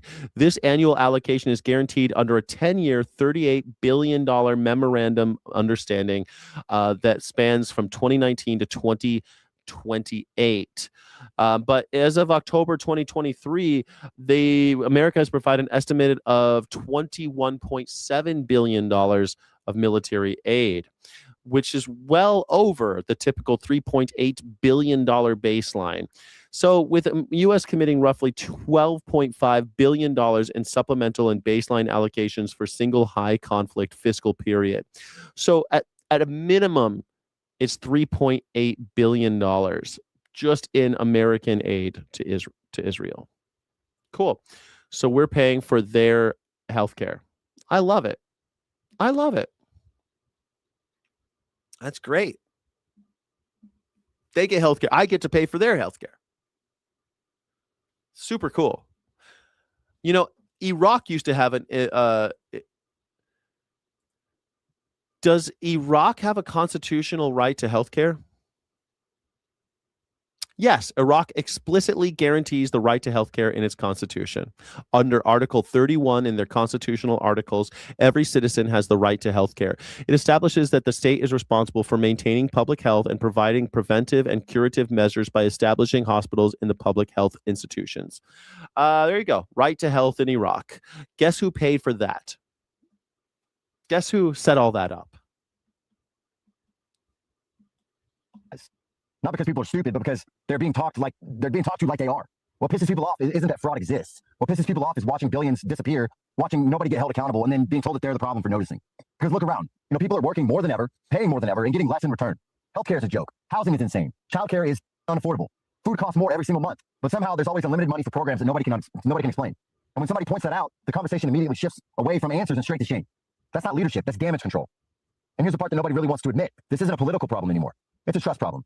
When citizens feel like they have to question everything and it gets spun, dismissed, or reframed, they stop. Yeah, Robert Boyd. I already went into Israel. Israel spends $40 billion a year on healthcare. Every man, woman, and child has health insurance and guaranteed in their constitution. They don't really have a constitution, but they have a guaranteed since 1995, guaranteed healthcare in Israel, paid for by you and me. It's rad. Not believing anything that they're told, not because they want chaos, but because honesty has disappeared. And until accountability becomes louder than excuses, this anger isn't going anywhere. People aren't radical anymore. They're just awake. So I did a piece yesterday on the crisis of trust in America. Or are they woke? They're awake, or are they woke? Because this is what woke means, right? Woke means aware of the systemic injustices of our system. And now everyone's awake. People are starting to wake up. Maybe that's the silver lining of the Trump era, is that people will wake up and see, holy shit, we are really fucked. You know that 50 years ago, over 80% of Americans trusted the federal government. And today, that number is under 20%. Not only is it under 20% for the government, it's under 20% for law enforcement. It's under 20% for our institutions. It's under 20% for our corporations, even our neighbors. Yeah. And that's because we live in a world today where everyone lies with impunity. In the social media space, it's almost like a lot of influencers think that they're in the middle of some political campaign where they're campaigning against other influencers. I don't know what they're trying to win, but they just make it like they're like children. They just make up stuff, I guess for clicks. I don't know. But it really highlights the true character of individuals today, or I should say the lack thereof. The reason it's not going to stop is because those people are rewarded for it. Yeah, it's crazy. Lying is a profit center. Lying has become a profit center that is more important than dignity or character or morality. Could it be because our president's a lying piece of shit? Is that maybe that since the fish starts stinking from the head, the reason why America's turning into a shit show is because the guys at the top are always pieces of shit. Every president is a piece of shit, and they keep on getting to be a stinkier piece of shit. With every president, it just gets worse and worse and worse and worse and worse. It doesn't ever get better. Every president is worse than the last. In America today, you can't afford a home. You can't find an affordable. Like Donald Trump's even worse than himself. He's outdoing himself from the last time. He was a shitty president the first time around, and then Biden was shit, and then we got even a shittier guy. Now we got another shittier guy, even shittier than the last time. Rental. Wages haven't kept up in 20 years. Utilities are through the roof. Insurance is becoming impossible. And now it's becoming illegal to survive without any of those things. Not illegal to steal, not illegal to harm, not illegal to scam somebody out of their savings, mind you. Buy a Melania coin. Illegal to sleep in the only shelter you still have. Your vehicle, your van, your truck, or your RV. We've entered the next chapter of the affordability crisis. I mean, if you make it illegal for people to sleep in their cars, where will they sleep when the depression happens? Like, I don't know, man. I'm so stoked. I'm leaving California, and I'm leaving for lots of different reasons. But the number one reason is that I'm sick of struggling. I just want to do my thing. I want the government to leave me alone. I want to buy my own house and pay for it, have it all paid for. And so that the worst thing that could happen is the tax man comes after me. And usually for taxes, they're not going to evict you. They put you on a payment plan, and you just keep paying them what you can. Even if you fuck up your taxes, or if you fuck up your HOA, they don't usually come after you and kick you out. They just put a lien on your house. And when you sell it, you got to pay them. Like they have ways to screw you, but it's harder to get you out when you own. I don't want to live in my car when the depression happens, man. When we get another Great Depression, I don't want to fucking live in that CRV. Although the CRV is pretty comfortable to sleep in. It's pretty comfortable. Where will they sleep if sleeping in their cars is legal? Ever debtor's prison? Oh, fuck. That's what's going to happen, right? In the streets to get scooped up by the brown shirts. Yeah, they'll sleep in concentration camps. That's right. Yeah. And the private corporations will get paid. They'll get our tax dollars. GEO and the other one. I always forget the other one's name. What's the other one? Smoking Blondie told me what was the other one. I forget. Do get an HOA home, my man. I mean, everything's an HOA home. What do you mean? It's like everything's an HOA now. Honda, the power of dreams. It's gonna power of dreams because I'm sleeping in my Honda. The Honda, the powered by dreams because I'm sleeping in the Honda. That's what they mean. It's so great. Powered by dreams and fucking sleeping in it. Where being poor isn't just difficult. And don't forget, like in the last Great Depression, that's what people did. All they had was a car. That's the only thing they had paid off. So when they came and took people's farms and shit, they went and moved into the car and they slept in the road. If they were lucky enough to have a car. Becoming criminal. Surviving. Let's be blunt. The system didn't collapse by accident. Housing didn't become unaffordable by coincidence. People didn't suddenly become irresponsible or lazy all at once. And now, cities aren't battling homelessness. They're battling the visible presence of the homeless. They don't want to solve it. They want to hide it. And the easiest... Dude, Melania coin went down to 2 cents. God damn it.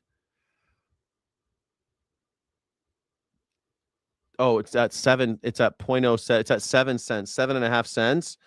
Well, Melania coin's going to go to the moon. Okay. Melania coin's going up, everybody. Buy Melania coin. It's the greatest investment. It's not a pump. It's not a scam. Donald Trump would never scam you. Donald Trump would never scam you. Think of the health insurance company CEO, Scott. Oh, I think about him a lot. I think about them all the time, actually. I'm always thinking about them. Way to hide it is to make it illegal to exist without paying someone for permission. If you sleep in the wrong place, crime. If you park too long, crime. If your vehicle looks lived in, crime.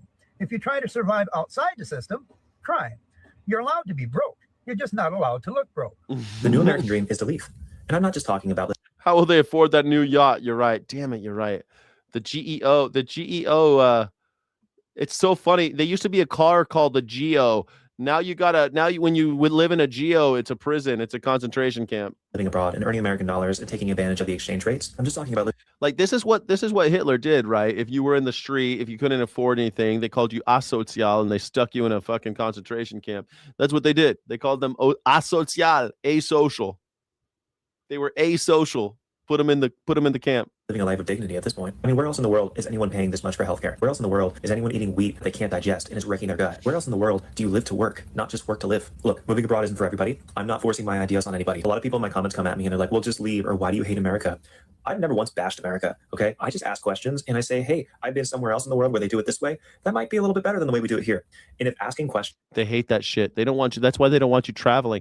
Do you know that more people, when they go on a trip outside the country, more people quit their jobs than any. That is a bigger thing. Because when you leave the country, you get out of your headspace. And people make big decisions when they come back. Travel fucks with your brain, and then you leave and you're like, man, that was fucked up what's happening back home. And then you go home and you quit your job. It's like there's all sorts of statistics that show that actually travel makes you doubt your boss. You hate your boss. It makes you want to say, go fuck yourself to your boss. Drinking too, by the way. They want you on caffeine. They want you on uppers. They don't want you thinking about saying F you to your boss and leaving. They don't want you thinking about that shit. That's why they don't want you traveling. They don't want you getting any crazy ideas. Don't get any crazy ideas. Like this guy saying, oh, people call me crazy because I'm saying, hey, I've been to these other countries. They do it differently. Okay, crazy person. Is wrong. Well, I guess I am living in the wrong country. Nowhere is a utopia. And life can be a struggle everywhere. But it's at least worth trying and giving it a shot than just staying in the same place your entire life and never knowing. So I really agree with what this guy is saying. You need to be able to ask questions, and you should be asking questions about... Yeah, question authority. Don't believe the fucking government's coming to save you. They're not. They're not coming to save you. What is going on in this country? Let's talk about what he mentioned. Let's get to know your neighbors. I tell you what, yesterday, man, I was going through a thing because I never done an open house before. And honestly, when my mom died, I really dreaded the idea of everyone coming into the house and like picking through shit like Scrooge at the end of A Christmas Carol, and when the Ghost of Christmas Future shows Scrooge, like all the people picking through his shit and like looking at stuff and wanting to sell. So I was just fucking dreaded that. I just thought it was so, I hate that scene. It's so powerful. It's more powerful than like they see Tiny Tim's grave and everything. It always in the play, because in the play of Christmas Carol, they show like they're like kind of like vulture gypsies or something. I don't know who they are really, but they're just like street people digging through their shit.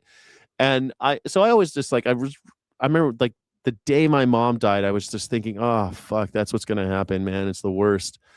And I put it off for as long as I could. And yesterday I did an open house, and it kind of brought me back to this idea of people like walking through the house with their shoes on and being like, I don't know about this. Just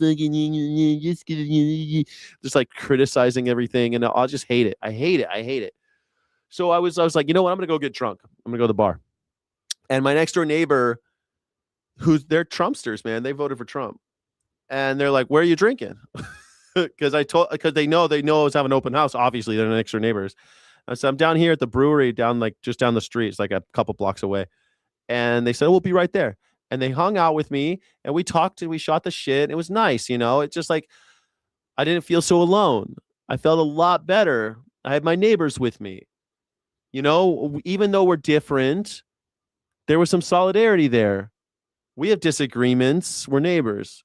But we have some solidarity. They understand I'm going through some shit. You know what I'm saying? You know what I mean?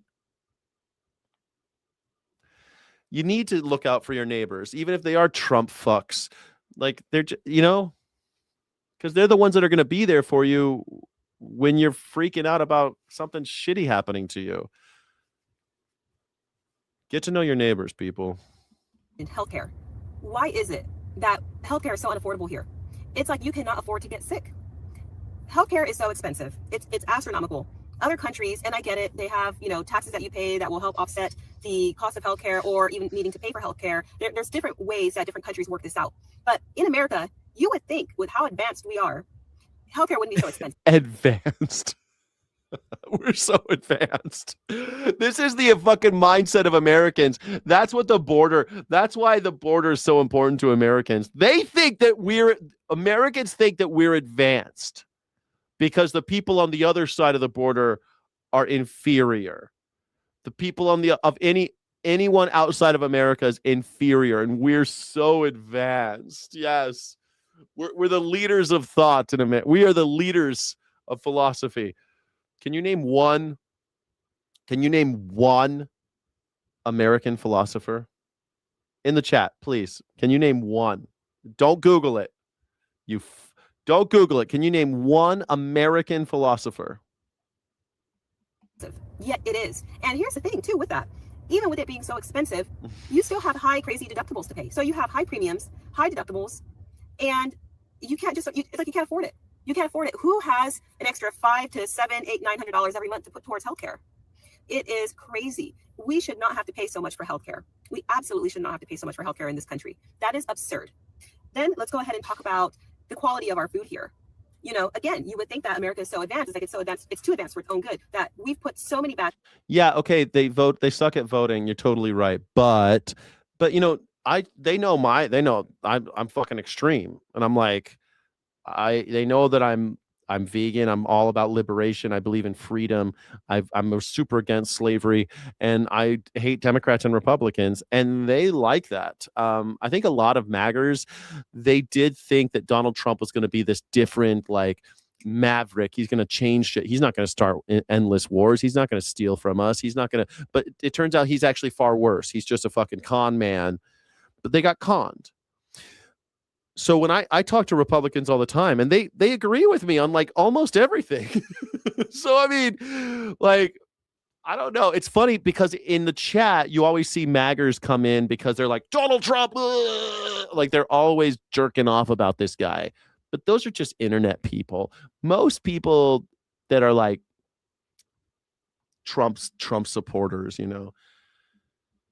they're actually not. They just don't know shit, and they are just they hate the government, and I hate the government. So, things into our food system. Why is it, like he said, that wheat causes so much problems with our gut that it's contributing to so many different ailments? And it's not just wheat. I'm not going to only pick on wheat. There's a lot of things, from processed foods, what they put into these foods, to the pesticides and herbicides, everything that they're using. How am I talking crap about? I do talk crap about people who and going to a bar with them and just enjoying time, no politics, just having fun. Yeah. Actually, we did talk politics. I always talk politics. What the fuck you mean? I talk politics everywhere I go. So, and they like it because they're not a bunch of fucking cultists. By the way, like the California MAGers a little different too. A lot of them are just like, I like him because I love the cops and I think that I should pay lower taxes. I pay too many taxes in California already. And so they think Republicans are a good idea. And they're not even real MAGers. They're just like California conservatives. They're not quite so Nazi-ish like at least over here on the coast. They're not quite so Nazi-ish like a Tennessee MAGer, or these internet MAGers. To grow the produce that you see on the shelves.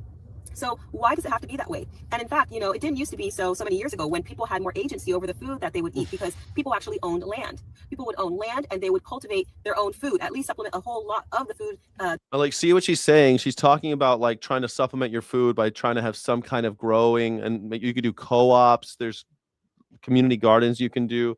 Like I wish I could have some land and like build a greenhouse. I think that'd be so fucking cool. Like growing my own vegetables in a greenhouse. I'd love that. God, I would love that shit. I don't know if I could, but it's just me. Maybe I could grow enough just for me if I had a big enough greenhouse. Maybe. That they eat, they would grow it on their land, or they would barter and trade with neighbors. And not too long ago, back in the 50s and 60s, people were selling off the family. She's talking about anarchism, is what she just described. Land. They were giving up all of the land and acreage that they had, the way that they were able to sustain themselves and provide generational wealth to their family members. They were trading that up to be able to move into cities and move towards this new American way, the new American dream, where you are a part of the society, you're part of the city, and you don't need to grow your own food anymore. You can go to the grocery store, you can go to other retail outlets. That was what was being encouraged to everybody, and people were selling off their land. So now fast forward, here we are. Well, it wasn't quite that easy. People just deciding to go to cities. People were losing their land. They weren't deciding to sell off their land. They were losing it because the fucking economy had taken a shit, and they were trying to consolidate. They intentionally were pricing people out, so people were losing their land. And if you were a young person, all of a sudden you don't have any land, what are you going to do? You're going to go to the city so you can work and you can try to make enough money and get laid. That's what people did. It wasn't like, oh, they decided to sell all their land because they thought that cities were so great. That's not what happened. They got fucked. And then in order to get laid and have a little safety and actually live, rest their head someplace, they moved to cities so that they can go work for some industrial asshole. And they worked to where they moved to the factory farm. They moved to the factory warehouses and shit. They swept floors. They did anything they could to make a living. And now, and then, then the cities fell apart and then they built suburbs, but that's a whole other thing. Are where people don't even know how to grow a tomato anymore. We are in this society that we are completely dependent upon the food system, and it is very fragile. Do people know how to remember? Hold on. You guys don't know how to grow tomatoes? You know how to grow tomatoes, right? Did anybody even say one American philosopher? Even one? Not one. Not one. Stores only have about 3 days worth of food on the shelves. If something happens with the supply chain and logistics, then what? Not most one. People are not prepared. You guys don't even have not one. I didn't even see one. Yeah, cities is where the jobs are. Exactly. Bingo. It's also where the ladies at. I mean, that's the other thing. Don't forget, like, Americans, human beings just like being around each other because we feel safe and we get laid. Like, that's that's why we hung out in the caves together, With food stockpiled in their home. And when I say stockpiled, I don't mean some, crazy hoarder's room or anything like that. I just mean having. Chomsky's not bad. Technically a linguist, not a philosopher, but I guess Chomsky's a philosopher, I guess. Yeah. I'm thinking Tom Reagan. That's the first person that comes to my mind. Tom Reagan, American philosopher. Food put away for X amount of time to be able to sustain you and your family. That's another thing that people used to do. Hey, now we're talking. Henry David Thoreau. Now that's a fucking philosopher. I like that. I guess Emma Goldman, but she's technically not. Well, she wasn't born in America, but she was right. She wrote all her stuff in America. But Ayn Rand, it's an American philosopher. You like Ayn Rand?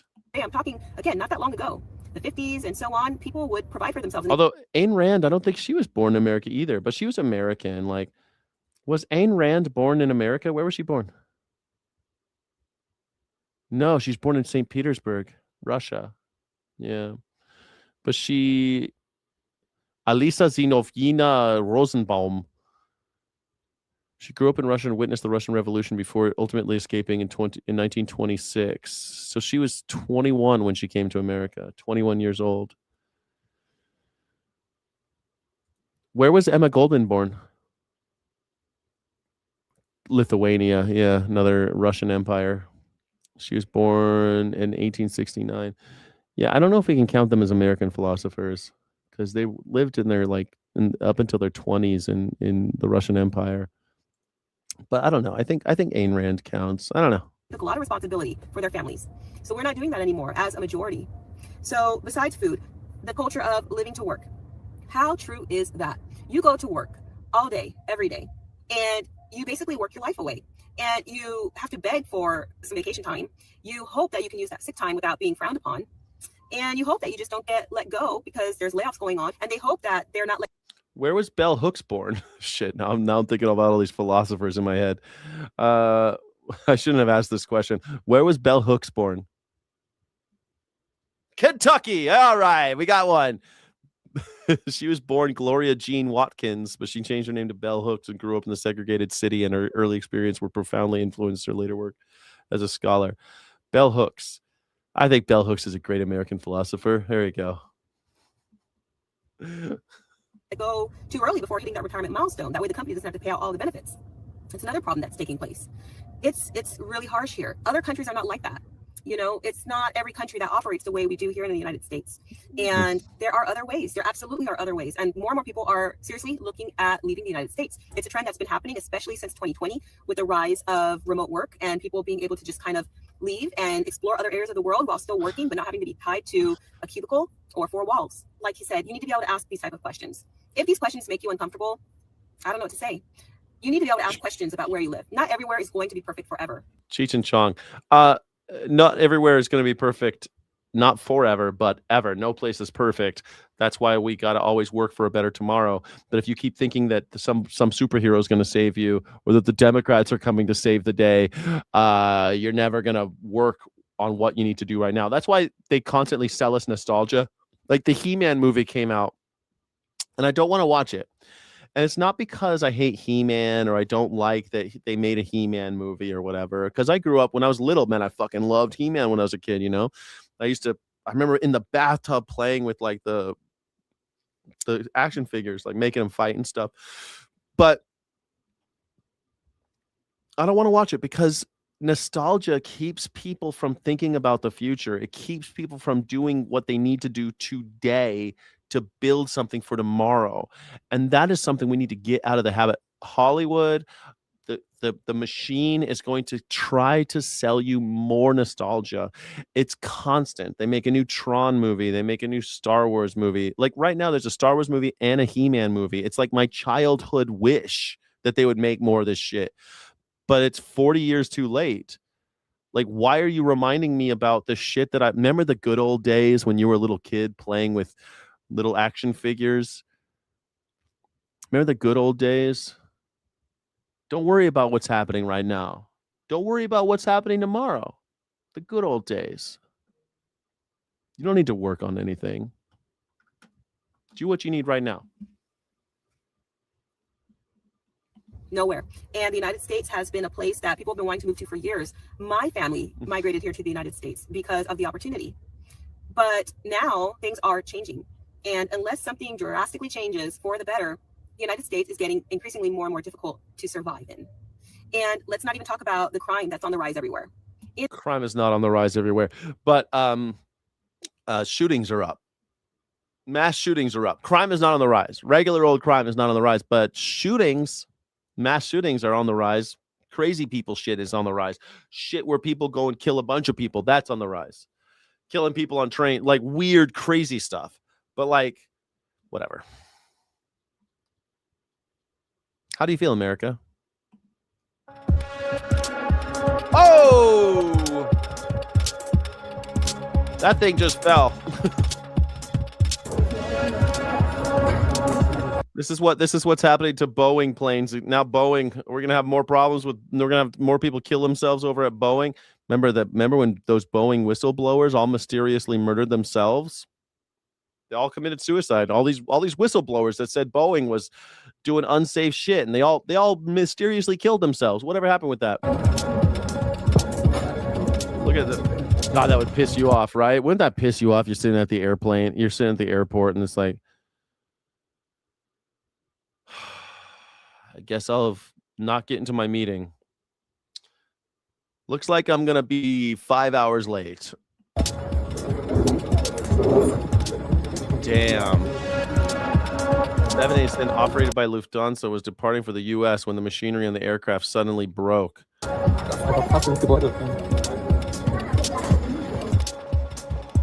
No passengers were on, though. Several airport workers were injured. Man, I bet the Germans were pissed. They hate it when machines don't work. In Frankfurt, they're currently inspecting the aircraft to determine the cause of the landing gear failure. Like, that would have sucked if that thing... My luck, I would have taken off, and I'd be like... You know, someone was in the airport, too, going like, what the fuck? I don't care. Fly this plane. Go. I need to get where I'm going. Fuck you. I need to go.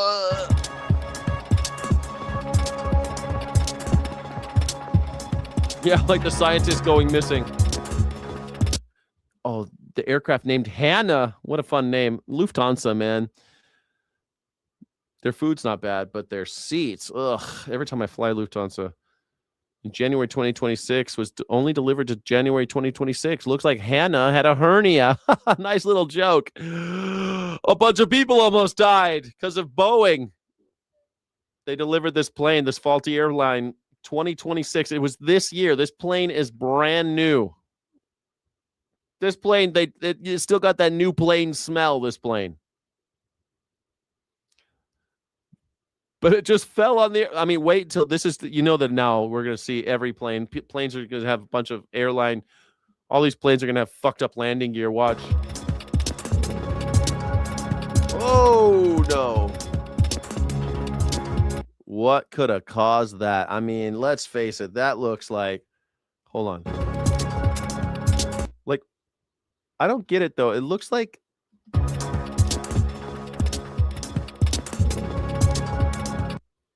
it wasn't even on the ground.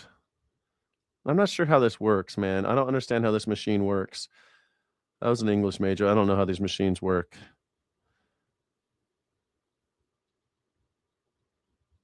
But all I know is that it ain't working. It ain't working. Oh. God, that would piss me off. I'd be so annoyed. God, it looks like I'm sleeping in Frankfurt. God damn it. Gotta sleep with Frankfurt with all their drug addicts in the streets. Frankfurt's got a drug problem. I don't know if you've ever been to Frankfurt. Frankfurt is the southern hub of European travel. It's one of the busiest airports in the world. It's busy. Trains too. Trains, planes, they all got to go through Frankfurt. Frankfurt or Hanover? Hanover's on the north side. It's like Frankfurt North. Busy. Looks like the landing gear collapsed. It does. It looks like the landing gear just collapsed. Yeah. But why? It looked like the landing gear wasn't actually touching the ground. And then it fell. It's very weird. But regulations destroy the free market, right? Well, actually, I think that we should all own this. Like, we should own the airlines. They shouldn't be private companies, so that we actually invest in planes that serve people instead of having ones that sell tickets, right? And cut corners. They'll cut every corner they can in order to scrape out a tidy profit. But if you weren't profit motivated, you'd be people motivated. And if something like this happened, then we can all vote for a different guy to take over. You know, every time a plane would crash, you'd say, whose fault is it? Let's vote these fuckers out. Like, that would make sense to me. But instead, in America, we want the corporations running the airlines, because that makes a whole lot of sense, right? No, it makes no sense. It's a bad idea. It is time for the hot topic of the hour. Israel and Iran trading strikes for the first time. Hot topic. This lady does not look like she shops at Hot Topic. Since April's ceasefire went into effect, all of this happening last night and then overnight. The IDF did confirm they hit an Iranian petrochemical plant and defense systems as the Houthis threatened to block Israel in the Red Sea. Also overnight, sirens in Jerusalem as Israel warned residents of multiple waves of incoming Iranian missiles. So far, no major injuries have been reported. President Trump just moments ago posted to Truth Social. He said this: Israel and Iran must immediately stop shooting. President Trump telling. But why? But Smoking Blondie. But why did it look like the wheel wasn't touching the ground? It looks like it fell and then collapsed. It looked like it was two movements, like it fell and then it went up. Why was the wheel? It seemed like the wheel wasn't touching the earth. But maybe that was just a trick of the eye. Do you know? You're no specialist, just a machinist. It was touching. Yeah, I'm just tripping. I could be just tripping. I've been tripping balls. Fox's Trey Yingst. A deal was on the table for as soon as today or early this week. But then the trading of strikes is now complicating these negotiations. The president saying to Fox, quote, "What is this Mitch McConnell?" Mitch McConnell just entered the chat. Donald Trump cured my polio. Mitch McConnell survived polio. He's a big fan of the vaccine. Donald Trump wants vaccines to go away. He wants measles. Make measles great again. I would suggest to Iran, you've shot your missiles. That's enough. Get back to the table and make a deal. The commander-in-chief also says that he is the one calling. The commander-in-chief. calling the shots in the conflict, not Israeli Prime Minister Benjamin Netanyahu. The president admitting this weekend that he and Netanyahu did disagree on the approach to Lebanon and that he'd rather see, quote, a more surgical attack on Hezbollah. Former Middle East Deputy Special Envoy Morgan Ortega telling Maria on Sunday about why dismantling Hezbollah is such a key part of this overall conflict. Watch. We have seen historic negotiations happen over the past few months in Washington, led by Ambassador Michelle Issa and Ambassador Huckabee. That's Maria Bartiromo again, Joey Ramone's friend. Last fall, I led the first negotiations between Israel and Lebanon. I love the Ramones, and I'm really sad that she was his friend. But hey, you know what? Why not? Maybe Joey was banging her. You know, she's probably a punk rock fan. She's probably a big fan of the Ramones, right? Rock and roll high school. In 32 years. The problem, Maria, is not Israel and Lebanon. The problem is Hezbollah. And you saw President Aoun, by the way, the only Christian leader in the Middle East, the only Christian head of state. President Aoun, this week in an interview, basically blamed all of this on Iran, on the IRGC, said that Lebanon should be independent from negotiations with Iran. So Israel and Lebanon should have peace. They should enter the Abraham Accords, and Syria as well, as the president wants. The problem, in both Israel, President Trump, and Lebanon all agree on this. The problem is Hezbollah. The problem is Iran. And that's why the president's actions towards Iran and Hezbollah are so crucial at this moment. Ashley Davis, your reaction this morning to what we are seeing. Well, good morning, both of you. It's nice to see you. But Clearly, the ceasefire isn't working, and you can't trust anything Donald Trump says. Morgan's 100% right. I mean, obviously, the Netanyahu has to protect Israel against Hezbollah, not Lebanon. But that has really been the sticking point. Why do they need to protect against Hezbollah at all? Did Hezbollah start this shit? No. In these negotiations, especially in the last few weeks, it actually doesn't surprise me that you see these mass shootings of missiles over the last 24 hours. If we really are close to a deal, is what the president said, they are trying to get their last missile shot before that actual negotiations. What? They're trying to what? They're trying to, like, was it Mardi Gras? It's the day before. It's the day before the ceasefire. Let's get all of this out. Oh my God, we got to release the tension. I'm blue balling over here. What is this, Mardi Gras? Like, it's Fat Tuesday. Lent's about to start, everybody. You better get all your chocolate. You better get wasted, because tomorrow it's Wednesday. You know, it's the first day of Lent. It's 40 days before Easter. I mean, you know, we're all giving up something. We gotta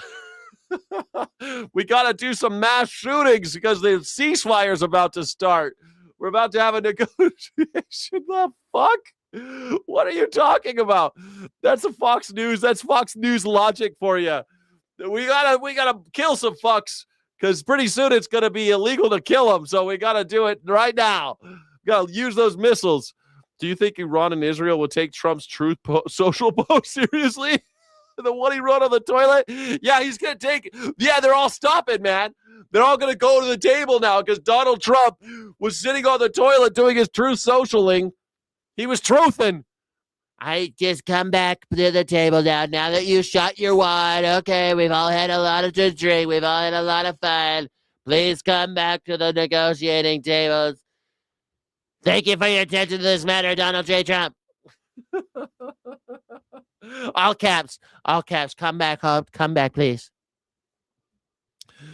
It may rain. Of course it's going to rain. You know it's all going to be shit. I hope it fucking pours. That'd be so great if it just pours rain. Do you know how fucking hot it is in June in Washington, D.C.? It's got to be on my birthday. It's got to be on my birthday. Lots of outdoor events on my birthday. God, I would love that. I would love it for it to rain. This is why we need a ballroom. That's what he's going to say. It's raining on my UFC party. We get a ballroom. I got to have a ballroom. That's why. Because the rain, it messes with my hair. And the ladies, they get frizzy hair. You know, they can't wear their heels in the rain. So we got to have the ballroom. Remember when he said that about the tent, that women get frizzy hair and they can't wear their high heels, and that's why he needs a ballroom? Fuck's sake. What straight man would ever say something like that?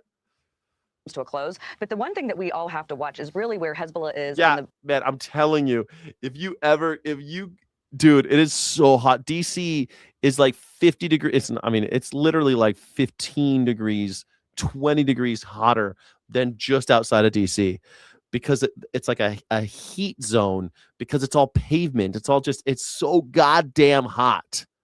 It's like you're under a magnifying glass there. Oh my God, I've been to DC so many times in the summer. It's fucking hot. southern part of Beirut, because that is what that Israel is really targeting, because a lot of the leaders are living there. They built that city in a swamp, man. And actually, the Iran leadership has been saying you can't touch Beirut. So it's a very sticky situation. What bothers me the most is that you see Yemen starting to shoot at Israel. So that just brings actually another country again into this mix. But I'm really hoping that this comes to a close. The Houthis, man. You got to look out for Houthi and the Blowfish. They're getting involved, man. It's almost like we all said this was going to happen, that everyone's going to start bombing Israel. How long is that golden dome, that Iron Dome? Is it really working? David's sling. Is it going to work forever? All right, Jake, thank you. Our other top story tonight, the Department of Defense dropping the Christian designation from the Church of Jesus Christ of Latter-day Saints. The department dropping a new memorandum removing 180 religious faiths from their list. Notably, the list no longer includes atheists, pagans, and Wiccans. As for the LDS Church, though, it remains recognized. No more atheists. Atheism isn't a religion anymore, everybody. So the Pentagon decided that. By the department in the news. Like, why are they doing this? I can only think of very dark answers as to why the Pentagon would change the list of their recognized religions. Why would the Department of War, Department of Defense, why would they do this? I'm surprised they didn't get rid of the Muslim one. List, but has been listed outside of the category of Christianity. Now, both of Utah's senators reacting on X. First, Senator Mike Lee saying, quote, "Can anyone tell me why the Church of Jesus Christ of Latter-day Saints was left out of the list of Christian churches?" And Senator John Curtis saying, quote, "Latter-day Saints are among the most patriotic, service-oriented individuals in our country. They are also unequivocally Christian. Just look at who is in the name of the church." Jesus Christ and Latter-day Saints. That's true. It is called the Church of Jesus Christ and Latter-day Saints. They don't like it when you call them Mormons. They like calling them Latter-day Saints. It is unacceptable for a government entity to characterize a faith in a manner that contradicts the religion's own foundational tenets. I am working now to ensure a correction is made. End of quote. We've reached out to the church for comment, but they say they do not have a statement to provide at this time.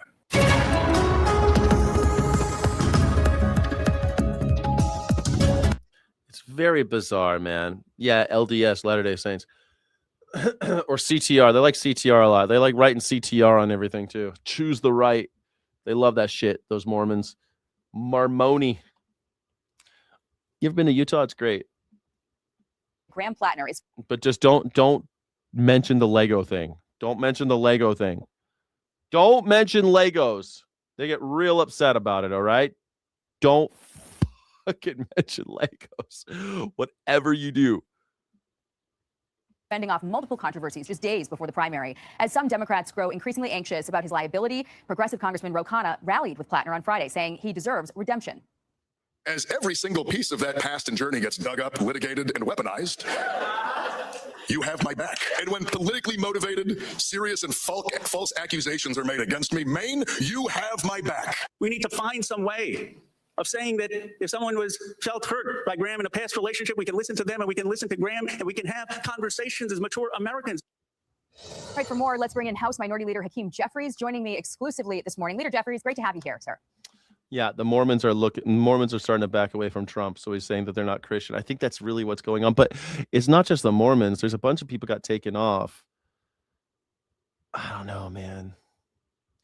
I don't think white Christian nationalists like Mormons. I don't think they like that shit, even though it's like super, like Mormonism is the only American born Christian faith, I think.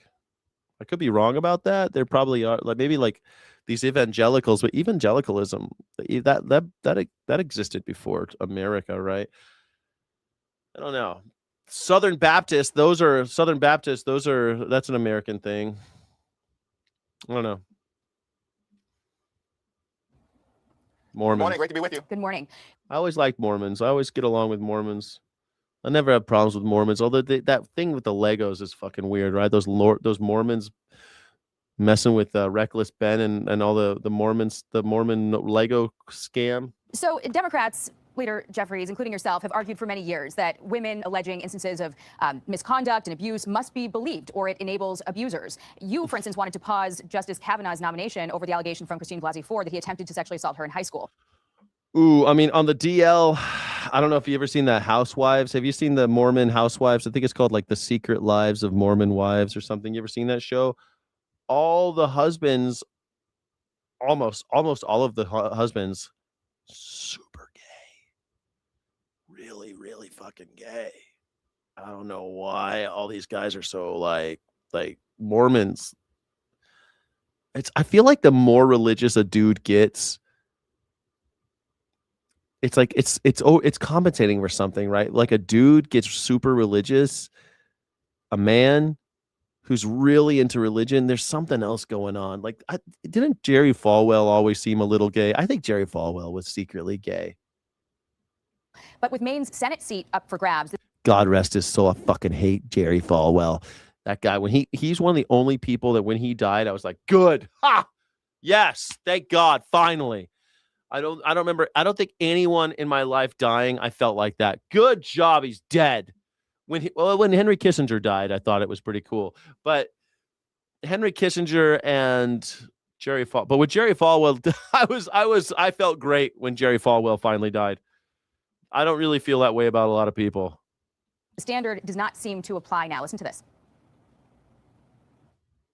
So far, everything that has come out is a private matter between Graham Plattner and his wife. Where I draw the line is if there are any credible allegations of abuse or assault or domestic violence. Makes sense. The New York Times interviewed 3 women who accused Plattner of physical intimidation and abusive behavior, including ex-girlfriend Lindsay Fifield. Do you think Hakeem Jeffries going to hold water for Plattner? What do you think? She said he regularly grabbed her by What do you think? I've never seen this. Is he going to do it? shoulders, sometimes hard enough to leave marks, and on one occasion yanked Grabbed him by the shoulders. What did Donald Trump say? He grabbed him. He didn't grab women by the shoulder. Did Donald Trump grab women by the shoulders?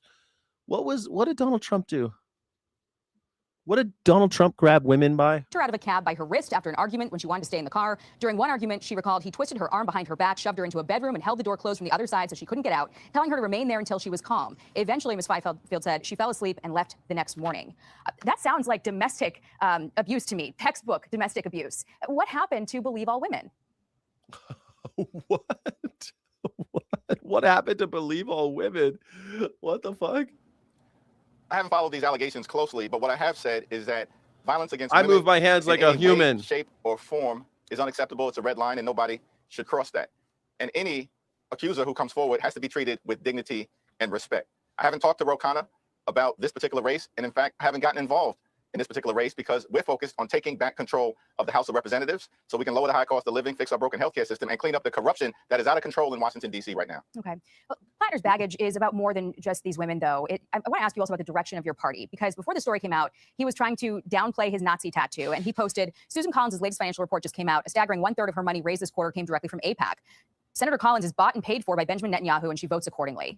I mean, Benjamin Netanyahu's a Nazi, so I'm not saying that all Israelis are Nazis, but Benjamin Netanyahu is a fucking Nazi. AIPAC is an American organization, as you know, and Collins voted for the War Powers Resolution, so saying she's bought and paid for by Netanyahu is a bit of a reach. But blaming the Jews seems like a risky defense. Blaming the Jews?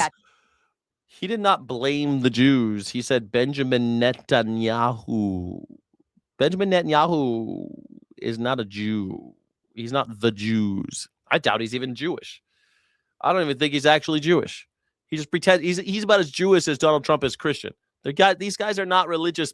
They're not religious. They're liars. They pretend to be religious, so you idiots will vote for them. Who's trying to convince people that it was just an innocent mistake and it doesn't mean anything. Are you concerned that you're like and subscribe if you're tired of people pretending to be religious and lying? The Jews. Look out for the Jews. BB's from BB. Look, Benjamin Netanyahu is a criminal. He's just like Donald Trump. Donald Trump was right. He'd be in jail right now if they didn't have these wars going on.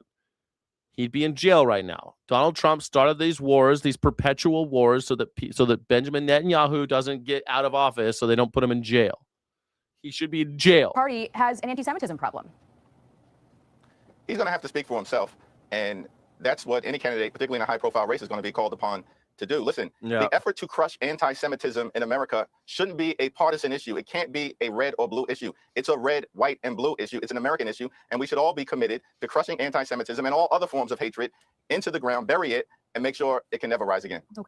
I think that Hakeem Jeffries just threatened to kill all the fascists. I think that was a threat, Hakeem Jeffries, you robot man. Hatred is wrong. Anti-Semitism is wrong. Yeah, it's true, but it's like, we should crush it into the ground. How should we do that?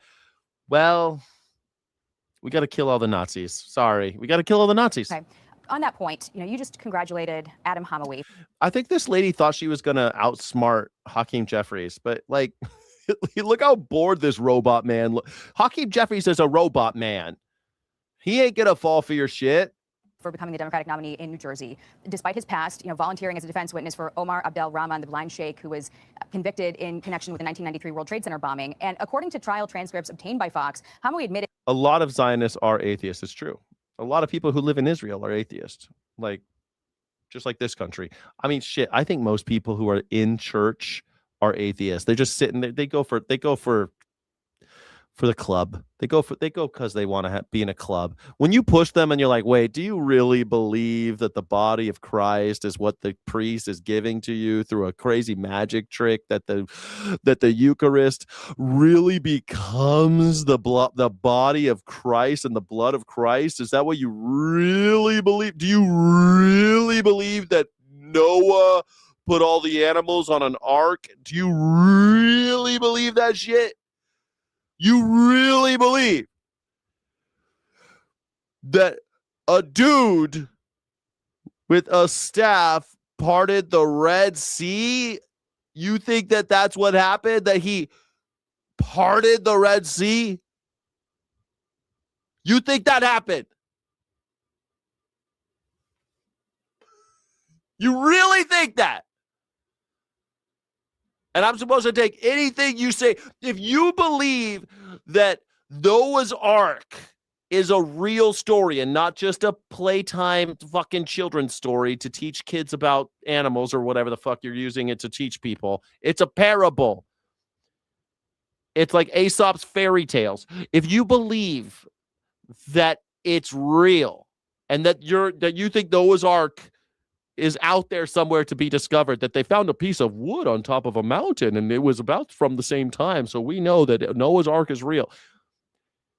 I don't take anything you say. If you believe that Noah's Ark is real, I don't take you seriously, ever. Sorry. Under cross-examination that he did hear Rahman talk about jihad. He said it was a struggle in the sake of God. Yes, it was a jihad. When the prosecutor asked if he heard Rahman talk about how America is the enemy of Islam, Hamawi answered yes. Exactly. If you really believe in Noah's Ark, I really think you might be a moron. Because come on, dude. I'm supposed to believe that you believe in Noah's Ark. Really? And when asked, did you hear about how Muslims had to do jihad against the enemies of Islam before the arrest in June 1993? Hamawi said, of course, that's what he always talked about. He talked about jihad, Hamawi wants to represent the 12th district in New Jersey. That's where Todd Beamer is buried, the passenger who fought off the hijackers on United Flight 93. That doesn't concern you? I haven't spoken to him. He's going to have to speak for himself and address these allegations. And I certainly haven't read the transcript that you just presented to me. But what I can say is that they didn't find the ark, gringo. They found a fucking piece of wood. They found you tell me they found the ark, a fucking 4,000-year-old boat. How many years old would it have been? Let's Google that. If Noah's Ark is a real story, how old would the ship be if we found it today? 5,000 years old.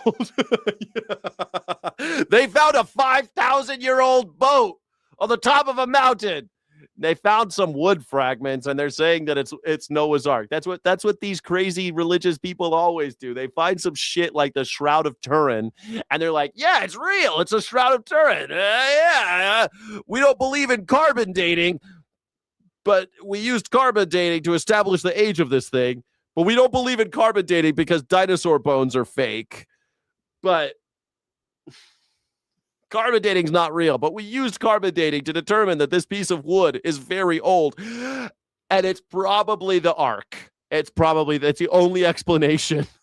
Democrats and Republicans, particularly in an environment right now where this is day 100 of Donald Trump's reckless and costly war of choice, have to be focused on ensuring, one, that we always, at all times, protect the national security interests of the American people. That's not what's happening right now as it relates to what's going on in Iran. In fact, Iran is stronger now than they were before this reckless and costly war of choice was started, and life is more expensive, particularly as it relates to gas prices. And so As it relates to national security interests, I think front and center right now is ensuring that the Senate moves on the Democratic resolution that just passed the House of Representatives to actually end this reckless and costly war of choice and put the American people first, which is what the president promised that he was going to do. Not start wars in the Middle East, but stop them. Unfortunately, the Trump administration has turned around and done the exact opposite. I don't know. Okay. I don't know why Hakeem Jeffries is so fucking boring. I hate this guy so much. He's so boring. It's like, dude, we need to stop him. He needs to do this. And, oh, this should happen. Dude, you're supposed to be the Speaker of the House. If the Democrats win and they get the majority, this asshole is supposed to be the Speaker of the House? This guy? Fuck, man. Like, we're not going to get, like, you think the Democrats are coming to save you? This is your guy. This is your guy. Hakeem Jeffries is your guy. If you think that there's going to be a blue wave and we're going to get the majority of Democrats in the, like, if you really think that they're coming to save you, Hakeem Jeffries is the dude that's coming to save you, because he's going to be the proposed first black Speaker of the House. This guy. I mean, I think it's kind of cool to have a black Speaker of the House for once, but this guy. I want to ask you, though, also about these candidates stepping on the message that you're talking about right now, because AOC was asked about his candidacy this week. She said she's not concerned, but there's a question that's out there about how much your party. Dude, every time they find some dead guy or some piece of wood up on a desert mountain, they think it's the Ark. Is willing to stomach when it embraces candidates like this. I mean, Hamawi also spent a month at a Gaza hospital where the Israelis later found a tunnel that was linked directly to one of the masterminds of the October 7th attack, Sinwar. All parties are dead. All the parties are dead. The Republican Party had a cancer called MAGA, and it died. Democrats, they just don't realize it. They're zombie party too. It's all just zombie parties at this point. All we have now is MAGA. They're the Nazi party, and they will eliminate all the other parties. There will be no such thing as Republican. There will be no such thing as Democrat. MAGA. That's what it'll be. It's the MAGA party. I'm starting a new party. Or they'll call it something else.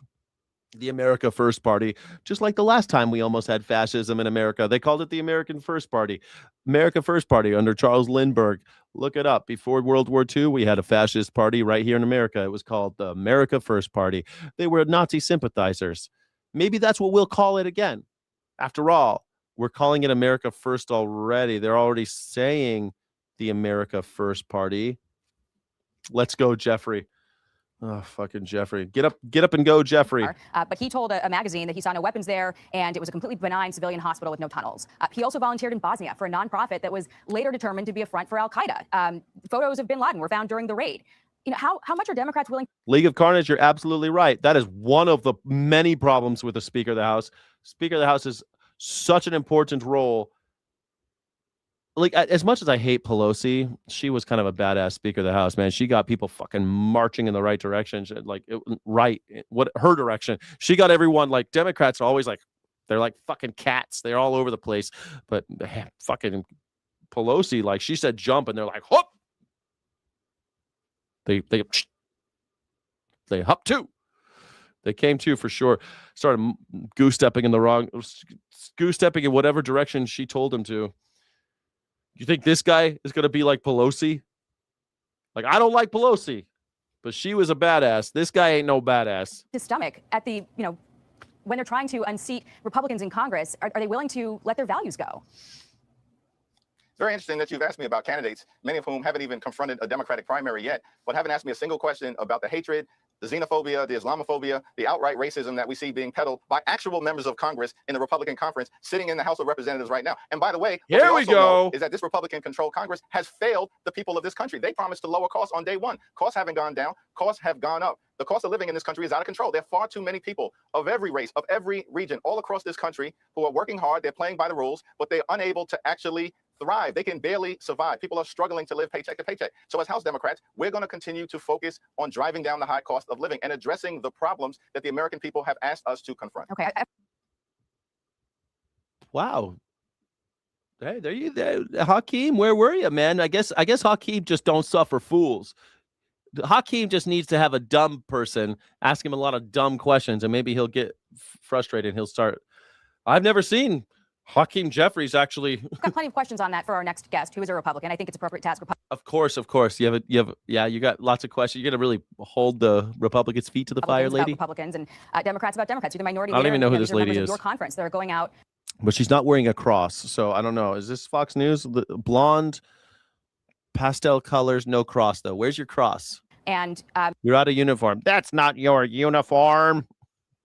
Why aren't you in uniform? Campaigning with these unsavory figures. But on an issue that is coming to the floor this week, FISA's going dark. You know, you were one of 147 Democrats who voted to reauthorize it in 2024, and then you voted to block it this year. Now, the policy has not changed. And if you're going to argue now that there's a I don't have faith in him at all. I mean, every once in a while, I guess he wakes up and he realizes that he's a leader.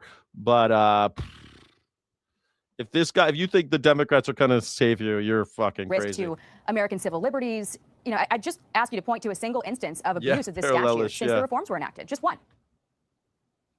Policies haven't changed, but the people in office certainly have. And in fact, the FISA court has expressed concern that there have been violations of policy as it relates to this current administration. The other thing that should be pointed out is that we're being asked to trust the privacy and the national security interests of the American people, not just to Donald Trump, but also to Kash Patel and now Bill Pulte, who has been put forward as the acting director of national intelligence. Republicans have criticized that nomination or Donald Trump elevating this particular individual because he has no national security background, he has no law enforcement background, and he has no military background. He is deeply unqualified. It's dangerous to put him in office. And so, yes, there are real concerns as it relates to moving forward with FISA 702 at a moment in time, particularly when the president injected this hand grenade in the middle of sensitive negotiations. And I'm going to ask our next guest about that. But is that an appropriate place to seek leverage? This critical national security tool over a single personnel decision, that could jeopardize the safety of every person in this country. And who's doing it? The Democrats? The Democrats are doing it, or this dumb shit who nominated Pulte? Oh yeah, that was the president of the United States. Fucking idiot. Yeah, ask the president why he's doing it. Would you do the same if it were? He should say that. Maybe you should have the president on and ask him why he's asking. Why is he getting someone with zero knowledge? Well, shouldn't we just get him in even though he has zero experience? If the shoe were on the other foot, I mean, how is that an appropriate place Bill Pulte, to let FISA go dark? Bill Pulte will jeopardize the safety and the security of the American people if he's allowed to proceed in this position as director of national intelligence. That's not a partisan position, by the way. Democrats and Republicans have a big problem with this, including Republican Senate Majority Leader John Thune. Now, as it relates to FISA 702, you've got Democrats and Republicans on both sides of this issue. We recognize the importance of the tool as a vehicle to protect the national security interests of the American people, while at the same time, we have to protect the privacy and the civil liberties of the American people. I don't know. They're talking about FISA 702 a lot, and they're saying they want it so bad. But this is like the U.S. intelligence authority that permits the government to conduct targeted warrantless surveillance of non-U.S. persons located outside the United States. It's just the thing that lets us spy on people. It also allows them to compel Google and Verizon to hand over communications like emails and text messages. FISA, I'm fucking against FISA anyway. Let it go dark. Fuck it. Stop spying on me, assholes. Stop spying. Oh, no, they're not going to be able to spy. Oh, shit. 702 is going to go dark. American people, and you've got people on both sides of this issue. Would you have your members vote? We'll have to have that reauthorize it? conversation. Okay. Well, we'll have to have that conversation. Certainly, it's going to be hard for a substantial number of Democrats to actually vote for any authorization moving forward with Pulte still in effect as the director of national intelligence. But there's a whole host of other substantive issues that we were in the process of working out to strike the right balance on behalf of the American people that still have to be addressed in a bipartisan. Dime store Obama. I don't know if he's dime store Obama, but I think he's a robot man. I actually think he's kind of doing well in this interview for once. It didn't start out well, but I think he's just annoyed. I like pissed off Hakeem Jeffries. I like it when he's pissed. He seems a little pissed. I want to see more pissed off Hakeem Jeffries because I'm pissed. Why the fuck isn't he pissed? Why isn't everyone more pissed off? How come she's not pissed? We got a fucking president who started a war with Iran for no fucking reason. For no reason, we're at war with Iran. Well, oil. But for no real reason, we're at war with Iran. We don't need to go to Iran to go mess with their oil situation. We don't need to make sure they don't. We already had to deal with them to not get nuclear weapon. They don't have a nuclear weapon. They were never going to get a nuclear weapon. If they wanted a nuclear weapon, they would have had one by now. They would have used it by now. Partisan and an authentic fashion. Okay. Well, we hope to continue to talk to you about it. Leader Jeffries, thank you very much for sharing your time with us this morning. You stupid idiot, Gob. You're such a dumb liar. 20% over. You're so stupid. You're brain dead, Gob. I love seeing stupid liars in the chat. All you stupid maggers. people believe your shit. That's so hilarious. Tonight, e-bike safety is back in the spotlight after a 17-year-old rider was injured in a crash in West Palm Beach. The driver involved says the teen ran a stop sign and crashed into her car. The crash comes as communities across Florida grapple with growing concerns over reckless e-bike riding. CBS 12 News reporter Jamilka Gibson spoke with that driver and joins us near Hope Centennial Elementary School where that crash happened. Jamilka? This e-bike crash happened right here along Stacy Road, sending a 17-year-old teen to the hospital. Now the driver involved is hoping this serves as a safety reminder to teens this summer. Twisted She looks like she's going plastic clubbing. and a windshield webbed with cracks. The aftermath of a Saturday evening crash in West Palm Beach. It happened on Stacy Road near Hope Centennial Middle School. Diamond Chandler left work early and was heading home when she says These e-bikes are kind of a menace, man. They ride around my town like they're on fire, man. When I was a kid, we just rode bikes. Like, why can't these kids, why they gotta have motorcycles? These e-bikes. teen on an e-bike rode straight into her path. And he flew out of the neighborhood on his e-bike, and we ran into each other. He just went right past the stop sign and just collided with my car. So he got hit from the side. Photos from the scene show the force of impact. Broken glass after the teen was thrown into the windshield. The e-bike toppled on the ground. He was telling his friend who was with him to take the bike before the police came. So I went to go check on him and see if he was okay. And when I heard him telling him to take the bike, I figured, okay, well, you're okay. Chandler says she called 911. And the friend told the police what happened, and he told them he wasn't paying attention. He was just going too fast. They said he was vibing. The crash comes as e-bikes continue to spark debate across Florida, with events like planned takeovers, reckless riding, injuries, and even enforcement crackdowns. Now you have the ones that ride on the main intersections, doing papa wheelies, going in groups, stopping traffic, causing accidents. Residents say while kids will be kids, they're seeing more close calls on local roads and are calling for more regulation. Maybe we should get rid of the cars. Let's get rid of the cars, not the e-bikes. She does look like she's going out clubbing. That top is fire. The teen has been taken to a local trauma center. Chandler says she's now been left without any means of transportation and is hoping the teen's parents will come forward. Reporting in Palm Beach County, Jamilka Gibson, CBS. Jamilka, I hardly know her. Oh, Jamilka, what a name. Gibson, Jamilka Gibson. I love that name. That's rad. This West Palm Beach, man, it's got to be hot there. All right, big news here. The House expected to pass a $70 billion ICE and CBP funding bill this week following another round of chaotic protests outside Newark's Delaney Hall ICE facility. 6 people were arrested after suspects were observed committing property damage, blocking the facility's entrance, leading to the declaration of an unlawful assembly. Democrat Socialist New York City Mayor Zoran I want to know her. Jamilka, I want to know her. Mamdani using ongoing chaos at Delaney Hall. Oh, no. Don't stand in front of the cars. Don't do it. Don't do it. They're going to run you over. Don't stand in front of the cars. They go crazy when you get near their cars. To call for Democrats to embrace the abolish ICE message. These are conditions that they offend the conscience of so many, not just here in New York City, but frankly across the country. This is partially why I have put forward a vision alongside so many others to say that ICE should be abolished. I think it's time to develop a new vision for this party, one that is unflinching in its beliefs and also uncompromising in its principles. Florida Congressman Mike Hardopoulos joins me now. Congressman, good to see you this morning. Thank you for joining us. Okay, first to the $70 billion ICE and CBP funding bill. Will it reach the president's desk, and if so, when? I think it'll be on his desk Tuesday night. We look forward to finally closing out the budget. It's just common sense. 10 million people entered this country illegally. Of course, sanctuary cities, which cover 40% of our country, were unacceptable. We finally will have the ICE agents there to get rid of the worst of the worst. That means rapists, of course, murderers, drug dealers, you name it. They'll finally be arrested, put behind bars. And it's one of the reasons, because we cracked down illegal immigration, that we've seen the lowest murder rate since 1900. Okay, so $30 billion for ICE, $20 billion for Border Patrol. The murder rates were already down. I don't know what the murder rates were already going down. People just aren't killing each other as often. But when they do, they kill a lot. And this will prepay the departments until 2029. Tell us more about what's in this bill and how this money will be used. Well, how it's going to be used is first and foremost, the number one issue in 2024 when I was first elected was secure the border. 10 million people came here illegally. This secures border funding will complete the wall. It's common sense. It's what you do to define a nation. What you do to define a nation. We are defined by walls. We'll also have those ICE agents, because why is it so important to have an ICE agent? In sanctuary cities, they don't allow local law enforcement to actually arrest and keep in jail some of these. Not true. They arrest whomever, and they allow, even the sanctuary cities like San Francisco, they work with ICE on things like murder and stuff. They do. But little stupid shit like shoplifting or DUI, they don't put them in jail forever and then wait for ICE to show up. And what was it? What was that statistic we saw, that even when they called ICE, ICE didn't show up like 45% of the time. ICE never showed up and the people just walked free.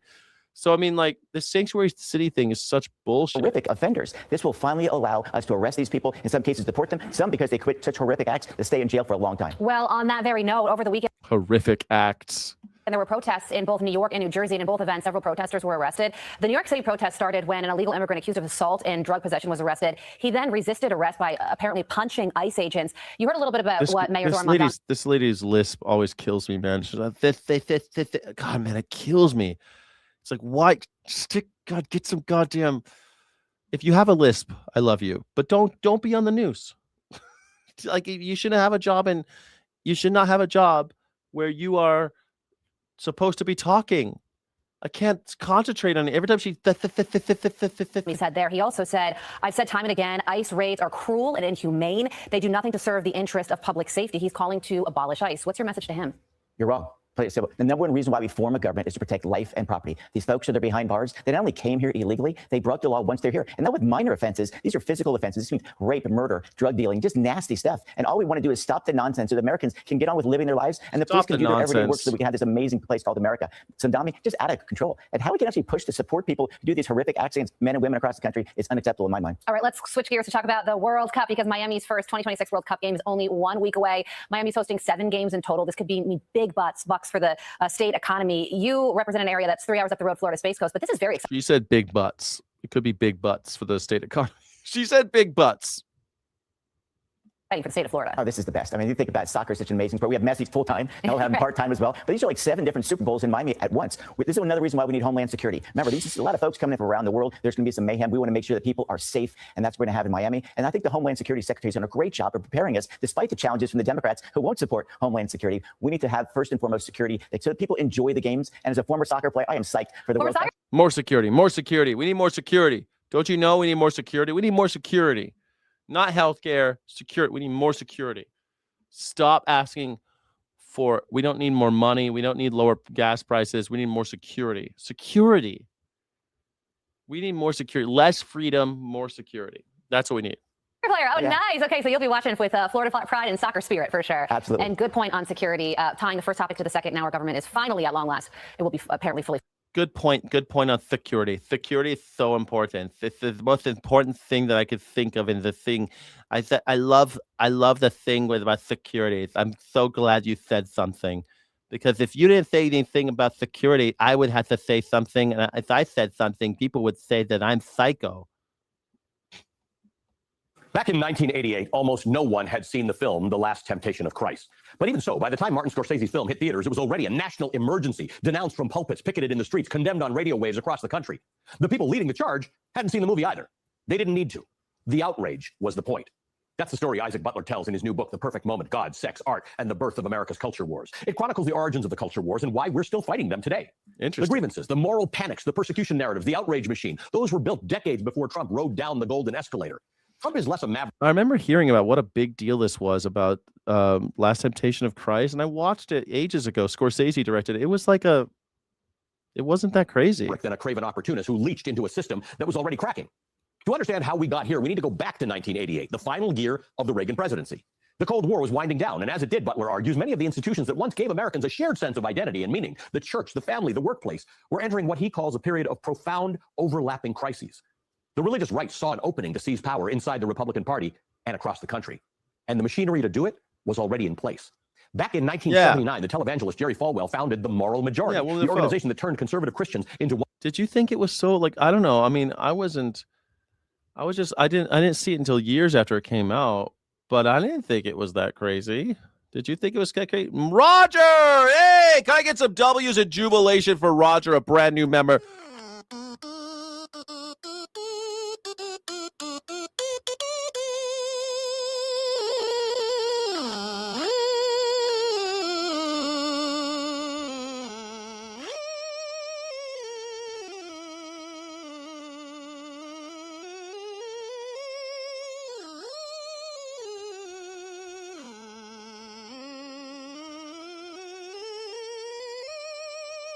That was the Star Trek anthem. Did you hear? Did you hear Star Trek? That was from the original series. Thank you for being a channel member. I appreciate you. Sky City Rebels get extra stuff. Extra stuff. Thank you, Roger Struckland. You're amazing. You're a goddamn revolutionary, you beautiful rebel. You're a beautiful human being. Thank you. You're amazing. I think you're beautiful. One of the Republican Party's most powerful voting blocs and helped propel Ronald Reagan to the White House in the first place.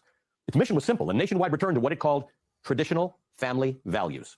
At the same time, Donald Wildman, a Mississippi minister and founder of the Conservative American Family Association, was perfecting a different weapon, the organized boycott. Using church networks, direct mail campaigns, and activist pressure, Wildman spent a decade targeting corporations, television programs, and advertisers that he considered morally dangerous.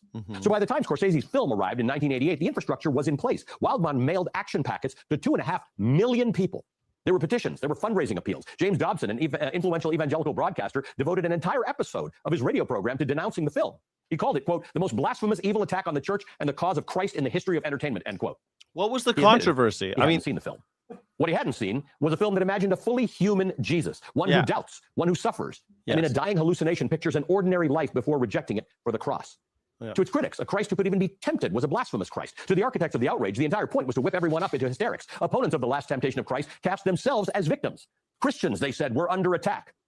Isaac Butler shows how that strategy, borrowing the language of civil rights, became a defining feature of the culture wars, the most powerful religious bloc in the country presenting itself as a persecuted minority. Sound familiar? Perhaps you sat in a school board meeting over which books your children are allowed to read are discussed, or encountered a viral Facebook post about immigrants eating your neighbor's cats. Or maybe you've heard those rumors about transgender people lurking in women's bathrooms with no evidence of any threat, even as the real documented danger to women, sexual violence, overwhelmingly committed by cisgender men, is all but ignored. Curiously, these self-appointed guardians of women never seem as outraged by that very real epidemic. You see, the details change, the methods change, but the formula has remained the same. Back then, manufacturing outrage was expensive and slow. The Mississippi minister had to mail out millions of packets and buy time on hundreds of radio stations. Activists spent months building momentum. Today, all it takes is a post, a meme, or a smartphone with an internet connection. The outrage that once took months to manufacture now reaches millions in a matter of hours. But the perfect moment is not just about how the right won these fights. It's also about how often the institutions on the receiving end surrendered. In fact, the book takes its title from one of the biggest cultural flashpoints from that era, the photographer Robert Mapplethorpe's exhibition called The Perfect Moment.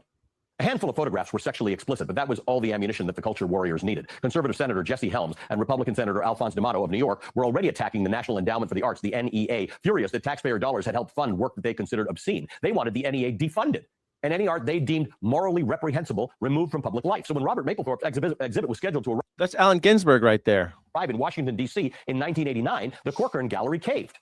Its director canceled the show just weeks before its opening, fearful of losing federal funding. Americans today are no longer strangers to watching institutions capitulate, surrendering a little ground in the hope that the controversy will pass. But we know now that the controversy rarely does pass. American universities, media outlets, law firms, and cultural institutions keep convincing themselves that one more accommodation will finally make the pressure stop. It never does. It never has. It never will.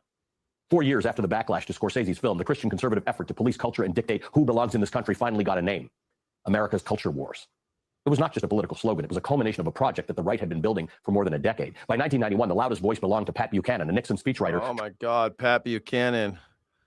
I haven't heard that name in a long time. Pat Buchanan, he's just one of the most oppressive American men. He used to be on the McLaughlin Hour all the time, talking all this oppressive, crazy shit.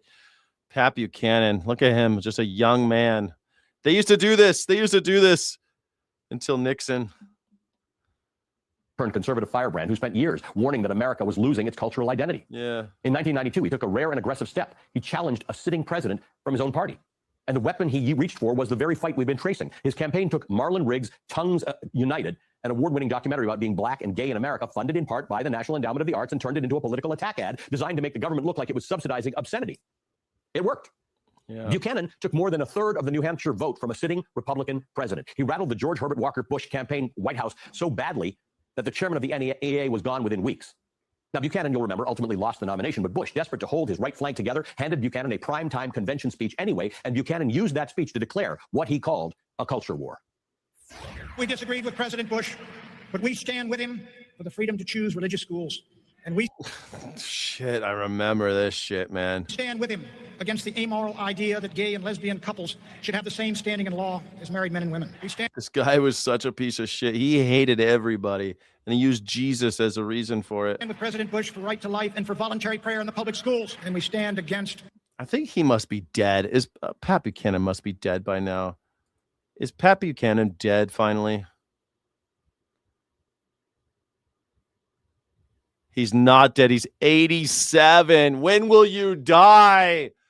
God damn it. Pat Buchanan's still alive.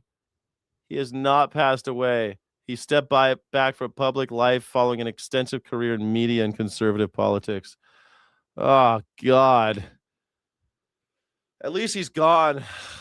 87. These evil guys never die. These guys, the more evil you are, the longer you last. Putting our wives and daughters and sisters into combat units of the United States Army. There is a religious war going on in this country. It is a cultural war, as critical to the kind of nation we shall be as the Cold War itself. But this war is for the soul of America. Abortion. Shelly, baby, you're so hardcore. Sometimes I'm looking at the chat and I see this shit. It cracks me up, man. You guys crack me up sometimes. Shelly, I'm looking at what the hell? Gay people, women in combat. In 1992, Buchanan drew a line through the country and demanded everyone pick a side. Between then and now, the promise of neoliberalism proved illusory, and trust in institutions collapsed. And since then, social media has fractured our shared sense of reality and amplified every grievance. So the idea that Trump brought the fringe to power gives Trump far too much credit. Trump, ever opportunistic, simply smelled blood in the water and leached into the crisis. What Buchanan preached from the fringe more than 30 years ago is now at the center of the GOP's platform. Many of you know these grievances are not new because you've lived through them before. You've seen this before. You saw that video. You probably watched that speech when it happened. What's changed is that the fringe that developed this playbook in the 1980s is no longer on the outside looking in. The National Endowment for the Arts, the very agency the right spent the 80s trying to destroy, is now being dismantled from the inside. Yeah, they're destroying the NEA. They hate the NEA. Man, my whole life I've heard about how Republicans hate the NEA. And finally, they got a Nazi strong enough to kill the NEA, the National Endowments for the Arts, because America hates the arts. We hate culture. America does not want to have a culture. We do not want to have history. We don't want to talk about our history. We don't want to talk about culture. We want capitalism to do it all. We want the bosses to tell us what to think. We don't want to have a culture. We don't want arts. They hate it because the arts always stick a middle finger to the fascists. The fascists hate the arts, man. That's why they hate comic books. They hate comic book movies. They hate all that shit. They hate jazz music. Any American art form that you could think of, they hate it. Grant recipients have to certify that they do no diversity work, that federal money will not promote what the administration calls gender ideology. The vagueness, Butler notes, is the point. It's built to make the artists censor themselves and make the institutions censor themselves. Yeah. Most of the agency's 2025 grants were simply canceled. But history also offers another lesson. The pushback is never that far behind. Again and again, Americans have shown a stubborn commitment to freedom of conscience and expression. When activists tried to literally buy The Last Temptation of Christ from Universal Pictures simply so that they could bury it, the studio refused to sell it. It published its refusal in a full-page advertisement in major newspapers across the country. The message was, quote, simple. If everyone in America agreed on religious, political, and artistic truths, there would be no need for our constitutional guarantees. Only in totalitarian states are all people forced to accept one version of the truth. In the United States, no one sect or coalition has the power to set boundaries around each person's freedom to explore religious and philosophical questions, whether through speech, books, or film. These freedoms protect all of us. They are precious. They are not for sale. We cannot accept your offer, end quote. Indeed, this playbook is older than America itself. When the Athenian playwright Aristophanes was attacked for mocking the powerful politicians, he responded with more satire. He was prosecuted for ridiculing the statesman Cleon, so he made Cleon an even bigger target in his next play. 24 centuries later, we're still reading Aristophanes. In ancient Rome, Emperor Augustus exiled the poet Ovid. 2,000 years later, those poems are still the most influential literature in the Western canon. The same pattern appears throughout history. Books are banned, art is censored, ideas are suppressed, and yet they persist. I always say Ovid. Do you say Ovid or you say Ovid? The clearest example came in Cincinnati in 1990, shortly after the Corcoran Gallery in Washington canceled Robert Mapplethorpe's exhibit. That capitulation sent a chill through the museum world. One of the directors watching was Dennis Berry of the Cincinnati Contemporary Arts Center. He described the moment this way, quote, that announcement really swept through the room like wildfire. All of us who were directors of museums recognized that the door had opened up for hostile censorship against our organizations, end quote. So when the perfect moment arrived in Cincinnati, Berry chose a different path. He refused to cancel the show, and the response was extraordinary. A grand jury indicted both Berry and the museum on obscenity charges. For the first time in American history, a museum stood criminal trial over what hung on its walls. Just think about that. The state was literally using criminal law to publish. You say Ovid? I say Ovid. I've always said Ovid. Ovid. Sounds so foreign to me. You're probably the right way to say is Ovid or Ovid. I don't know. I mean, I'm guessing you're saying it the right way. I'm saying it the wrong way my whole life, but I always say Ovid. Ovid? A museum for displaying art. Police even cleared the galleries and videotaped the photographs as evidence. We tend to think today's battles over censorship and political pressure are unprecedented, as we say. They're really not. Previous generations of Americans faced their own campaigns to narrow the boundaries of acceptable speech and art and expression, and it's worth knowing about them because they rarely end well for the would-be tyrants. The jury in the Cincinnati case. Can you imagine how embarrassed you would be if you had to sit there and your porn star girlfriend that you paid to have sex with while your wife was raising your infant child? Could you imagine how embarrassing that would be if she got on stand in front of everybody? She started talking about what a small little mushroom dick you had, and then it looked like Toadstool from Mario, from the Mario games. God, that's embarrassing. Even like she got to compare it to a video game. Like that's like it's so mean. It's just so mean. And you had to sit there while she's under oath, entering this into the record, into the public record about all the sick shit you made her do and how she reminded you of your daughter. Like we have on oath admitted into evidence on the record that Donald Trump told Stormy Daniels that one of the reasons why he wanted to fuck her was because she reminded him of his daughter.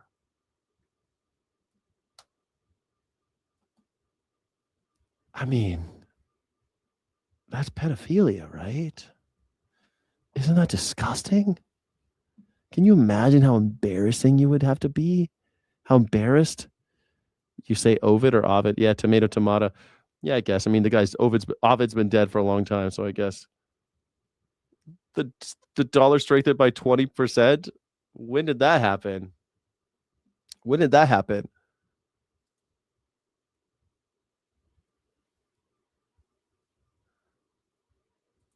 How is the dollar compared to the euro right now?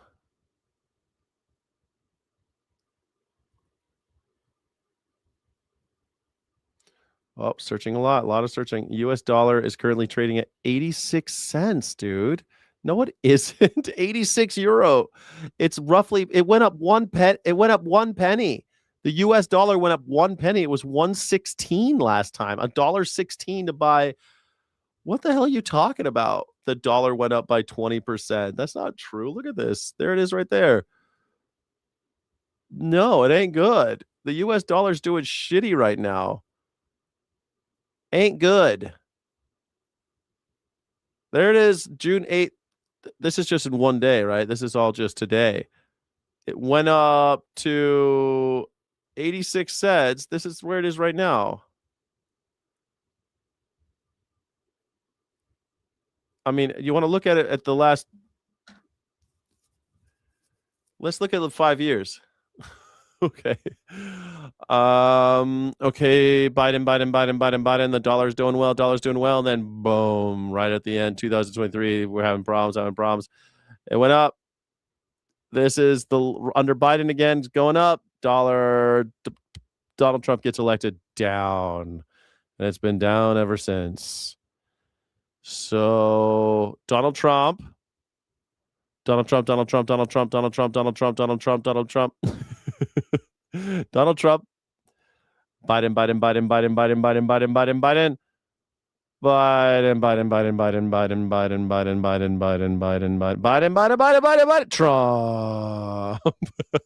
It ain't good. I don't know why you think that the dollar's doing well. The dollar's not doing well. No. Buy Melania coin. Buy Melania coin right now, because Melania coin is the future of America. I don't know why you guys why do I have to keep on telling you Melania coin is the future? Stop it. They prefer alternative facts. Like, you could look up these things. Like, I don't know, why are these people so stupid? Thank you, Frankie. Oh, you're starting to think it might be a cult? Yes, it's a cult. 20%, not these dollars I got. We're up 20% under Biden. No one said the dollar went down 20% under Biden. It did not, but it also did not go up.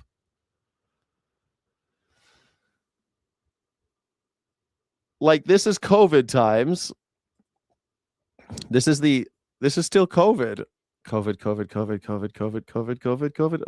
Coming out of COVID. We're going okay. American dollar taking off. Oh no, it's 2022. Oh, supply chain issues. Everything sucks. October 15, 2022. Oh shit. Oh no. The dollar's down. Oh, it comes up. No, just joking. But look, it's going up. Looks like it's having. That's a nice little peak right here. 94 cents. That's like literally a 15% 15% increase. Look at that. And then,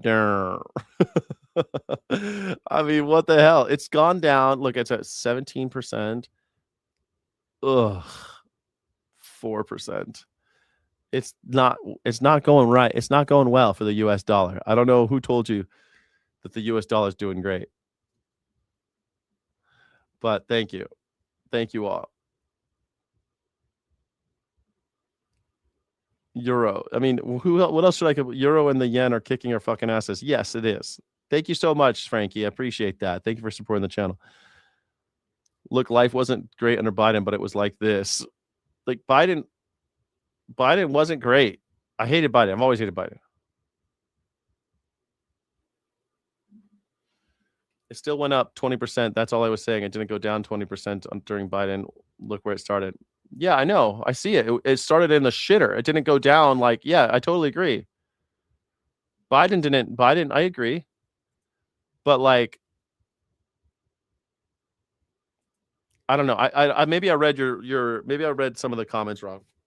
I see this number 20% keep getting thrown around, but nobody killed the dollar more than Donald Trump. Look what he inherited. He inherited this. The 2024 election, then he takes office. He takes office right now. Let's see, January 20th. This is where it is. This is what he inherited, 95%, 97 cents. And it's down here now. Donald Trump killed the dollar by a lot. And he did it last time too. He did this. This was Donald Trump. 2021. This is Biden has been in office for 5 months and he's going up. This is all Biden years. He kind of miffed it here, but still, it didn't go back to where it was when Trump. Anyway, thank you, everybody. That's going to be the end of the show. It's been 5 hours. We are going to do the we'll do the members only. Members only starts now. I hope you enjoy knees. I want to watch you bleed. Is that are you doing welcome to the jungle? We got fun and games. Thank you, NorCal 9 Good. I agree with you too. Thank you. Sorry. I don't know. I don't know. I didn't think I was disagreeing. I don't know. I'm live. I don't know what the fuck I'm doing half the time. I'm sorry if I came off wrong. Signed Bibles. Yeah, maybe Donald Trump. Biden didn't sign anybody. Biden selling fake gold watches. The Trump watches, greatest watches on earth.com. What do you mean? It is greatest watches on earth.com, right? Greatest watches on earth. I think that's his website, greatestwatchesonearth.com. Greatest watches on earth.com. It's the greatest watches on earth collection. Trump branded timepiece highlighted by the $100,000 Trump victory tourbillon. Let's see. Let's go to the website. GetTrumpWatches.com. Greatest watches on earth.com. Tourbillon. Oh no, I don't want a hold on. I want to go hit the actual website. I don't want to go to, here we go. GetTrumpWatches.com.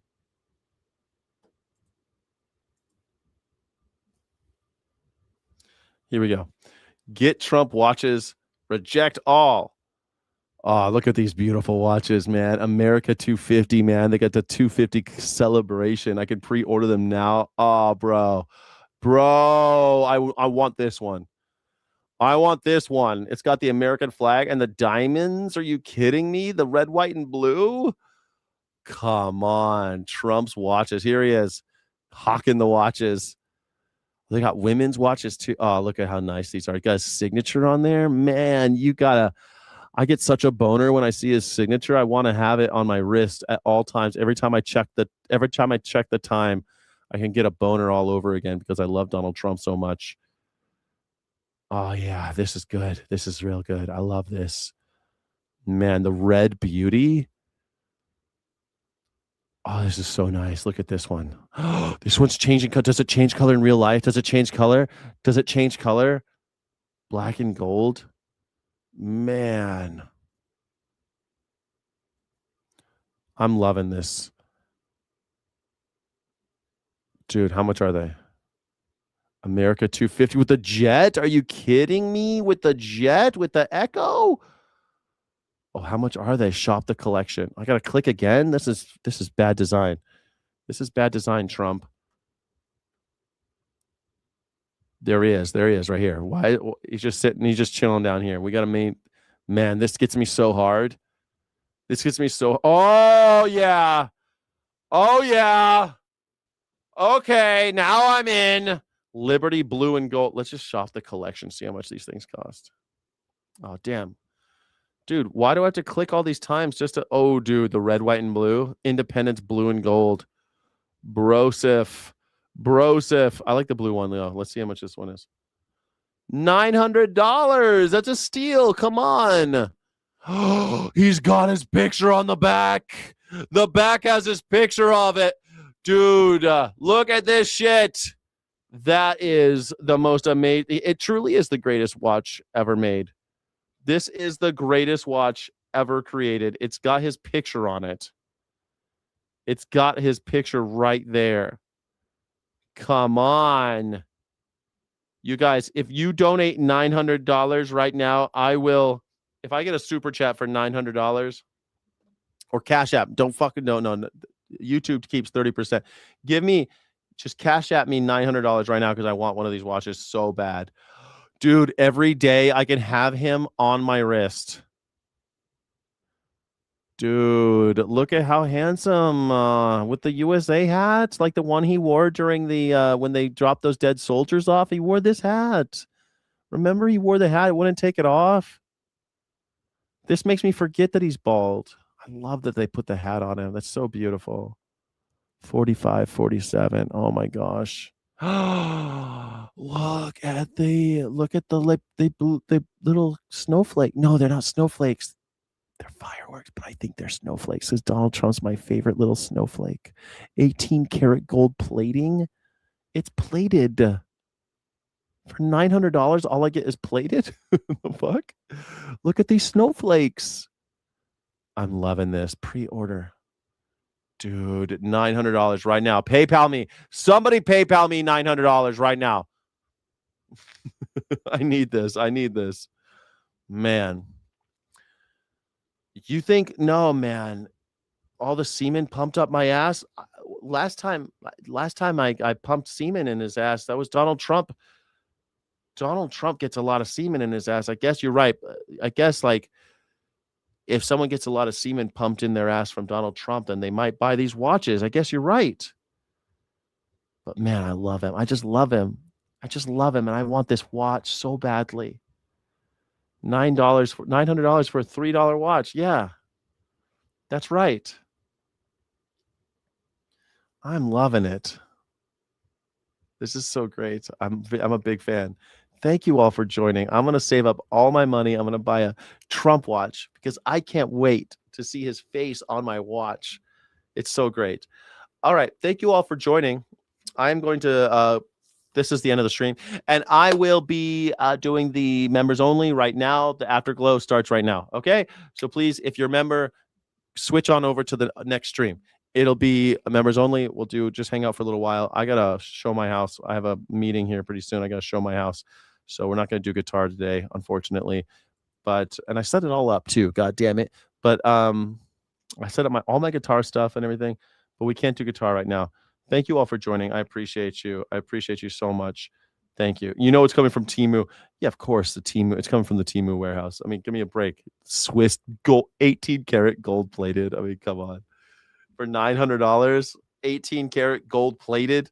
Like, I'm sure it turns your wrist green, but it won't matter because when it turns your wrist green, you'll take it off and you'll see Donald Trump's handsome face. You'll be like, I can't be mad at you. I can't be mad at you. I almost want to get it just to wear it ironically. NorCal, thank you for being a channel member. Thank you so much.